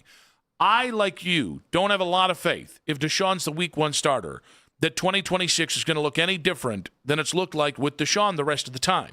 Here is the difference. You will have a new offensive OC, and you will have a new head coach. Right? I mean, there's got to be. That's the one part they haven't changed around Deshaun. And I would imagine, and you guys are not going to want to hear this at all, but I would imagine there's somebody that they interview that thinks to themselves, Stefanski didn't know what he was doing with Deshaun. I can fix this. Yeah, that's such a good point, by the way, because it's kind of the thing that I've been pointing to at Kevin going to Baltimore with Lamar. Like, you've got Lamar. It's hard to screw it up. It can be screwed up. Like, there are very few quarterbacks that are bad fit proofed, right?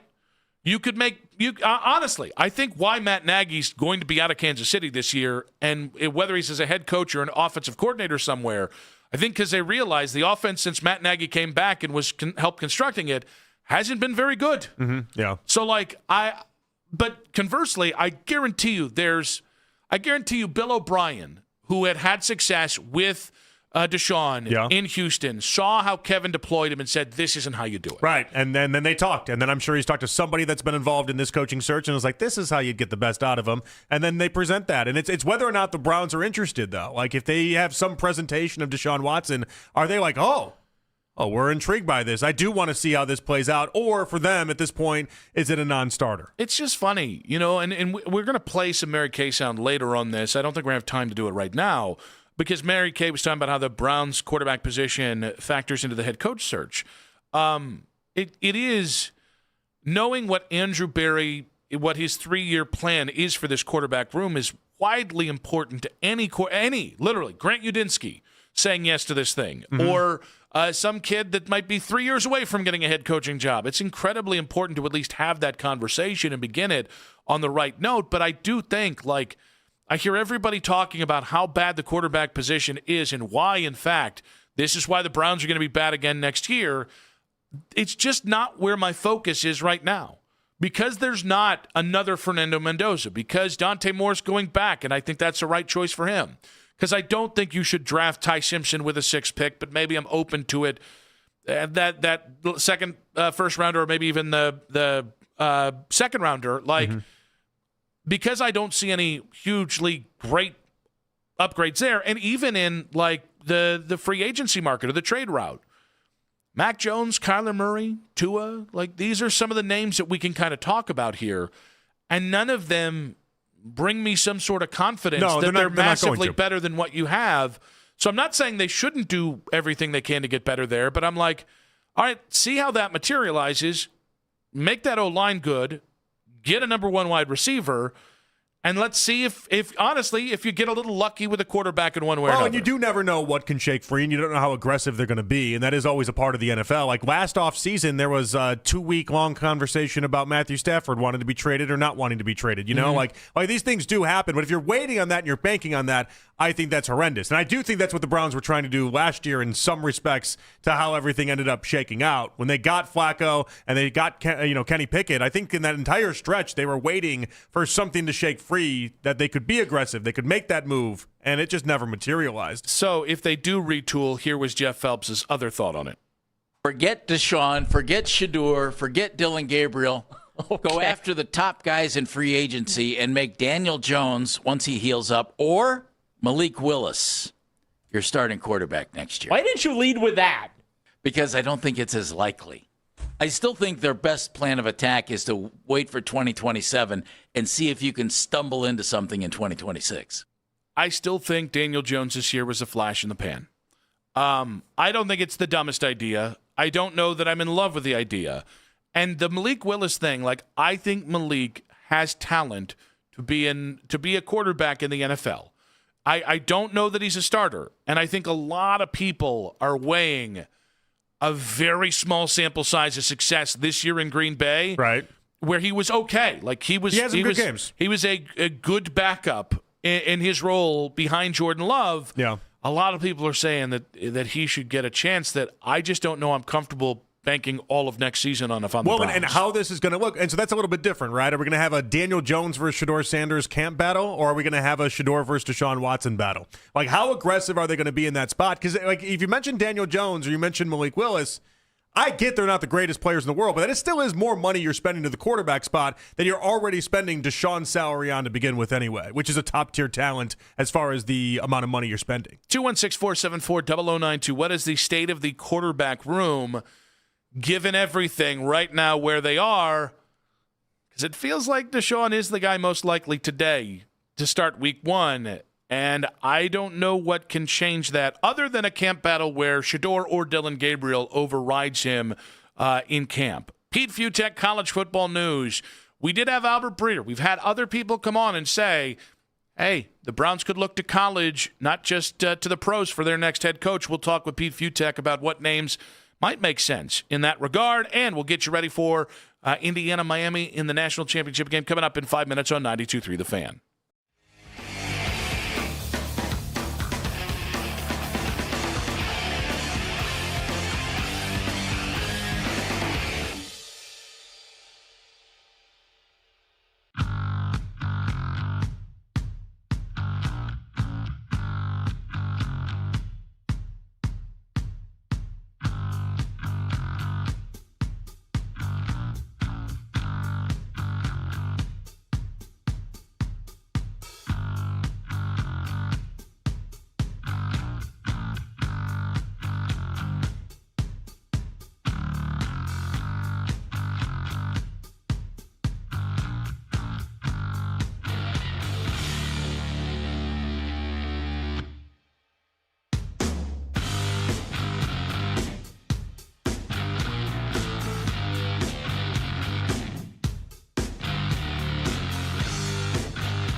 Well, apparently we never left. Yeah.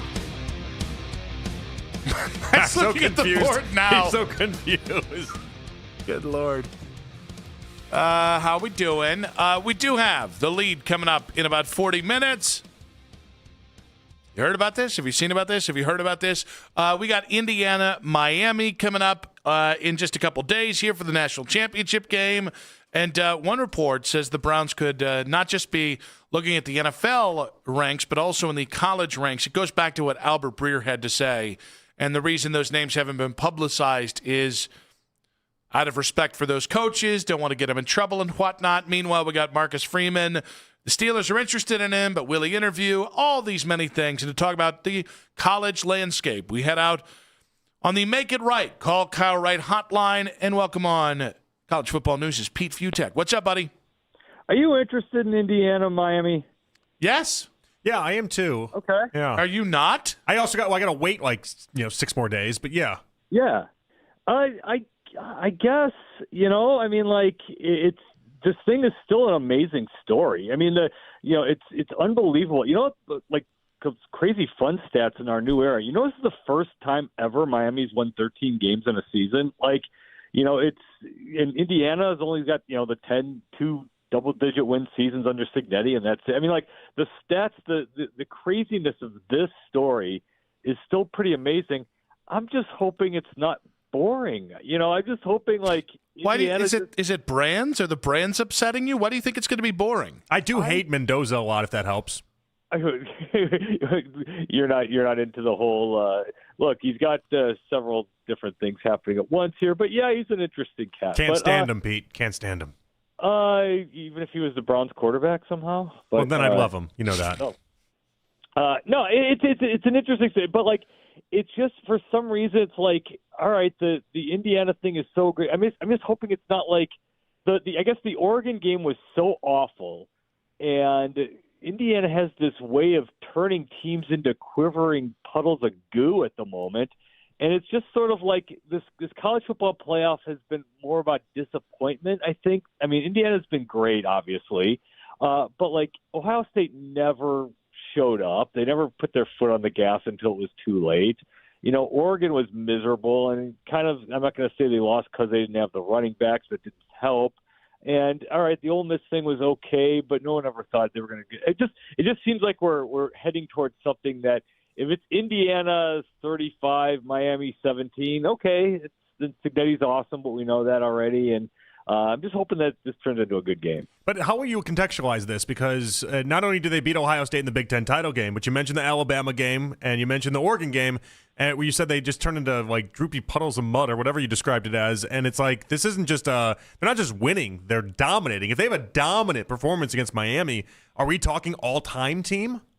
I mean, it's how about all-time season, and I guess, but all-time team's relative. I mean, look, that LSU team with Burrow and Justin Jefferson and Jamar Chase, that thing was ridiculous. I mean, that's talent-wise and everything else. That team was just better. But, yeah, okay, in terms of the season, I mean, to get through, at this point, the accomplishment almost, it's so overwhelming to think about what it takes to win a national championship. Now, again, remember, last year Ohio State had to get past the 2 big losses in the season and then go on that great run. It's so hard to win so many games. And so what they've been able to accomplish is just unbelievable. And, now the storyline has quickly become everyone wants, why didn't we do that? What's Curt Cignetti doing that's so amazing? Well, as it turns out, they're just playing better than everyone else. It's just an unbelievable thing that's just hard to kind of put into it's so big, it's so massive, it's so out of the blue that it's just sort of I guess overwhelming, I guess, for a lot of people. Pete, I think I got to do this, buddy, and I'm sorry. You're one of our favorite guests. I respect you. I always like to front load a compliment before I then insult somebody. He's going to jam you up here, Pete. I think you are a full-blown brand supremacist. Oh, I think if this was Ohio State instead of Indiana, I think Pete would be chomping at the bit Pete, here. I'm a brand snob, and I don't think this is any sort of that. Plus, Miami's a massive brand. They used to be 20 years ago. It crazy is the crazy part about this is that most of the guys weren't alive yet the last time they played when they lost that game to Ohio State for the national championship. I feel like it's been so long for Miami. But a little bit of Brad's approach. No, I think the Indiana thing is amazing. I'm just hoping it's not a bad game. I guess is my problem. And if it's a good game, then great. Let's go. There's a little bit of that. It's a little bit of I'm sensing a lack of national interest other than, wow, Cignetti's awesome. It's part of the time of the year. Part of it is, you know what? It's NFL playoff time now. I mean, this thing kind of has gone on for a little bit too long. I, as an Indiana person and someone who I handle Indiana on SI, this is amazing. I mean, it's absolutely an amazing story at an all-timer level. I'm just not sensing it like it's almost like there's like you kind of mentioned this in the lead-in. There are so many other things going on, like Marcus Freeman. Could he be leaving? The transfer portal. Everyone's waiting for the Lane Kiffin thing to get going because this LSU thing's going to be a monster. It's just there's so many other things going on. I'm hoping this game is good. Then I'm hoping we're not getting another all right, well, Miami comes out and Carson Beck throws 3 interceptions in the first half, and all right, it's a coronation at this point. Well, so is Cignetti awesome, or is it the idea that he just found his own version of Moneyball, essentially, where he just gamed the system, where he's got all these 23-year-olds when the NCAA world didn't think this is how you can win or how you should be winning, and he just went out and did it. But there's no way to game the system now. I mean, if this was 15 years ago, we'd be saying, oh, well, they just paid off everyone, and look at them, they just paid off. But, now you could do that. Now you're supposed to. He's just coaching better than everyone else. And, this team is flawless. I mean, they just block and tackle better. They don't make mistakes, and they capitalize on absolutely everything. And for some reason, no one can handle this when they play them. I mean, it got lost in the shuffle, but Penn State almost got them. Iowa played them tough. They're but for a missed kick by Ohio State, there was a chance there, and they just kind of took things up another couple notches. I still don't think Alabama was all that good, but it's still Alabama, and they blew them out. They owned the 3 points in the Rose Bowl. Oregon should have been better, and they just didn't show up. They just buckle. They just didn't have it. And so I'm just hoping that Miami does not turn into the team that showed up against, say, SMU and Louisville, where they just kind of didn't seem to have it. They didn't play great against Ole Miss, and they still managed to win. I'm hoping for a really good game here. I guess is my trepidation in all this is I'm hoping that this is a good, fun game. But the story itself, Indiana itself, this is absolutely unbelievably amazing. And if anything, it gives hope, reasonable hope to everyone else out there to think all my friends who are Minnesota Gopher fans. You've been telling me for years that we just, Minnesota's never going to be that great in football, and then look what Indiana did. Well, that's what everyone thinks now. Pete, should Marcus Freeman take the Steelers job if offered? No. I mean, I don't get why people would want an NFL job other than it's the NFL, and that, the NFL is not college. College football isn't the NFL. But right now, I mean, think about it. The NFL, being an NFL coach, all the NFL coaches are kind of the same guy. I mean, they're all these really fit, good-looking young guys who just know analytics. And, there's no – I mean, other than the Andy Reids of the world, there isn't a whole lot of personality to this. I mean, there's a time you could name every, head coach in the NFL. Could you name all 32 head coaches right now in the NFL? I mean, there's a bunch of guys named Mike, and, they're all the same guy. And the other part, too, is in college ranks, you control everything. You can control who you get through the portal. You can get your NIL money going, especially at a place like Notre Dame. You can control your entire world. In the NFL, you've got general managers, you've got the draft, you've got all different parts of this. That's really hard to you can't just go in there and just because you're a good coach and will your way through doesn't mean your team's going to have, the right guys to get this thing done. So plus it pays better. I mean, who knows what Notre Dame doesn't release it, but Notre Dame could pay Marcus Freeman the generational wealth. He's a superstar. He's got all the the things in the world he could want at that job. He is the guy. I don't know why you'd want to beat your head against the wall taking a pro gig at this point. I mean, they got a Todd, they got a Kyle, they got a couple of Seans, and Jim. Come on, they all have amazing haircuts. they all have really nice hair. Because they make that NFL money, Pete. I guess, right? And they're all young, and they all kind of interchange jobs at this point. And they're all just, I mean, it's just all the same guy. You get the Pete Carrolls out of there now; he's done, and Tomlin's gone. I guess Harbaugh's going to take the Giants gig now, but like he's got good hair too, So it's I don't know. It's just it's a good gig, and I do get the idea of not having to always recruit and always having to deal with your own players, always deal with all the. Always be recruiting your own guys and all that. And that's, the Chip Kelly thing of liking to just go coach ball for a little bit. Just not having to deal with any other aspect of this. So I do get it from that standpoint. But plus, Marcus Freeman's a coach. And like all coaches, they love to have their ego stroked. And they love to think that, hey, I could go to the NFL if I want to. Yeah, why is that? That like I can't think of a head coach with like a bad haircut, but like everyone thinks of Kirby Smart initially for that bad hair. Yeah, exactly. Like you want those guys like the old school coaches who chain smoked and were 50 pounds overweight and like they looked like they were 61 years old when they were 40 and like the 1970s coaches and stuff. But it's just because it's just a different era now. These guys are so good, so young, so early, and you get the guy. Everyone wanted the Sean McVay types, and well, that's what you got all over the board now. Did Dante Moore, did he make the right call staying at Oregon?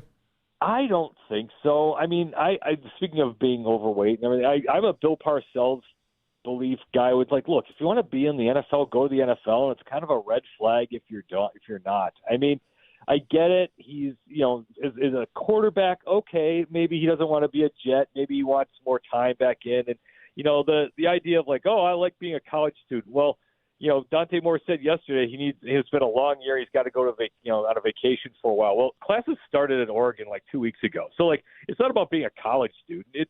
I don't really get it. I get that his performance against Indiana wasn't great, but if you're going to be the number 2 pick in the draft, and I honestly think once they got into workouts, that there would have been a real shot that some would have thought, yeah, he really is the number 1 guy.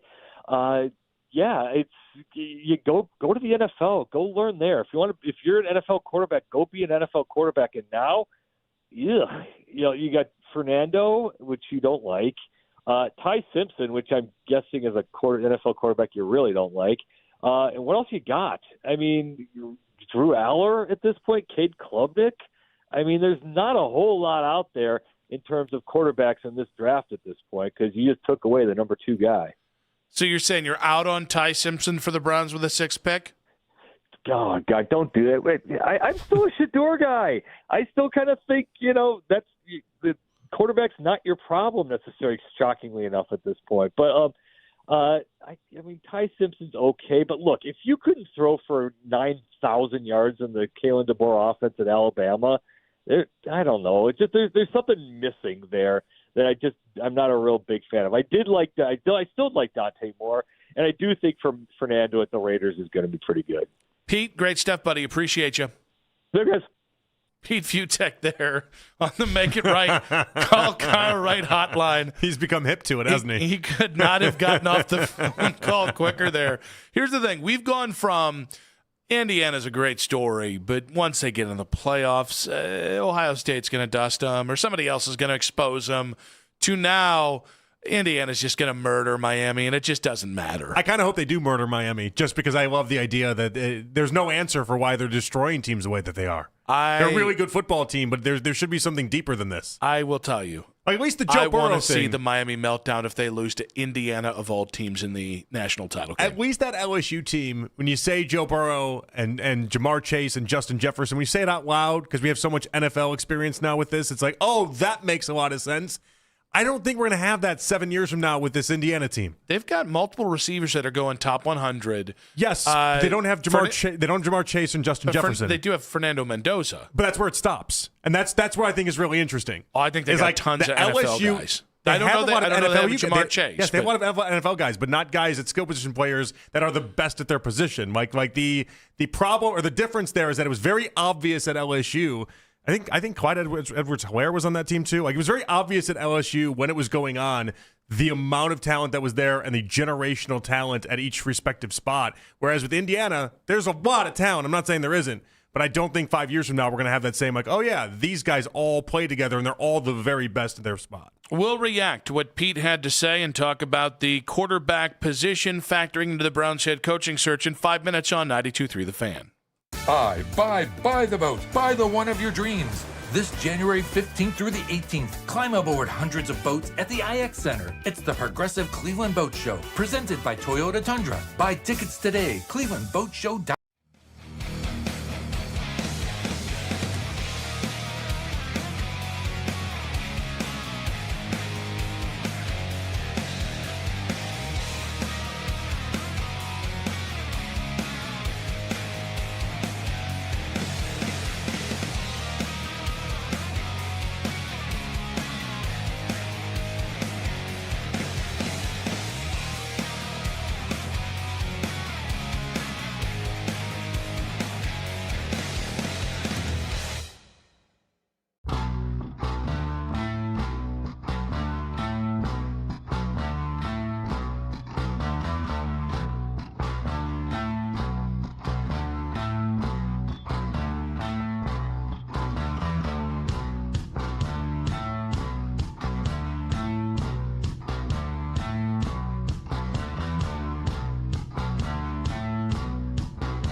including the Ken Carman Show with Anthony Lima. 6 to 10 a.m., Baskin and Phelps. 10 a.m. to 2 p.m., Afternoon Drive. Nick Wilson and myself, Jonathan Peterlin. 2 to 7 live each and every weekday on the Fan's YouTube channel. Subscribe to our channel for free to watch all the best content from your favorite shows in the Fan live and on demand now. Indiana has this way of turning teams into quivering puddles of goo at the moment, and it's just sort of like college football playoff has been more about disappointment, I think. I mean, Indiana's been great, obviously, but like Ohio State never showed up. They never put their foot on the gas until it was too late. It just seems like we're heading towards something that if it's Indiana 35, Miami 17, okay, Cincinnati's awesome, but we know that already. And what they've been able to accomplish is just unbelievable. And, now the storyline has quickly become everyone wants, why didn't we do that? What's Kurt Cignetti doing that's so amazing? Well, as it turns out, they're just playing better than everyone else. It's just an unbelievable thing that's just hard to kind of put into. So big, it's so massive, it's so out of the blue that it's just sort of I guess overwhelming, I guess, for a lot of people. I'm not disagreeing with Pete Futek. Considering that this is the first national championship Indiana would have ever won at football, and for most of my life, they've been a 3 to 4 win team. In the Big Ten, I do kind of think we're short-selling this a little bit in terms of the novelty of it. Like, part of why I'm excited to watch the national championship game is, all right, can Indiana do it? They've never been here before, and can they actually win a national championship? Because, again, that's something that literally would never have happened in any other scenario than this one in the expanded playoffs. Yeah, we just don't get this. It's I now maybe a few years down the line I might get bored if it is like a Minnesota or something in there, and we're just constantly changing teams out. That's the brand snob in me talking. But for right now, for this year, it's kind of fun not to have an Alabama or one of those top echelon teams be at least the favorite within the title game. Also, Pete's college definitely did. His college bias definitely did show in there. The Steelers' job is way better than the Notre Dame job. You're going to make more money. You have less work because it's just a different game in the NFL. There's just a finite amount of work to actually do, and you really have to screw up to get fired. Whereas in Notre Dame, your first 8-win season, your ass is out of a job. Well, but it's flipped, though. It's weird because, colleges, if you're good at your job, you can have that one for 25, 30 years, where in the NFL, you just don't have that. But in this instance, the Steelers' job, that's an automatic 15. You're starting off. If Marcus Freeman goes there, he's got the job for a decade plus, and no one even questions it because that's how they work over there. And Notre Dame, it doesn't work the same way as everyone else. Well, yeah, I mean, they gave Brian Kelly some leeway. They gave Charlie Weiss some runway. But Brian Kelly had it at such a level where even though they weren't making the playoffs every year, they were at least in that top 10. He was going to national title games. He was getting blown out by Alabama in those games, but they were going. I do think if Marcus Freeman has one 8-5 season, I think you're going to see the tone shift there. I don't know about that. Listen, he's built up a lot so far. Those boosters are crazy. With love and respect, those people are bleeping crazy.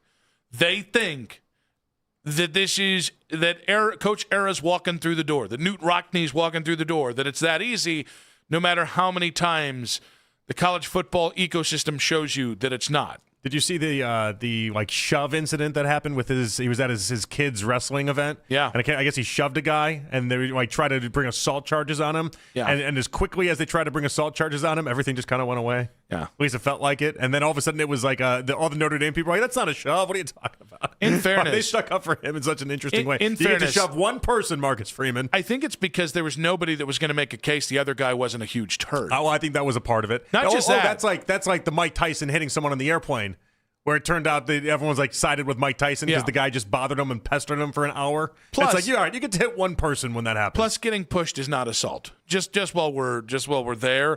And here's one more thing. I don't care who you are. If you berate my child in a public setting and then berate my wife, there's going to be some sort of conversation with me. I'm not saying I'll push somebody. This is an aside, right? Because we don't know that that's how that went down with that. Well, no, that was the report is that his this wife coach, was bothering his wife too? Yeah, that this guy berated the wife and the kid. I mean, Marcus Freeman really doesn't have much of a choice then. Yeah. So, But you're right.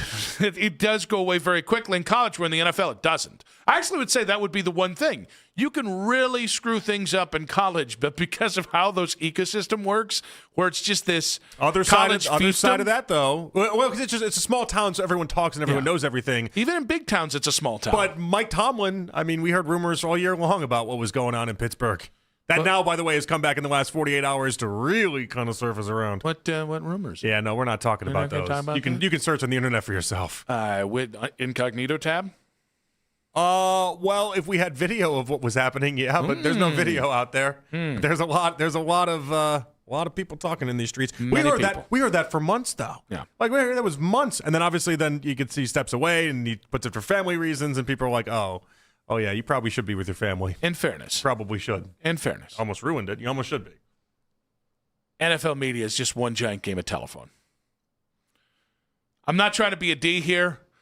But the amount of times that I hear something that I definitely heard from somebody else that seemed very similar to the thing I heard from somebody else that was like secondhand information in the first place, it's not great. It's not great. I'm not saying the Tomlin thing's wrong or the market for whatever. I'm just saying there's like all of a sudden nothing has happened other than Mike McDaniel interviewed on Monday. Yeah. And the amount of people that I'm like, I think it's going to be McDaniel. And I'm like, that's worse for me. I want Mike McDaniel as the coach, and the fact that everybody thinks it's going to be Mike McDaniel today makes me think it's not going to be Mike McDaniel. I don't hate that logic. When the herd has come together and think that it's all McDaniel, we probably should go back to thinking it's Udinski. Or it's going to be Dan Pitcher. Dan Pitcher keeps getting a glow up, by the way, in the back of my brain, just based off of how the feel and the sense of it all is. Can we honestly have a conversation about that too? Guys. He just seems like an Andrew Berry guy. A guy talking, this is more about the Udinski thing. A guy talking football in a video and doing it in an authoritative or exciting way doesn't mean he's going to be a good football coach. I mean, I know it's all we have to do with these young assistants who've done diddly squat in the NFL, haven't called their own plays. They're pretty much like they either went to an Ivy League school or they just were a quality coach for the right coach. But I saw the one Grant Udinski video like 7 times. Yeah. And just, this is my coach. Because he talked about football in a video? I guess it's just people have nothing else to go off of, so they just get a little desperate is all that is. I know. Like, I'm like trying to be sympathetic to this, but it's the same thing with Dan Pitcher. It's like, I mean, talking football in a weird way is almost like it's like a quarterback's tape. That doesn't mean nearly what you think it does. So basically, Dan Pitcher was really nice to the Cincinnati media when he didn't have to be, and so that's why people in Cincinnati won't shut the hell up about him being the next great head coach. They won't stop talking about it. But you're right. Part of that stems from the idea that he's been in Cincinnati for a decade, and he probably does really nice interviews when he's there. Like it doesn't take much to make people happy. It really doesn't. And I really want to... You can fool a lot of people really quick. Well, I think that's kind of the point. I think that's like what's killing me about this. And then listen, again, I'm not anti-Udinski. I'm not anti-Dan Pitcher. The Browns have access to a lot more information than everybody else does because they interview these guys and they get to know them and they get to... Yeah, and Andrew Berry knows Dan Pitcher personally. But, like, there is an element like, hey, did you see that video? That's my coach. It's like, well, I can actually cut on the tape of Mike McDaniel and his offense in Miami and think, man, if I put that offense with the Browns defense, I think we could be pretty good next year. You know what I mean? Or I think that could build into something super interesting. As opposed to, there is an element in the NFL, and I get it, but there is an element in the NFL where it's like the unknown, and this goes true with quarterbacks, and this goes true certainly with head coaches, where the unknown is better than the known because now there's some sort of cap on the known. Well, this goes to like the Micah Parsons trade, for instance, where it's like we're going to trade somebody that would potentially turn into another Micah Parsons. Yeah, it's kind of that idea. Well, I mean, it's the mystery box. People love the mystery box. They don't love what they know. They love the mystery. I've got 40 games of Mac Jones, but we don't have a lot of data on Anthony Richardson. I'm not trying to do that to you, Mac. I'm just saying, like, it's why people say, well, I'd rather take a flyer on Anthony Richardson than a guy with a ceiling. Well, yeah, most guys have ceilings. Well, but that's how the NFL works. That's what this has turned into for Andrew Berry, though, in many ways. Because if you go with a Udinski, if you go with a Pitcher, any of these guys, you're betting on them being Sean McVay. That's that mystery box. That's the big question mark on it, where you're like, that the end result, if everything goes swimmingly, it's Sean McVay. But the weird part about this is that there's a scenario that exists where Mike McDaniel was just really held back by the Dolphins and Tua being his quarterback. Yeah. Like, he still has a very high ceiling that he can get to. I just don't know why enough people aren't accepting that that also exists for him as well. Well, and again, to what you're saying, I don't think we know what the ceiling is on Mike McDaniel because of Tua and because of that roster and because of where things were, right? But I know where the floor is. Right. I know where the floor is. And that's better than the floor for any of the other guys that we've never seen coach. Whereas Udinski or Dan Pitcher, they get in here 2 years in, and it's Pat Shurmur. It's where, we have the same agent, or I knew the same guy. I don't want to take – listen, I'm comfortable with a somewhat lateral or just like a half step up at head coach. It's just a different head coach. Because now that we're in it, all right, they're not hiring a leader of men. They do not want a guy with an authoritative position on anything. They want a guy that's going to shut up and be the head coach. Okay, they want to shut up and be the head offensive coordinator. Yeah, we're getting a lot of Dan Pitchers, not a lot of Robert Saleh's talk right now. Yeah. All right, cool. So that's where they want to go with this. So I'm comfortable with that. I'm not comfortable with hey, it could be Sean McVay or it could be Skippy McGee. Because I think more often than time when you're going for Sean McVay, you get Skippy McGee. That's where we're at, though. That's where the Browns are at. We get to roll the dice. We have to live with the reality that you might be hiring Jim Tomsula. Okay, come on, not Jim Tomsula. This guy's not going to have a mustache. I called Freddie Kitchens Alabama Jim Tomsula for like 3 months. The Alabama Jim Tomsula is actually a move in the bedroom. It's a big finish. Hey, we're having fun. I'm horny. The lead in 5 minutes on 92.3 The Fan. This is an Odyssey Sports Minute.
Ross Tucker coming up in about 20 minutes. We'll have Ross. We didn't have him yesterday. Cell issues and whatnot.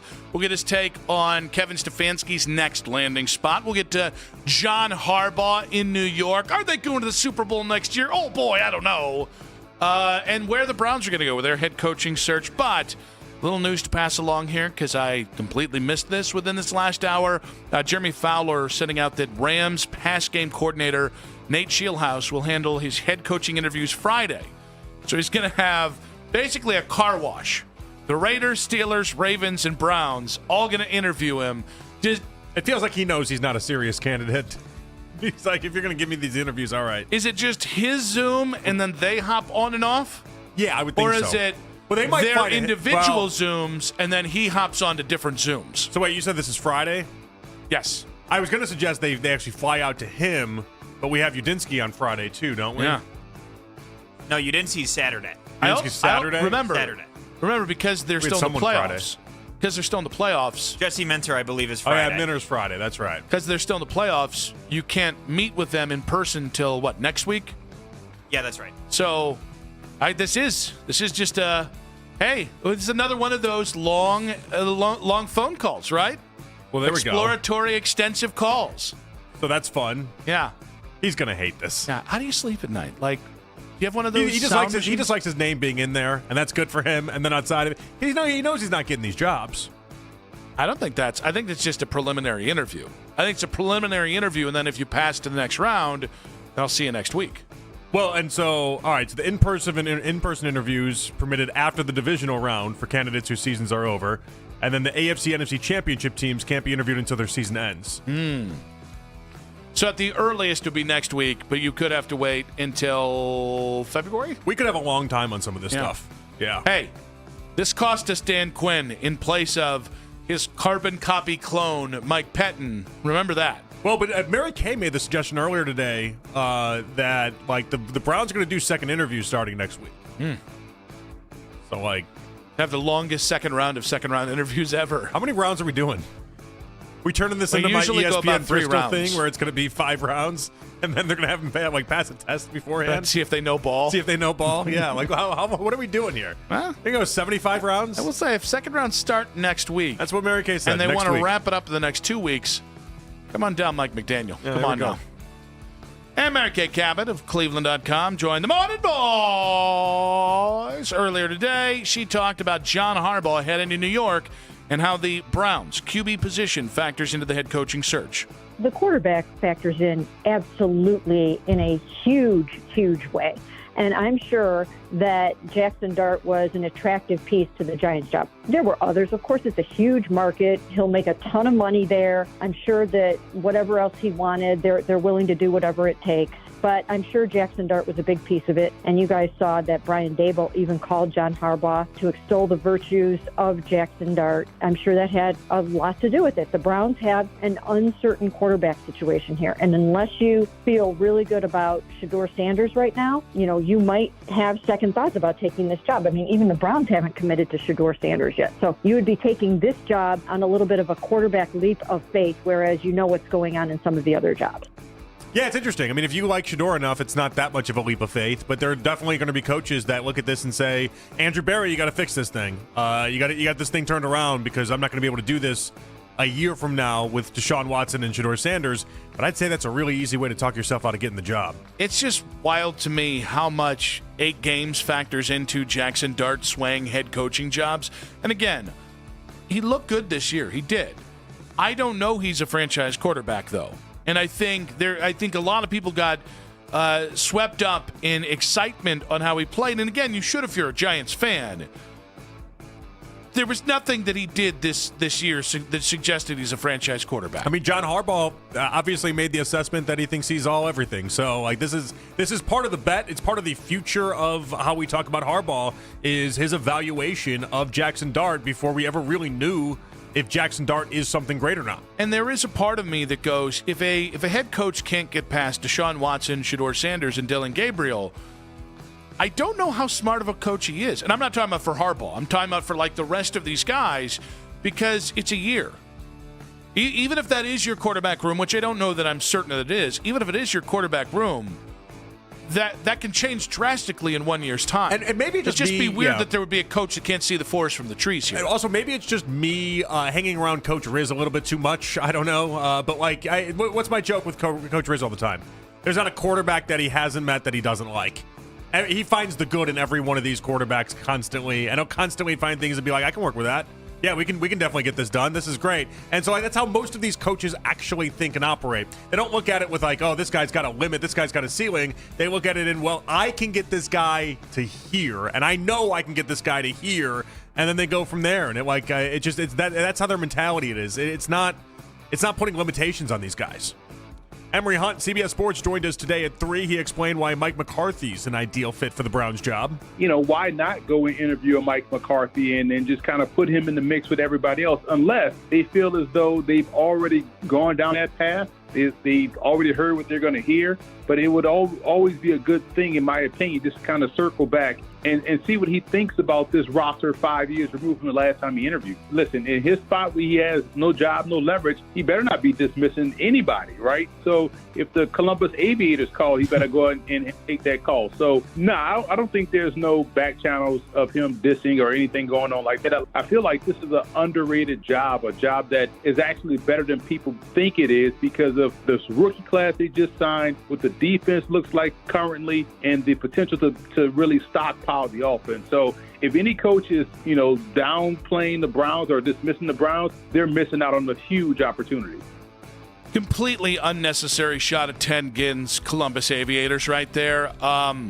Listen, I am not as excited about Mike McCarthy. You cannot ignore the track record that Mike has.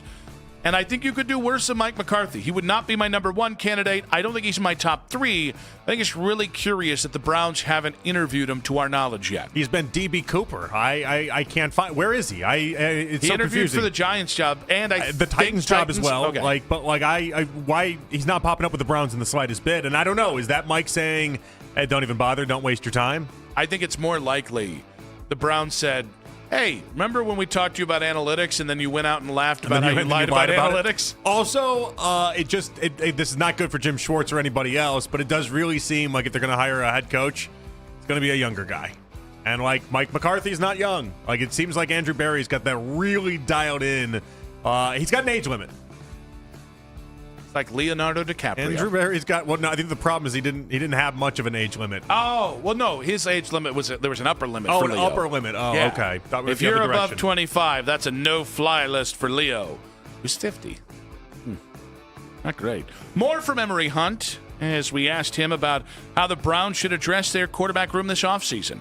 Shedeur Sanders is the QB1 for the Cleveland Browns. And this is why I hated the whole discourse throughout the season, because they put up new graphics and new splatter charts and all kind of colorful charts that show, oh, look what Shedeur Sanders rates. But they always leave out the fact that this dude got 7 weeks of starters reps, and he went 3-4 in those starts. And within those seven losses, 5 of those, they were in the ball game. Everyone just hates on Shedeur Sanders because it's the cool thing to do. It's like hating on the Browns being the Browns, right? So looking at this team as a team that can be a very good team. It's funny how when you empower somebody, you get the best of that person. And when they empowered Shedeur, spoke life into him, you saw how he responded. And I think that's something that people will never see because they don't want to see it, but the answer is right there in-house on a 5th-round rookie contract. So take full advantage. Yeah, I mean, no surprise. Emory's like Shedeur since day one. I didn't expect him to say anything but what he said. See, Lima and Emory are going back and forth at each other. I did see that, yeah. Well, content, I guess. For who? Lima or Emory? For Lima. What do you mean? Oh, that's fair. Yeah. Those Twitter checks don't write themselves. I am not in any way. I shouldn't say in any way. I don't think the quarterback room is going to be Deshaun, Shedeur, and Dillon. I think you could do worse than that room, but I don't think that's what it's going to be. I think for supporters, as it were, I think your best. You think Dillon's getting traded? I really did float that. I didn't float that for no reason. I think Dillon Gabriel for Mac Jones, depending on what else is involved. I wasn't hanging on to the Mac Jones portion of that, but I do think that there's an obvious scenario that exists. The new head coach comes in here, and then Dylan Gabriel's not going to be on the team much longer. And the same thing with Shedeur, in fairness. It works both ways. Anytime anyone's brought it up with Shedeur, it hasn't been an instant no, it's never going to happen out of my mouth. The Cavs beat the Sixers last night, but Darius Garland left the game in the third quarter with a toe injury. Donovan Mitchell was asked post-game about his reaction to the injury. He's a fighter, dog. It's one of those things where it's like you see that and you have to go from concern to like, okay, time to kind of like go mode. You know, the other team maybe see that, maybe like, all right, here we go. You know what I'm saying? Because he was hooping. He was getting downhill, creating and setting the tone. So obviously there's concern always, right? That's my brother. But he's in good spirits, so that's always a good sign, right? You know what I mean? So that's kind of just what we have. It was tough. It was tough watching. Also, it was weird. Worried about his Very face. simple. Now we're worried about his legs. We are due for him getting popped in the face and like that, losing a cheekbone or something like that. He's like that when you used to play Operation, you know? He's like that little, and just everywhere you touch, it's going to buzz you. It's not good. Must be nice. Why? Ross Tucker. That's not seductive, you goober. Mac heard it. I heard yeah, Mac, it. what was that? Come on. Everybody heard it. You can't just speak around these parts. Oh. Everywhere it touches, it buzzes. I'm just saying. Whoa. I'm horny. Been a part of those circles. Stop gooning. Ross Tucker, drop those corn emojis and stop gooning. Ross Tucker Football Podcast in 5 minutes on 92.3 The Fan.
you. We've got Lance Reisland coming up in just a little bit here, about 40 minutes. But yesterday, many issues. We got it figured out. And our guy, Ross Tucker, is joining us right now. He's the host of the Ross Tucker Football Podcast. You should follow him on social media at Ross Tucker NFL.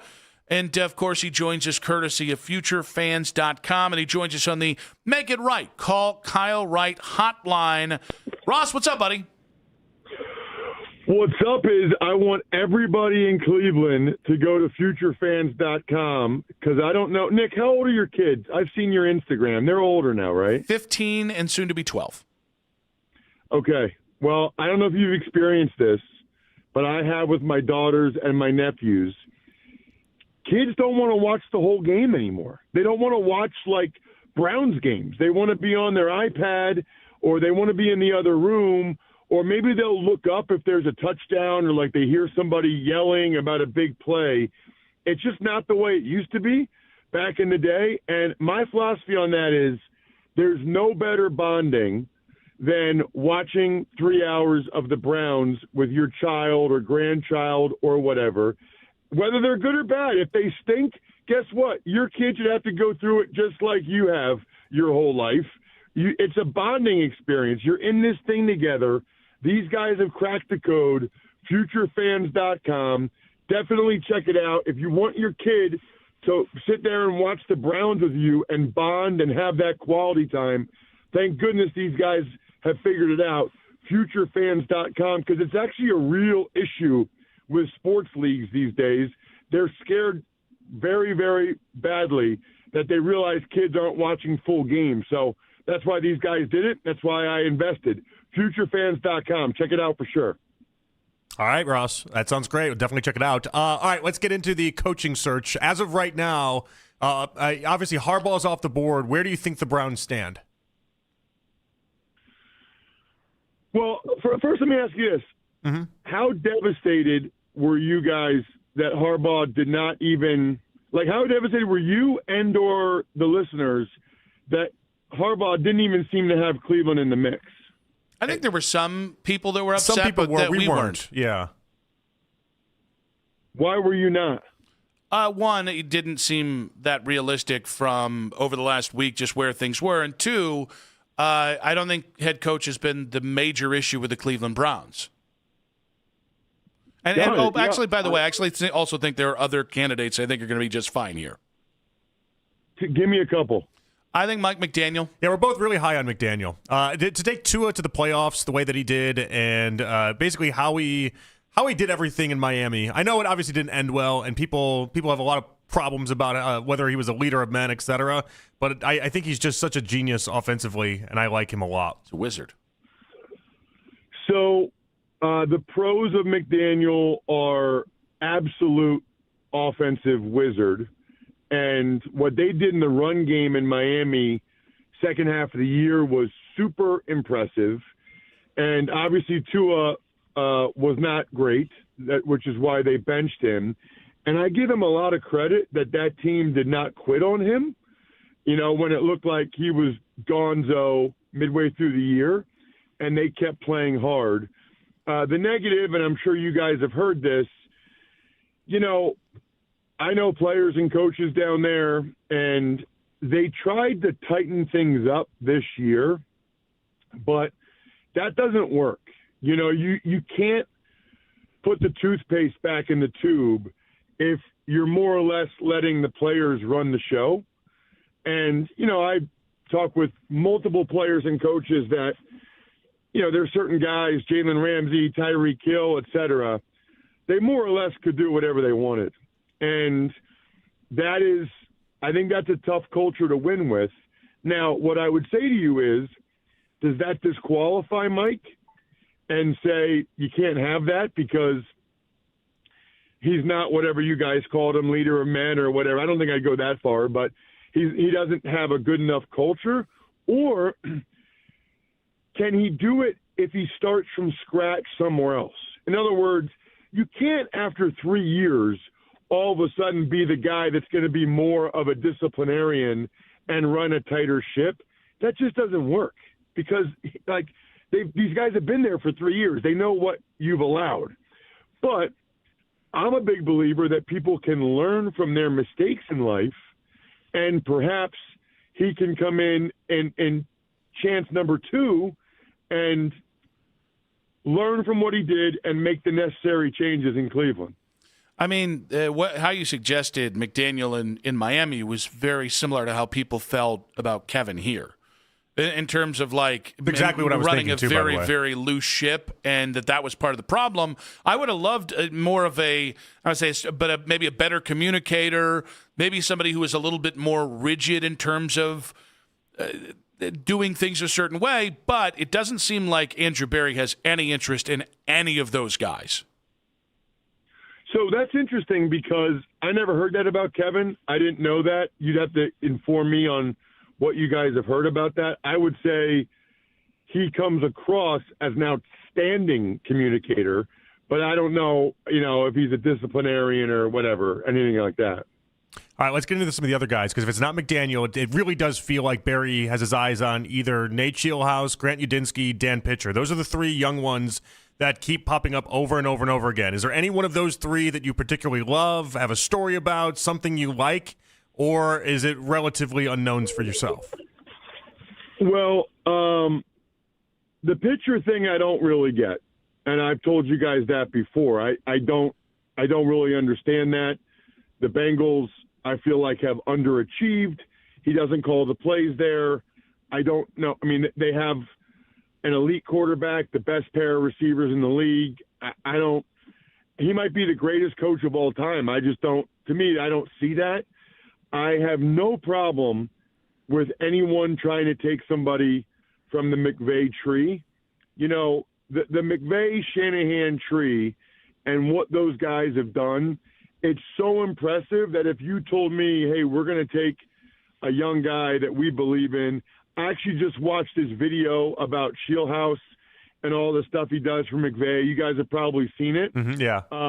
So that's exciting to me. And then the more I talk to people about Udinski, and it's interesting, he's a suburban Philly guy, like Stefanski actually, and I called one of his brother's games in college. His brother was, I think, maybe the state player of the year as a quarterback at North Penn. So that's impressive to me as well.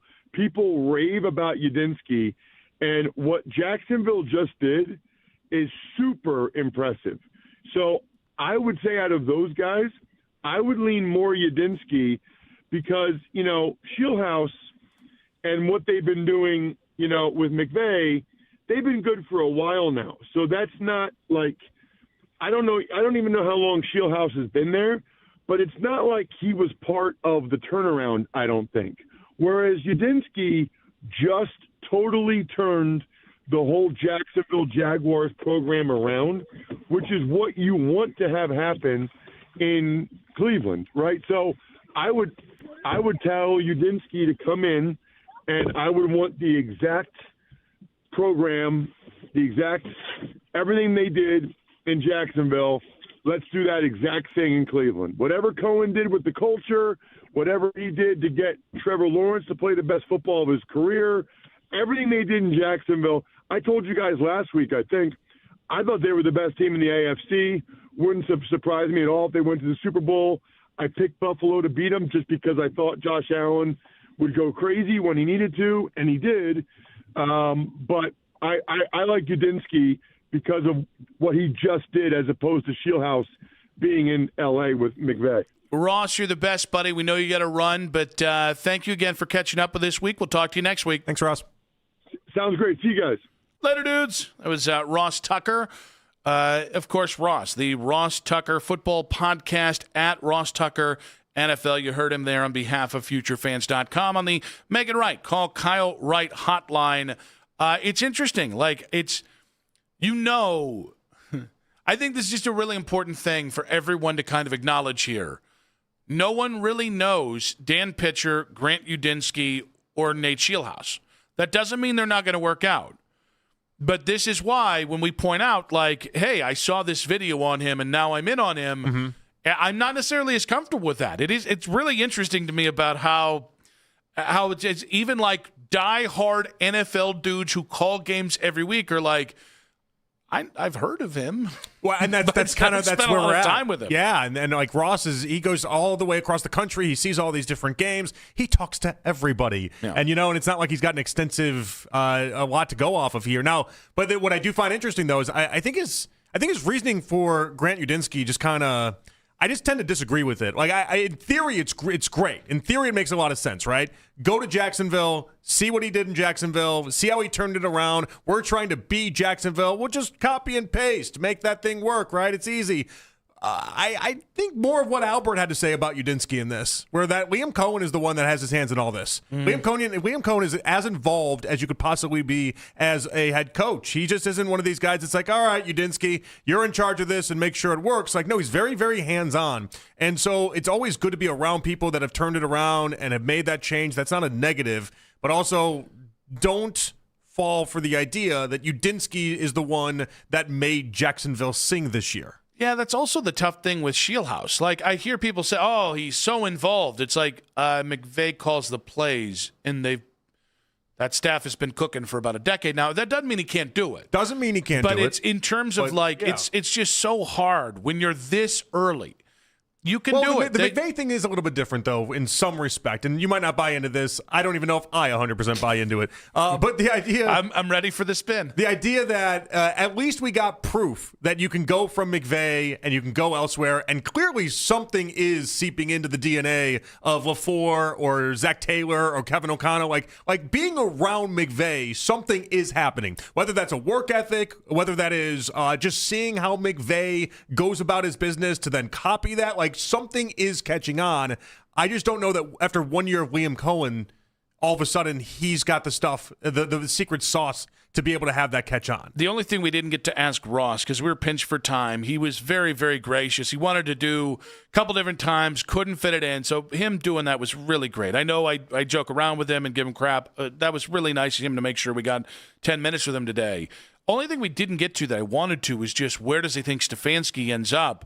Because it's interesting that now that the Giants' job is off the market, the amount of people that think Stefanski is going to get shut out, and it's like I'm looking at Ben Albright's his guesses, and in fairness, he's saying these are guesses, but these are informed guesses, and he's got Matt Nagy as the Titans head coach. He's got Jesse Minter as the Ravens head coach. He's got Flores as the Raiders head coach. Clint Kubiak in Atlanta, like. The Cardinals hiring Vance Joseph. It's like, I think Kevin Stefanski in those spots specifically would be a better head coach than anybody that's being projected there. I definitely take him over Matt Nagy. Like, it's interesting again. Like, I think Kevin is an average head coach. That's better than Matt Nagy by a wide margin. Okay, but something is happening. I don't know. Is he awful at these interviews? I would be surprised. I mean, everybody talks about how great he is. His and interviews are not how press conferences. When he doesn't do a press conference, how charismatic he is. We've seen it firsthand. We've talked to Kevin off the air. Like, he's got a way about him in many respects, but like, I don't think it's an accident. When Albert came on, he hinted about that. Emory Hunt today came on, and he hinted about that. Now Ben Albright is hinting at that. Like, are they just seeing how this is playing out? Are they forecasting a Stefanski complete miss on the market? I understand how the NFL works, and I do understand it's a wheel of perception, and that perception turns and it turns and it turns, and that for a lot of guys, you just have to wait for that second opportunity. I just look at it and go, if you're hiring, if you're the Steelers and you want Robert Saleh, okay, I wouldn't, but I get it. Or if you're the Ravens, and you know Jesse Minter, he was in the building, fine, okay. I don't know why you're hiring Clint Kubiak before I got two head coaches who've won, who are offensive side of the ball with Mike McDaniel and Kevin Stefanski. And again, I think it's interesting to hear Ross's interpretation of what happened in Miami and compare it to what Kevin is. But it's funny because I thought the same thing you thought too, by the way. Yeah. Like in my head, as I'm going along with that interview, I'm going, he's describing Stefanski right now. But I actually agree with what Ross is saying. For sure. Which is that, and I don't think you need a year to do it. There is the power of getting fired, and because that doesn't happen overnight. It is a slow motion car. And I think I've been fired once or twice. And if you have any semblance of self-awareness, you tend to see it coming from about a mile away, and you just can't stop it. Like things have been put in motion, and you just kind of have, and you try. I've never been fired. Yet.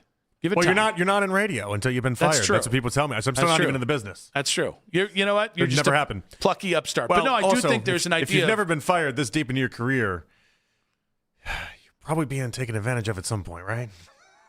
Like, I'm fine here. I'm not being taken advantage of here. But at some point, you know what I mean? You're take advantage of me. You know? But no, I mean, I think both Kevin and Mike deserve an opportunity before Grant Yudinsky. No offense to Kid. 2 years from now, I'm going to feel a different way. Same thing with Nate Shieldhouse. Like, I don't want to be disrespectful to these kids because, again, these gentlemen, because I think they are going to be future NFL head coaches. But I don't know how you can do it with a straight face.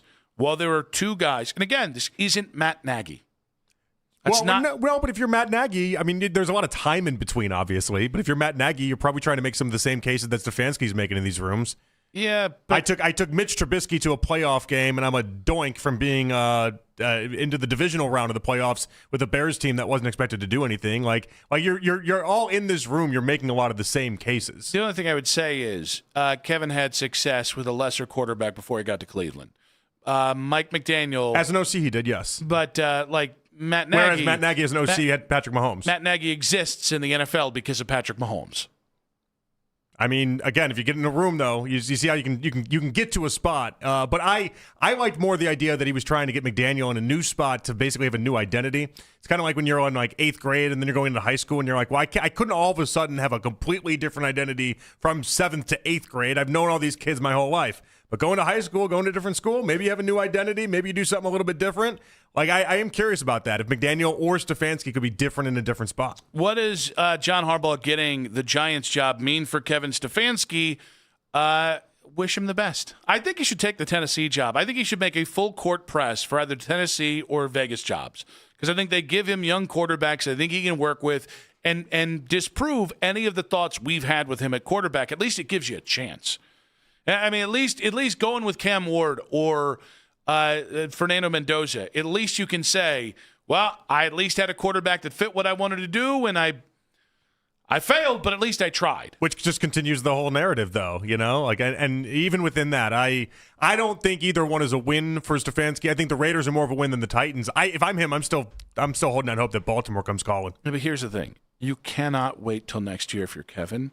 You might not have a chance. You really don't want to wait because if you can't beat out John Harbaugh for the best job on the market, and it's the Giants' job, good luck beating out Mike Tomlin in a year. But what does he mean if he can't beat out anybody this year? Yeah. I mean, geez, if you can't beat out Matt Nagy, I think it's not really getting. I think it's more of a reflection on the NFL. If neither Stefanski or McDaniel get a job, and Clint Kubiak's a little different because he's traveled to a couple teams. He's had he's been an OC or OC adjacent for a minute, but it's the Udinskis, it's the Shieldhouses, it's the Dan Pitchers that it's like, okay, all right, sure. A quarterback reboot in Cleveland coming up in 5 minutes on 92.3 The Fan. 92.3 The Fan, 2020.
by the Cleveland Browns. There's really no disguise in that one.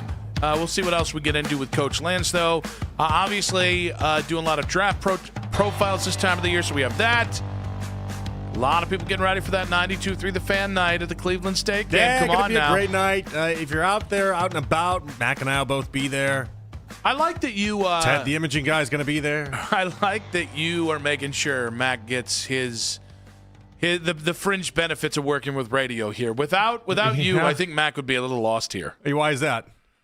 Because Mac admitted to us earlier that he got tickets to the game because he didn't realize you get in for free because we work for 92.3 The Fan. He needs to get the credential is the thing, so then we can get him to the pizza and the beer area and maybe we can get him some dinner. But now that I heard that he's going with his buddy and he's going to go ahead and just give the pizza to his buddy, I'm a little turned off. Why is that? Well, I don't know that that's in the proper protocol. This is one of the perks of your buddy doesn't get the perks. Like, this is your perk.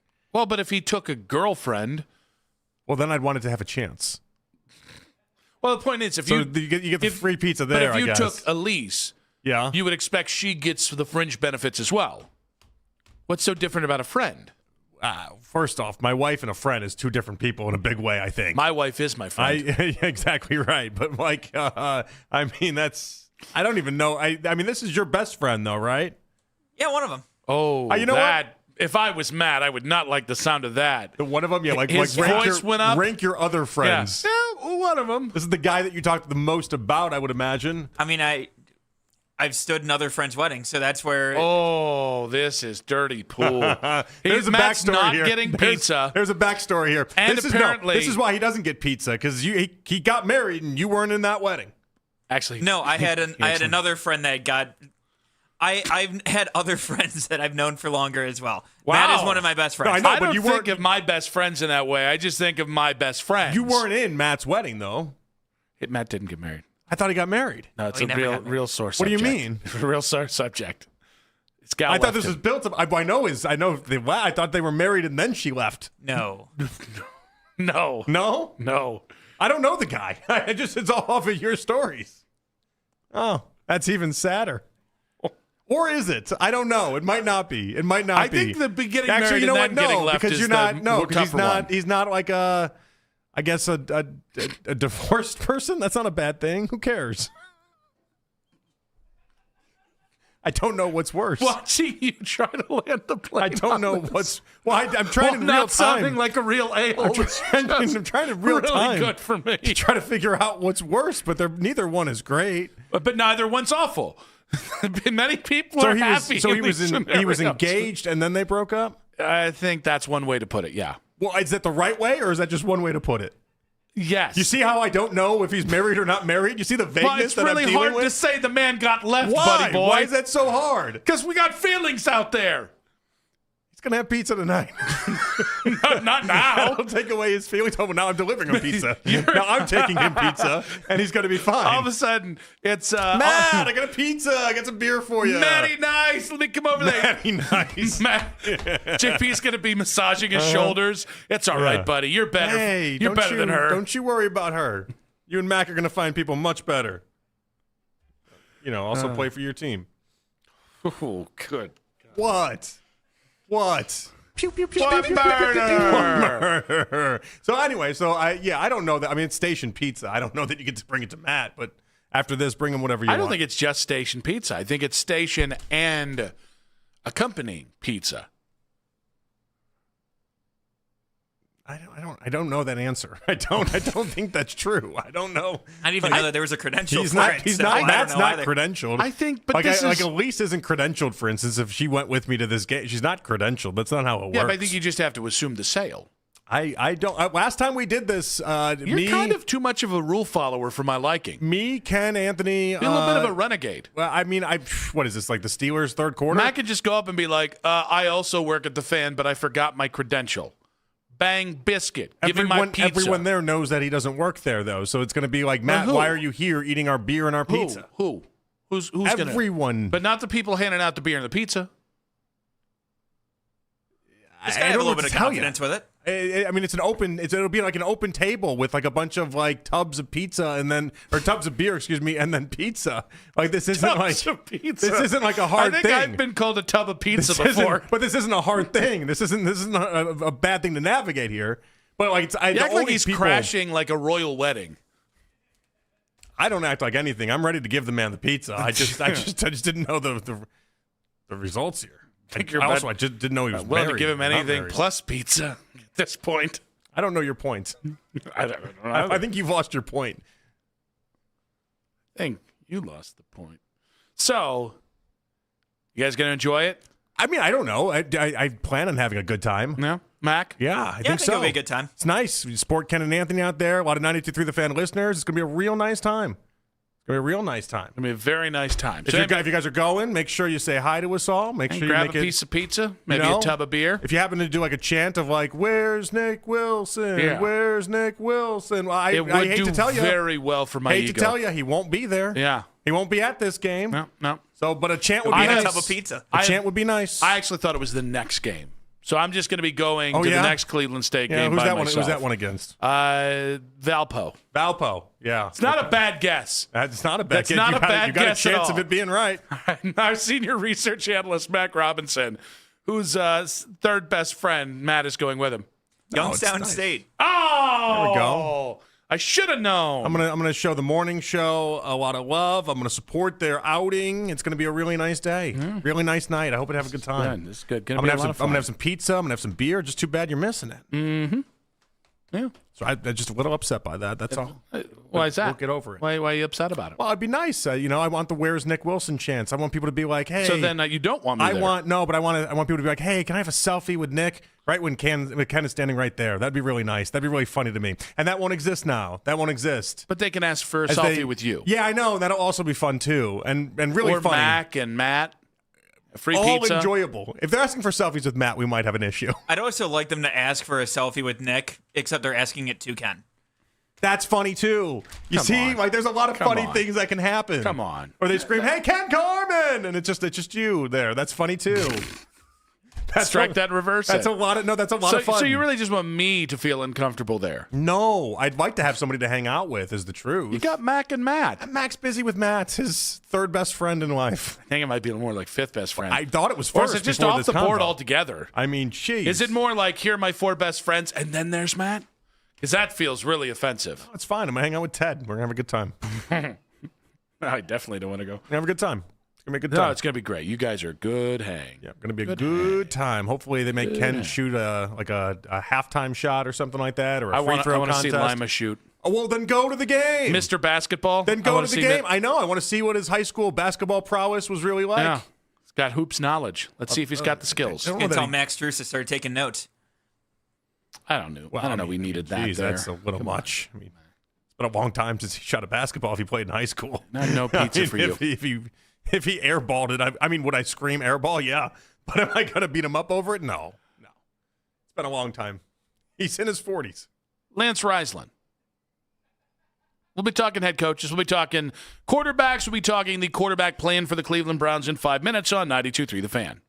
This is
show and all of our local shows on The Fan on Apple Podcasts, Spotify, or wherever you get your podcasts. 1 hour to go. Nick Wilson, Jonathan Peterlin back on Afternoon Drive. We've got, in case you missed it, coming up in about 40 minutes or so, but the Browns still don't have a head coach. John Harbaugh ain't it. He's out to the New York Giants, who apparently won the next 5 Super Bowls with his hire today. Great day for the national media that John Harbaugh landed in New York. Always rooting for the little guy, that national media. Yeah, a lot of Giants fans in the big bad media. Yeah, and the other half, I happen to work on Mike Greenberg's show and just used to work for the Jets. If you failed for the Jets, God help you, Greeny's got a show for you. Rex Ryan, Bart Scott, oh my gosh, Tannenbaum, that knob, with love and respect, of course. Yeah, I mean, that's a laundry list of people I don't pay attention to right there. But they do a great job. I don't watch ESPN. Yeah, I'm a Fox Sports 1 guy for a reason, Nick. Those guys. However, need to find a head coach for the Browns. Need to figure out what we're going to do with quarterback. I always like when they do Fox games and they have that big promo where it's like Dave Portnoy into Colin Cowherd into Nick Wright. And I'm like, all right. And then you hear the broadcaster come back and they're like, so that's our offering. I'm like, oh, no. I'm like, all right. I get it. Fun. I get it. Hey, we're having fun. Let's go out to the Make It Right Call Kyle Wright hotline and welcome on of Cleveland.com, Lance Reisland. Coach, welcome to the show. Hey, guys, what's going on? Happy Thursday. Happy snowy Thursday, huh? Very snowy Thursday there. I guess we'll go here. So Harbaugh's off the board. I get many of your texts. Who's next man up for you now that Harbs is going to the Giants? Well, I'm going to stick with just because of the defense and because of the names out there. The young name I really like, obviously, I like the kid from Pitcher. I like Pitcher, the kid from Cincinnati, but I'm all about Schwartzy being the head coach and then kind of bringing in a guy that would kind of mirror his defense as the head coach. That would be my call right now, just to kind of keep some continuity with that defense because we know the offense is going to be a start from scratch kind of thing. Now, Coach, we never got to finish our convo. I told you I like Mike McDaniel on Tuesday. You were getting ready to do the show with Jake and Daryl Ryder, recapping all the latest Browns news and moves ahead of this offseason and free agency in the draft. It's the Fan offseason special every Tuesday night. Within that, you said you're not a fan. Explain. Well, here's the thing. I am a fan of him as an offensive coordinator. I think he's brilliant. That whole Shanahan, the movement, the condensed formations, the creating a clear picture for the quarterback. A couple things worry me. One is, as a head coach, obviously, would he want to keep Schwartz? And why would Schwartz want to stay? If you interviewed for a head coaching job, they didn't hire you. They hired another guy, but then you're still there. That's an interesting dynamic that I don't see work at any level of football usually. So that worries me a little bit, if he wanted to keep Schwartz and all that kind of weird stuff. Offensively, I think like I said, I think he's brilliant. I don't know how he runs a football team. You don't know. Again, now schematically is where I'm really worried because he's a guy that really, really does well with space and pace. And he also does really well when he has elite talent. And obviously everybody does. But his talent is, everybody has their own kind of thing. But his talent is speed in space, create touches. The Browns just don't have that right now. And I'm not sure with the weather, with his scheme, and the kind of starting from square one with this offense, I'm just not sure how successful it would be right away. Now, if you're saying 29 with the dome, I'd be a little bit more optimistic. But with the weather here and the way he runs things and the way he, in the last couple of years, he's really relied on that weather and that space and timing and things like that. So obviously he's done some great things. But as an offensive coordinator, I have no problems with him at all. It's the idea of all the other things that go into be the CEO of an organization. Coach, we've had a few quarterback conversations today. Our very own Jeff Phelps, a nice fellow like yourself, thinks the Browns could do worse than bringing back Deshaun Watson, Shedeur Sanders, and Dylan Gabriel as the quarterback room for next year. When you talk about the next move, if that's the quarterback room next year, would you expect the Browns to be competitive next year if they fix all the other issues on this team? Well, it starts up front. They got to get better up front. I mean, that pass protection they had, the inability to run the ball consistently, the lack of movement inside, that's got to happen right away. I don't care who the quarterback is. And I think if you're going to get a real kind of sense of what these quarterbacks can do, you need some pass protection, and you need some guys who can create some easy plays. Everybody kind of critiques Dylan Gabriel and Shedeur Sanders about every single throw, me included. But when you have pass protection, you have great pass catchers, guys who can go make yards for you. You don't have to throw a perfect ball all the time. A guy will catch it for you and go get 20 for you. That's what they don't have, and that will really help those quarterbacks, and that will help their maturation as they move forward. So, yeah, I don't think that's a terrible thought. I think Shedeur showed enough to kind of be in that mix. There's the veteran presence. As you know, I think Dillon Gabriel, obviously in the right scheme, can still be very successful, even if it is as a backup. I think in terms of if you're not sold on a guy and you're not sold on a guy who can do more than what you have, then why not go out and get a Makai Lemon or Tyson, or go get Fanu, or go get a tackle and do those things and kind of rebuild from the inside out and see what you can do with the quarterbacks you have with a little bit of support around them. You've started your early prep work. Who is it that you like? You named a few right there for wide receivers. Where are you at with number 6 overall? I love the Fanu kid. I love the kid, the Maliuaga, the right tackle from Miami. But if I had to pick right now, and I like Carnell Tate, but there's two different types of receivers for me. There's there's three things I evaluate in a receiver: ability to get up line of scrimmage, at the catch point, and run after catch. Tate's great at the catch point, not super run after catch.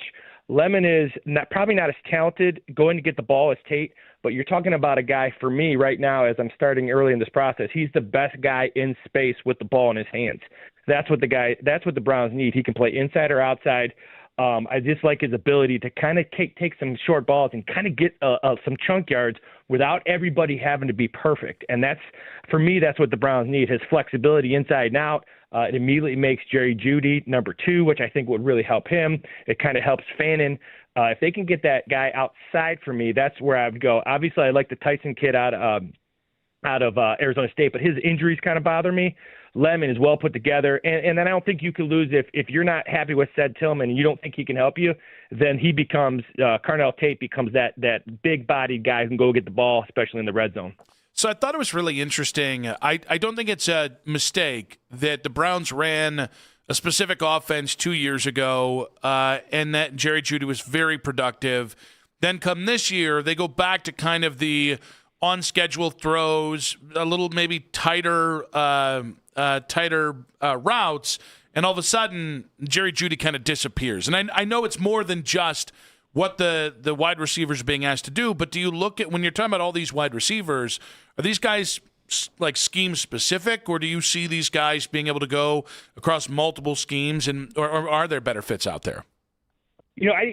Absolutely. I think there's guys who are scheme fits, but I think a guy like Lemon, like Tate is more of a, like, if you would like to have a guy in the slot, like, so if he goes to, like a Detroit, for example, you got St. Brown in the slot, then you would have a guy like Carnell Tate outside who can go get the ball vertically. For me, Lemon's a guy who's kind of scheme.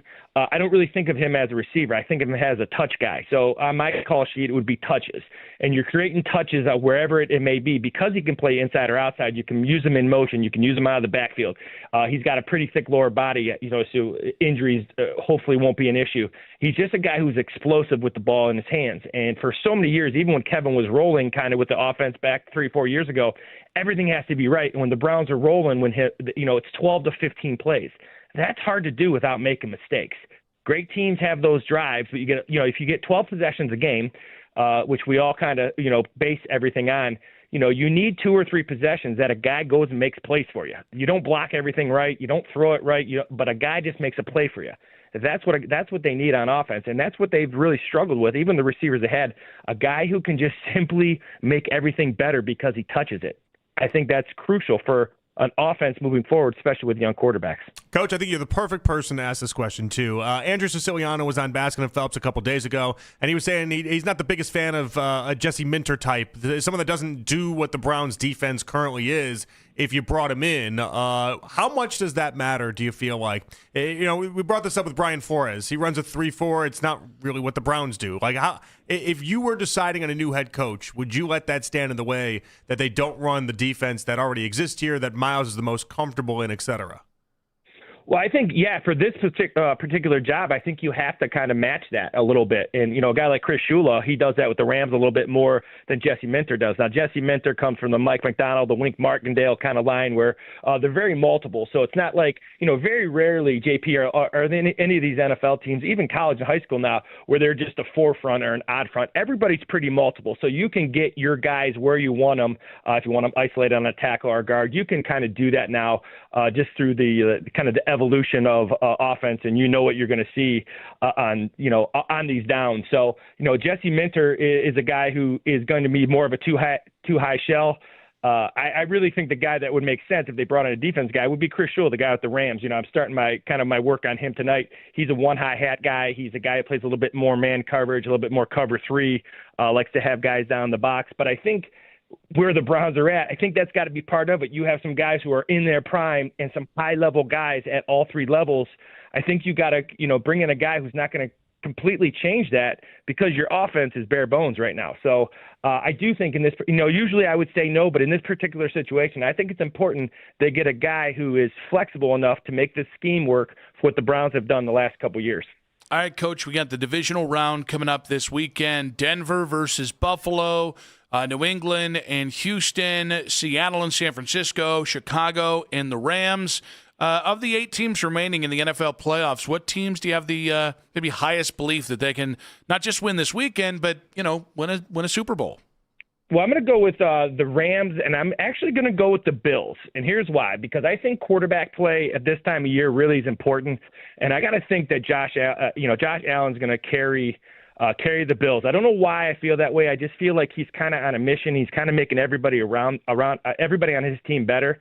And then obviously I think Sean McVay is the best offensive mind in football right now. And I think, with Stafford running that offense, I think they're going to be tough to stop in a week-to-week basis. They're so good in what they do with the motion and the spacing and getting Puka Nacua and getting these guys where they want to get them. So if I had to pick who the Super Bowl is going to be, I'd say Rams and Bills. And I think the Rams are going to win it all this year.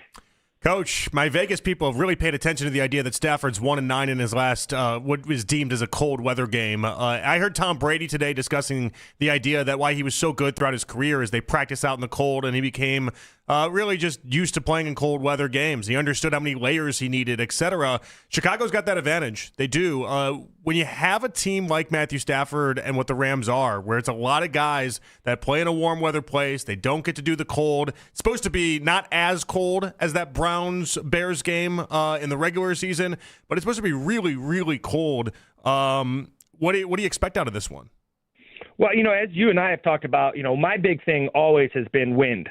So as long as the wind is not howling, that's when it becomes really detrimental, especially to a Rams offense that base very similar to what Miami does with space and timing and rhythm and, the quarterback drop matches the receiver routes and really, really systematic in what they do. So, for me, it's always going to be the wind. The cold, I want to say it's overrated because when it gets like bone chilling cold, obviously that's an issue. But it's, as long as that wind is not howling, these guys will be fine. And Matthew Stafford, I think he's a veteran. He's played enough, even though he played in Detroit. He's a guy who's played enough, and I think he'll be fine. Obviously, that weather does tie in it with some teams, but I think it's the scheme as much as it is the weather with some, sometimes these teams for like Miami, then not only does the weather hurt them, but their scheme hurts them with the wind and the footing if it's bad. So there's a lot more that ties into it for me than just the cold weather. The number one thing being wind. If the wind is howling, it'll definitely hurt the Rams more than it will the Bears for sure. Coach, great stuff, buddy. Can't wait to talk to you again next week. And, of course, catch you, Daryl, and Jake Volnick next Tuesday. Absolutely, guys. Thanks for having me. We'll talk soon. Good man. Lance Reisland there, Cleveland.com on the Make It Right, Call Kyle Wright hotline. Great stuff with him. We'll react to what Coach had to say and get back to a little bit of that Cavs talk and the direction of the Cavs and the impact of the Darius Garland injury in 5 minutes on 92.3 The Fan.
been about 20 minutes there.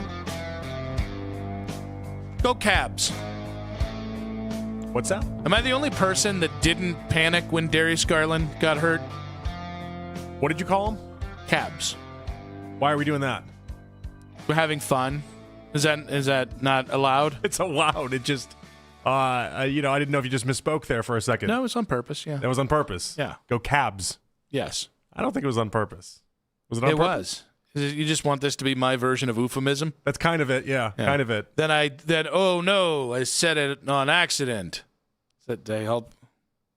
Didn't do anything for me. I think I'm kind of killing a bit. Yeah, didn't That's do anything on for me, me, buddy. That's all right. Sorry. Didn't do anything for me. It's okay. But I don't know. I know Darius got hurt last night. I know that has led to a lot of panic. It's so funny. We're so in the weeds with the Cavs that like even a Darius injury, I'm like, okay.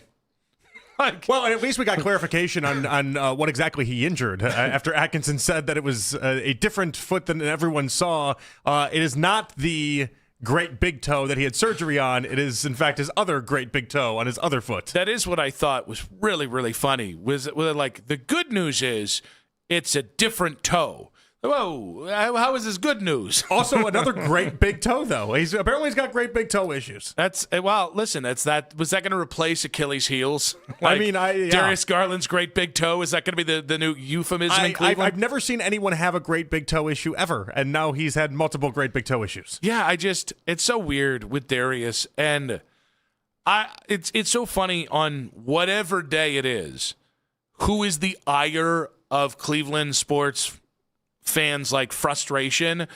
And for a minute it was Evan Mobley, and then Darius got injured last night, and the tweets that I saw coming in about Darius, and I was like, I just don't think I have the energy to have these fights right now. Maybe the coaching search has worn us down a little bit today. I don't know. No. What I mean is like I think the problems are there. I think the problems with the Cavs are pretty. No, that was unintentional. The Provius. I was going to let that go. Oddly enough. No, because I can own it. I'm secure in who I am. But I do think like the problems are pretty evident in what they are, and it just comes down to like I don't think the Cavs, like we haven't talked a lot of Cavs this year because the Cavs are not worth arguing about and mostly discussing if they don't care enough to show up most nights. Or show up consistently. Like, I'm ready to talk good Cavs basketball. They told us themselves they didn't want us to talk about him or discuss him during the regular season. As Donovan Mitchell's own directive was not caring about the regular season. Yeah. And then here we are. In fairness, this does push back on the point that everybody was like, the regular season doesn't matter. A lot of people talking about the regular season mattering. That was one of the early points that I enjoyed was the idea that people were at least really heavily debating. For the first 5 games, when people didn't really know what was happening or not, it was kind of fun that people cared about the struggles. But now it's become beyond that point. And now it's just become annoying. Now it's become like, get your bleep together. And like, Donovan, I know you said you didn't care about the regular season. You're actually the only thing that is really good right now on the team. So you kind of get a little bit of an old Peterlin pass, but ultimately we got to figure this out. The Peterlin pass. I don't know why that caught me off guard. There was like shot a look at Mac like, am I okay? Do we have a weather warning to come in here? No, I mean, it's so funny. Like I think everybody's watching. Like I don't think we're at a point where people have turned it off. Or I will say I'm watching less over the last couple of weeks because I find myself doing the thing. And this is me as a spoiled Cleveland fan. I can admit it. The last 2 years have spoiled me. And so I'm not seeing the level of basketball I'm accustomed to. And again, it's more on the effort side than it is just, you're taking too many 3-pointers, or maybe you're not as equipped to defend as well on the perimeter, whatever it is. Like, it's the effort that's bugging me the most, because that's probably my biggest gripe with the NBA. So I'm watching less. We're still watching. We're still checking in with the team. But it really is just, hey, when you figure it out, let us know. I know that's a problem, though. It's a problem. Like, you can't have a team built around we're going to show up. We'll figure it out. Especially when now we're hitting a spot in the season where it's hit beyond that point. But it's weird, and maybe this is fan protecting themselves. But I'm very at peace with where the Cavs are. Like, the last 2 years have been disappointing enough in the playoffs that if that's not enough to band this team together, if they have a championship hangover after getting smoked in the Pacers series, then we do have our answer. Like, we don't always have to have finality on this, but Kobe Altman has been so steadfast in keeping this team together, and it's not a criticism. It's just a point of fact that if it does, if this thing runs out of fuel this year, and that's what it is, well, then that's your answer. You know, like if you had been tinkering with pieces, and I know technically they traded for DeAndre, but if you had swapped out Jarrett for this piece, or if you had swapped out Darius for this piece, right, or pieces, whatever, if you had done that already, then I would have been like, well, you've tried just about everything. Like, you know, like I guess maybe I'd be more frustrated. They haven't tried much. They've brought in a couple bench pieces. They've subtracted a couple bench pieces.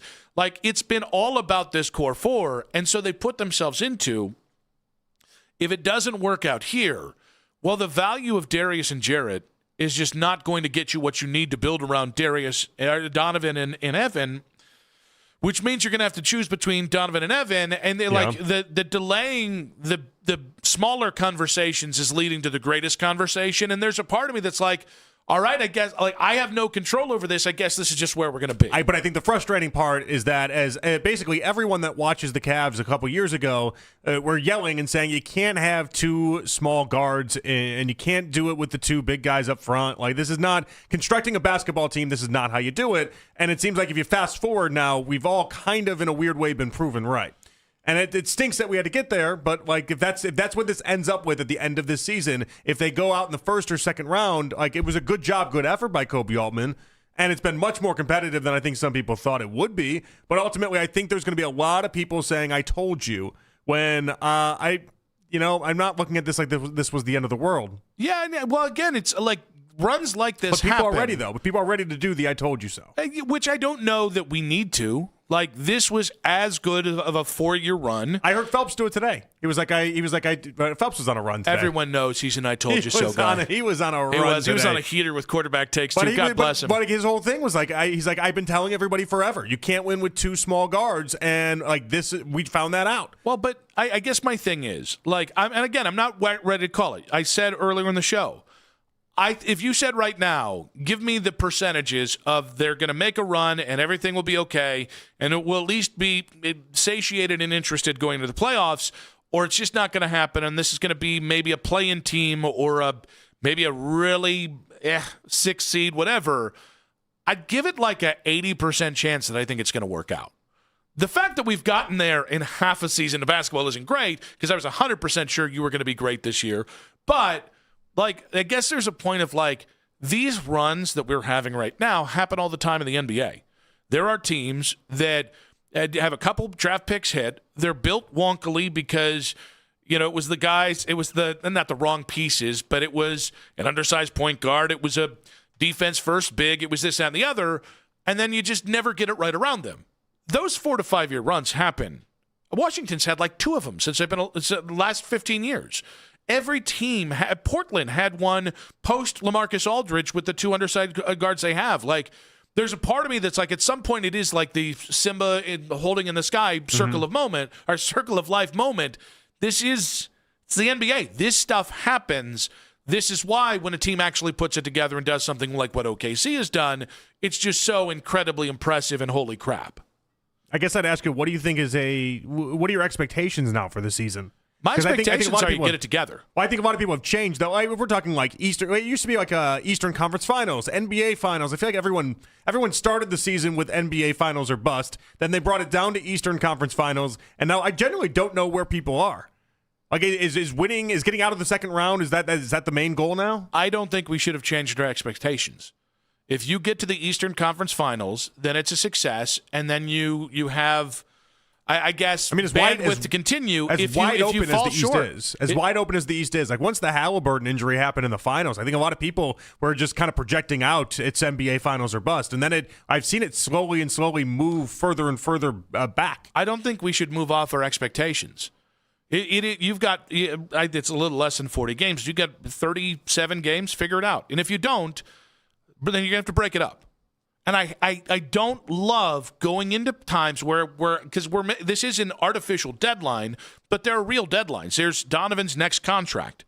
You cannot pay Donovan another contract if this is the ceiling of the team as a second round team. The real reality here is that Koby Altman will likely get fired, and then you're going to have a new GM with a new vision and a new everything. I struggle with that. Like, I still think Kobe's had enough success here Like, he got a contract extension for a reason. You can say, well, you didn't trade Darius, you didn't trade Jared, and those are fair criticisms. You're still having the most success you've had under Dan Gilbert without LeBron James. You see, like, I get what you're saying. I'm not trying to defend Kobe, but it's like, I don't know that more turnover. I think the turnover is the mandate from Dan that says choose between half of your roster and the other half. And I think it's obvious. Like, and I don't like saying this because I think they're going to work it out. I can't say it enough. But I think the obvious is go get an ass load for Donovan. He is getting closer to 30. I think he's 29 this year. I think it's where he's we are. He's not that old. 28, 29, somewhere in there. 27, and 28? I'm thinking like 27, 26, to be honest. I don't know. I don't know why I'm thinking. Definitely. He's 29. 29. Is he? Wow. Okay. Turns 30 in September. So that is an obvious point where I'm not saying he's going to he aged turn really into quick, didn't he?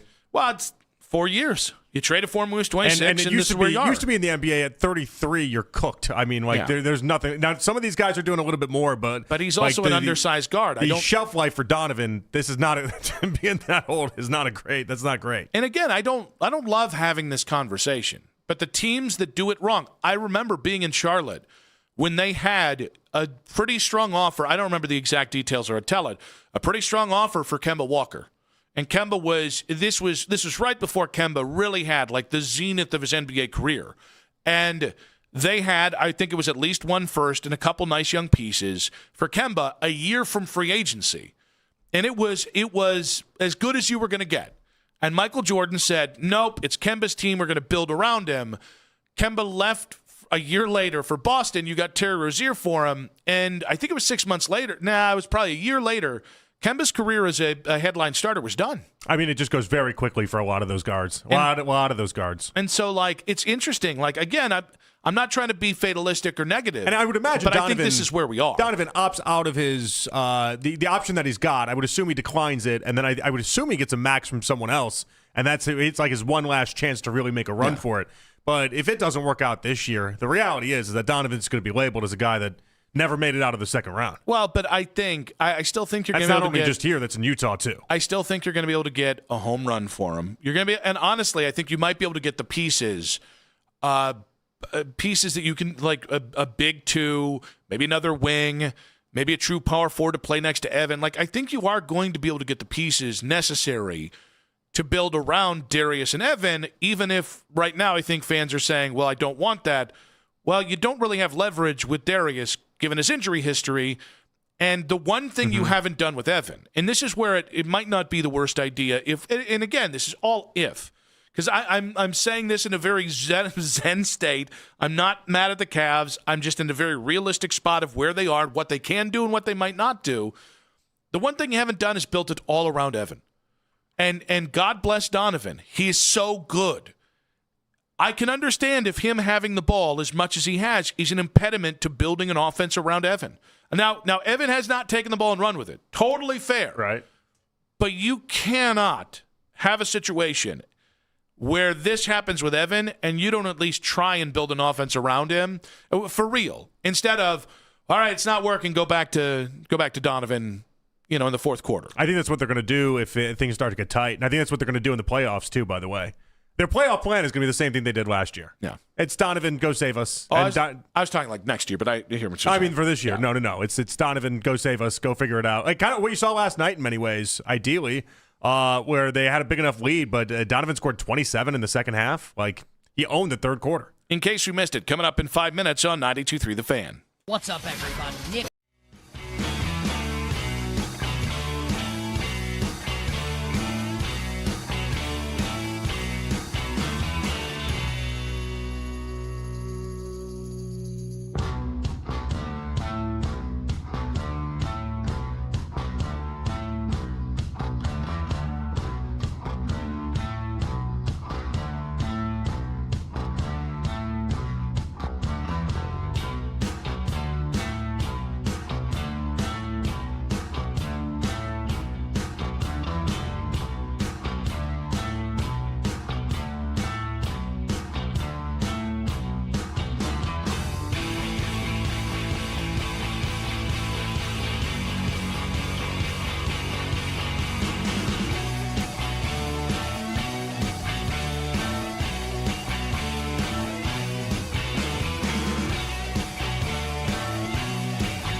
segment of today's show.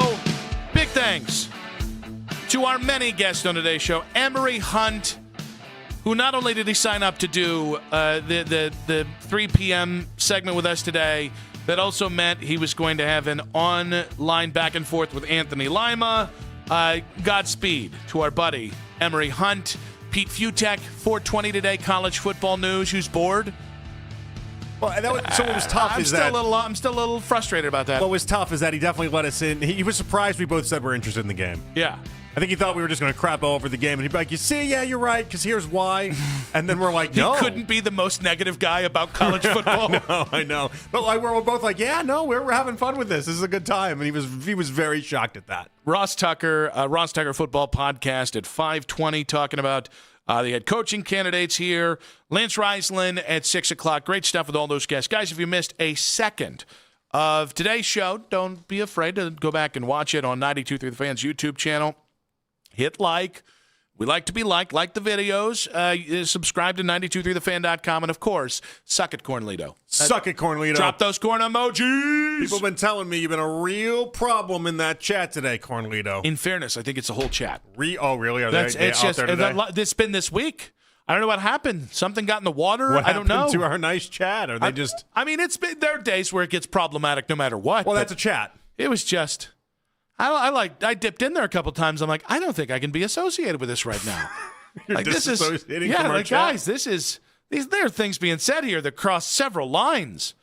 Like, this is going to have... Shelby Harris is going to have to come in here and call one of you a hoe real quick. That could have been you. I'd love if Shelby Harris called me a hoe.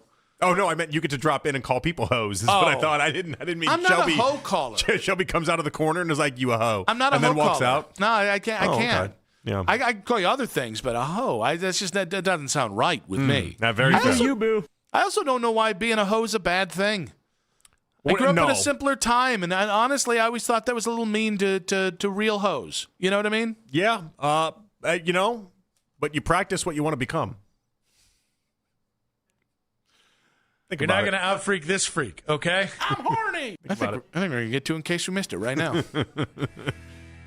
Saying you overcame a lot of odds becoming that nice family man that you are. You know what I mean? You just overcame a lot of odds. There were simpler times. And a federal... I wanted to be one. Yeah. No one would let me. Enjoy the bulge. Please, let me be your hoe. 20 men have been charged in a point-shaving scheme. That's guys. You said it's a real story. you lead a story with 20 guys. 20 men. What are these 20 men doing? 20 men. Who are they hanging out with? Point shaving scheme. Is that the only thing they're shaving? You gooners. You said it. You guys said I was doing a story.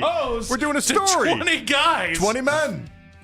Charged in a point shaving scheme. Okay? You gooners. I mean... this game included more than 29 college basketball games, included more than 39 players on 17 teams. Kent State has come out and released a whole everything about how they were named in it, but obviously they were named as the opposing team. They were not one of the teams that would ever do anything like this. It's like, all right, thanks for that, Kent State. I love the fact that this started out in the Chinese basketball league. Yeah. And then they were like, well, it works so well in China. Let's go to American college basketball. This is, we talked about, what was not 30 for 30. What was, Shohei's Interpreter. Yeah, the show they're making on Stars. This feels like something that there could be. This has like legs to it. Yes. This has like, there's a lot of corruption involved with this. There's players that are being paid $10,000 to $30,000 per game. Basically, the idea that you could never bet on any sort of low-level college basketball game ever again now exists. And there's layers to this one. Shohei one was like, I took $17 million and gambled with it. What now? Like, I just don't know how that story is going to follow. The Ohtani job. That's what it's going to be. So here's the interesting thing is that this is a massive, massive deal. And by and large, it's kind of come and gone. I know. That's incredible. This story would have been everything 10 years ago. I think it's just 20 years ago. I honestly do think blew up everything. I think the beauty, if there is one, of social media is that we've all just been like, well, I'm not that perturbed by gambling. And it should, by the way. Leagues should care immensely. College Especially basketball. when it comes to fixing games. But like fans, they should care, but they don't. The moral fans outrage of like 25 years ago, have the Pete Rose conversation today. You can't really high road about gambling anymore. One, because it's everywhere, and two, because it's normalized. Like, I do think the normalization of some of these scandals has made it seem not as life and death. Like, I remember, like, people like my dad's age talking about the Pete Rose thing, and I was like, guys, it's not great. I'm not here to tell you it's great. You're acting like he shot a man. I mean, that used to drive sports talk radio for the entire summer, every single year. That was one of the great evergreen topics. Because people always cared about it. Then there was always a strong belief on either side. And now people, you're right, they just don't care the same way. I still find it shocking, though, the amount of money they put on, like, McNeese State games at, like, $400,000. What kind of idiot are you? Also, how is that not going to get flagged? Also, I just come back to get flagged like easily. It's like, oh, no bells are going to go off there. This is different when we're talking about college basketball players, because if you are a McNeese State player, $30,000 might be more than you're making in NIL. I was surprised it was that high, to be honest. $10,000 to $30,000 is what the bribe was, and so yeah, you are in that spot where you're probably making more than what you'd think. But to get banned forever, like again, $10,000, a lot of money. No one's saying it's not a lot of money, especially if you're a college kid. It's a lot of money. But is that worth your education? Is that worth the rest of your career? Is that worth – because, again, it's going to stop your career dead in its tracks. And it's just so weird to me. Like, there are – again, everybody has a price. Everybody has a crime. I wonder if the Ortiz and Class A thing, it's the same rules apply there. Or at some point – I mean, that's dumber. I mean, when you're dumber. making $30 to risk – $6 million. But they're proof positive that it really isn't even about the amount. If people think that there's a dollar on the ground, they're going to pick it up. Did you see the latest on that Class A thing? I did. Yeah, the cockfighting. He's into rooster fighting. One of the guys in the text chain is like, no, that wasn't about baseball gambling. No, that was about cockfighting. Yeah. And I was like, that's a hell of a defense. No. It's not gambling been the on defense the entire sports. time. It's about watching roosters fight to the death. It's the right play. I would deny everything if I was him. Was it? Have to. It was one of the guys in the text. It wasn't Class A or Ortiz, right? No, it wasn't Class A or Ortiz. They were talking about Class A, though. And then the text that he was having, Class A was having with this guy then made the suggestion that they only talked about cockfighting, and it's legal. Where they're from, it's not legal here, but it's legal there. So that's why they thought everything was on the up and up. I don't think people should go to jail for gambling. Well, what do you mean? What do you mean? I know this is illegal, and I know there have to be some sort of a penalty here. You mean Class A shouldn't go? No. Just in general. Like, I think there's a lot of things that send people to jail where it's like, I think unless you're violent, I think I'm pretty okay with just being like, find a better way to deal with this than throw somebody in a cell for 10 years. Although I guess in the basketball one we're talking about is 5 years, but still. I mean, Ohtani's interpreter. He's in prison. Do we know it? What kind of prison is he in? Is he in one like the easy ones? He's in the nicer ones, yeah. Is he in it's American one, right? Yes. And I saw it, like, lucky. TMZ, like, a couple months ago put out, like, what he's eating day by day. That's not great. I know. I don't know why they... Did he sell that story to TMZ? I don't know why they thought he cared. I looked at the whole log, too. I don't know why. I was like... All right. Well, then it proves the point. He had Friday was chicken. How about that? It does prove the point that somebody wants to click into it. I clicked into it. Yeah. No, you didn't click into it. You read the whole damn line. I don't know why, but yeah, I'm sure the articles still exist out there, too. Like, here's what he's eating day by day. And now that you've said it, now I kind of want to go see it. But it didn't sound bad. Some of it actually sounded pretty good. I was like, what kind of prison is this? I think some of the lighter jails, I think they eat better than. It's not the gangsters in Goodfellas good. We joked I'd get sent to that Jewish prison in upstate New York, where you can still play golf. The whole prison. You can play golf still. You can play tennis still. You can play it's not a prison. It's basically a resort. The Jordan Belfort. It's the one Craig Carton went to. Yeah. That's not where I'm going. Look, like he's. I'm gonna get a vending machine with matzo ball soup in it and have a great day. This Eastern European bastard is going right to the gulag. He's going right to Leavenworth. Ooh, that's tough. Now that's Michael Vick's prison. Yeah, I will tell you. Leavenworth. I'm somebody's B there. That's where they. That's where they put Vick. You put me in the Jordan Belfort one. I'm muscling some people, and I'm living a very good life. You put me in Rikers. You put me in like the baddest of bad. I'm finding a way to survive. Yeah. That's like this music. I believe in you. Great job, Mac Robinson on the board. Yes. Great job, Jake Murrin, doing the 92 The Van YouTube channel and the producing and whatnot. Cam Manna. Man, I liked what he did today. It's the end of a show. It's been 5 hours, man. That was a laugh. Yeah. That was a laugh. I thought you were going to go manna from heaven, and then you didn't. You threw me for a curveball. You kept me on my toes. Good for one show. JP, good stuff, buddy. Had fun. We'll do it tomorrow. We'll be back tomorrow on a Football Friday, on a F-Off Friday, on a Shield House Friday. See you guys tomorrow on 92.3 Fan. Keep it spicy, baby. Let's go. I love you. Have a great day. Take care, Nick. Take care of him. He needs help.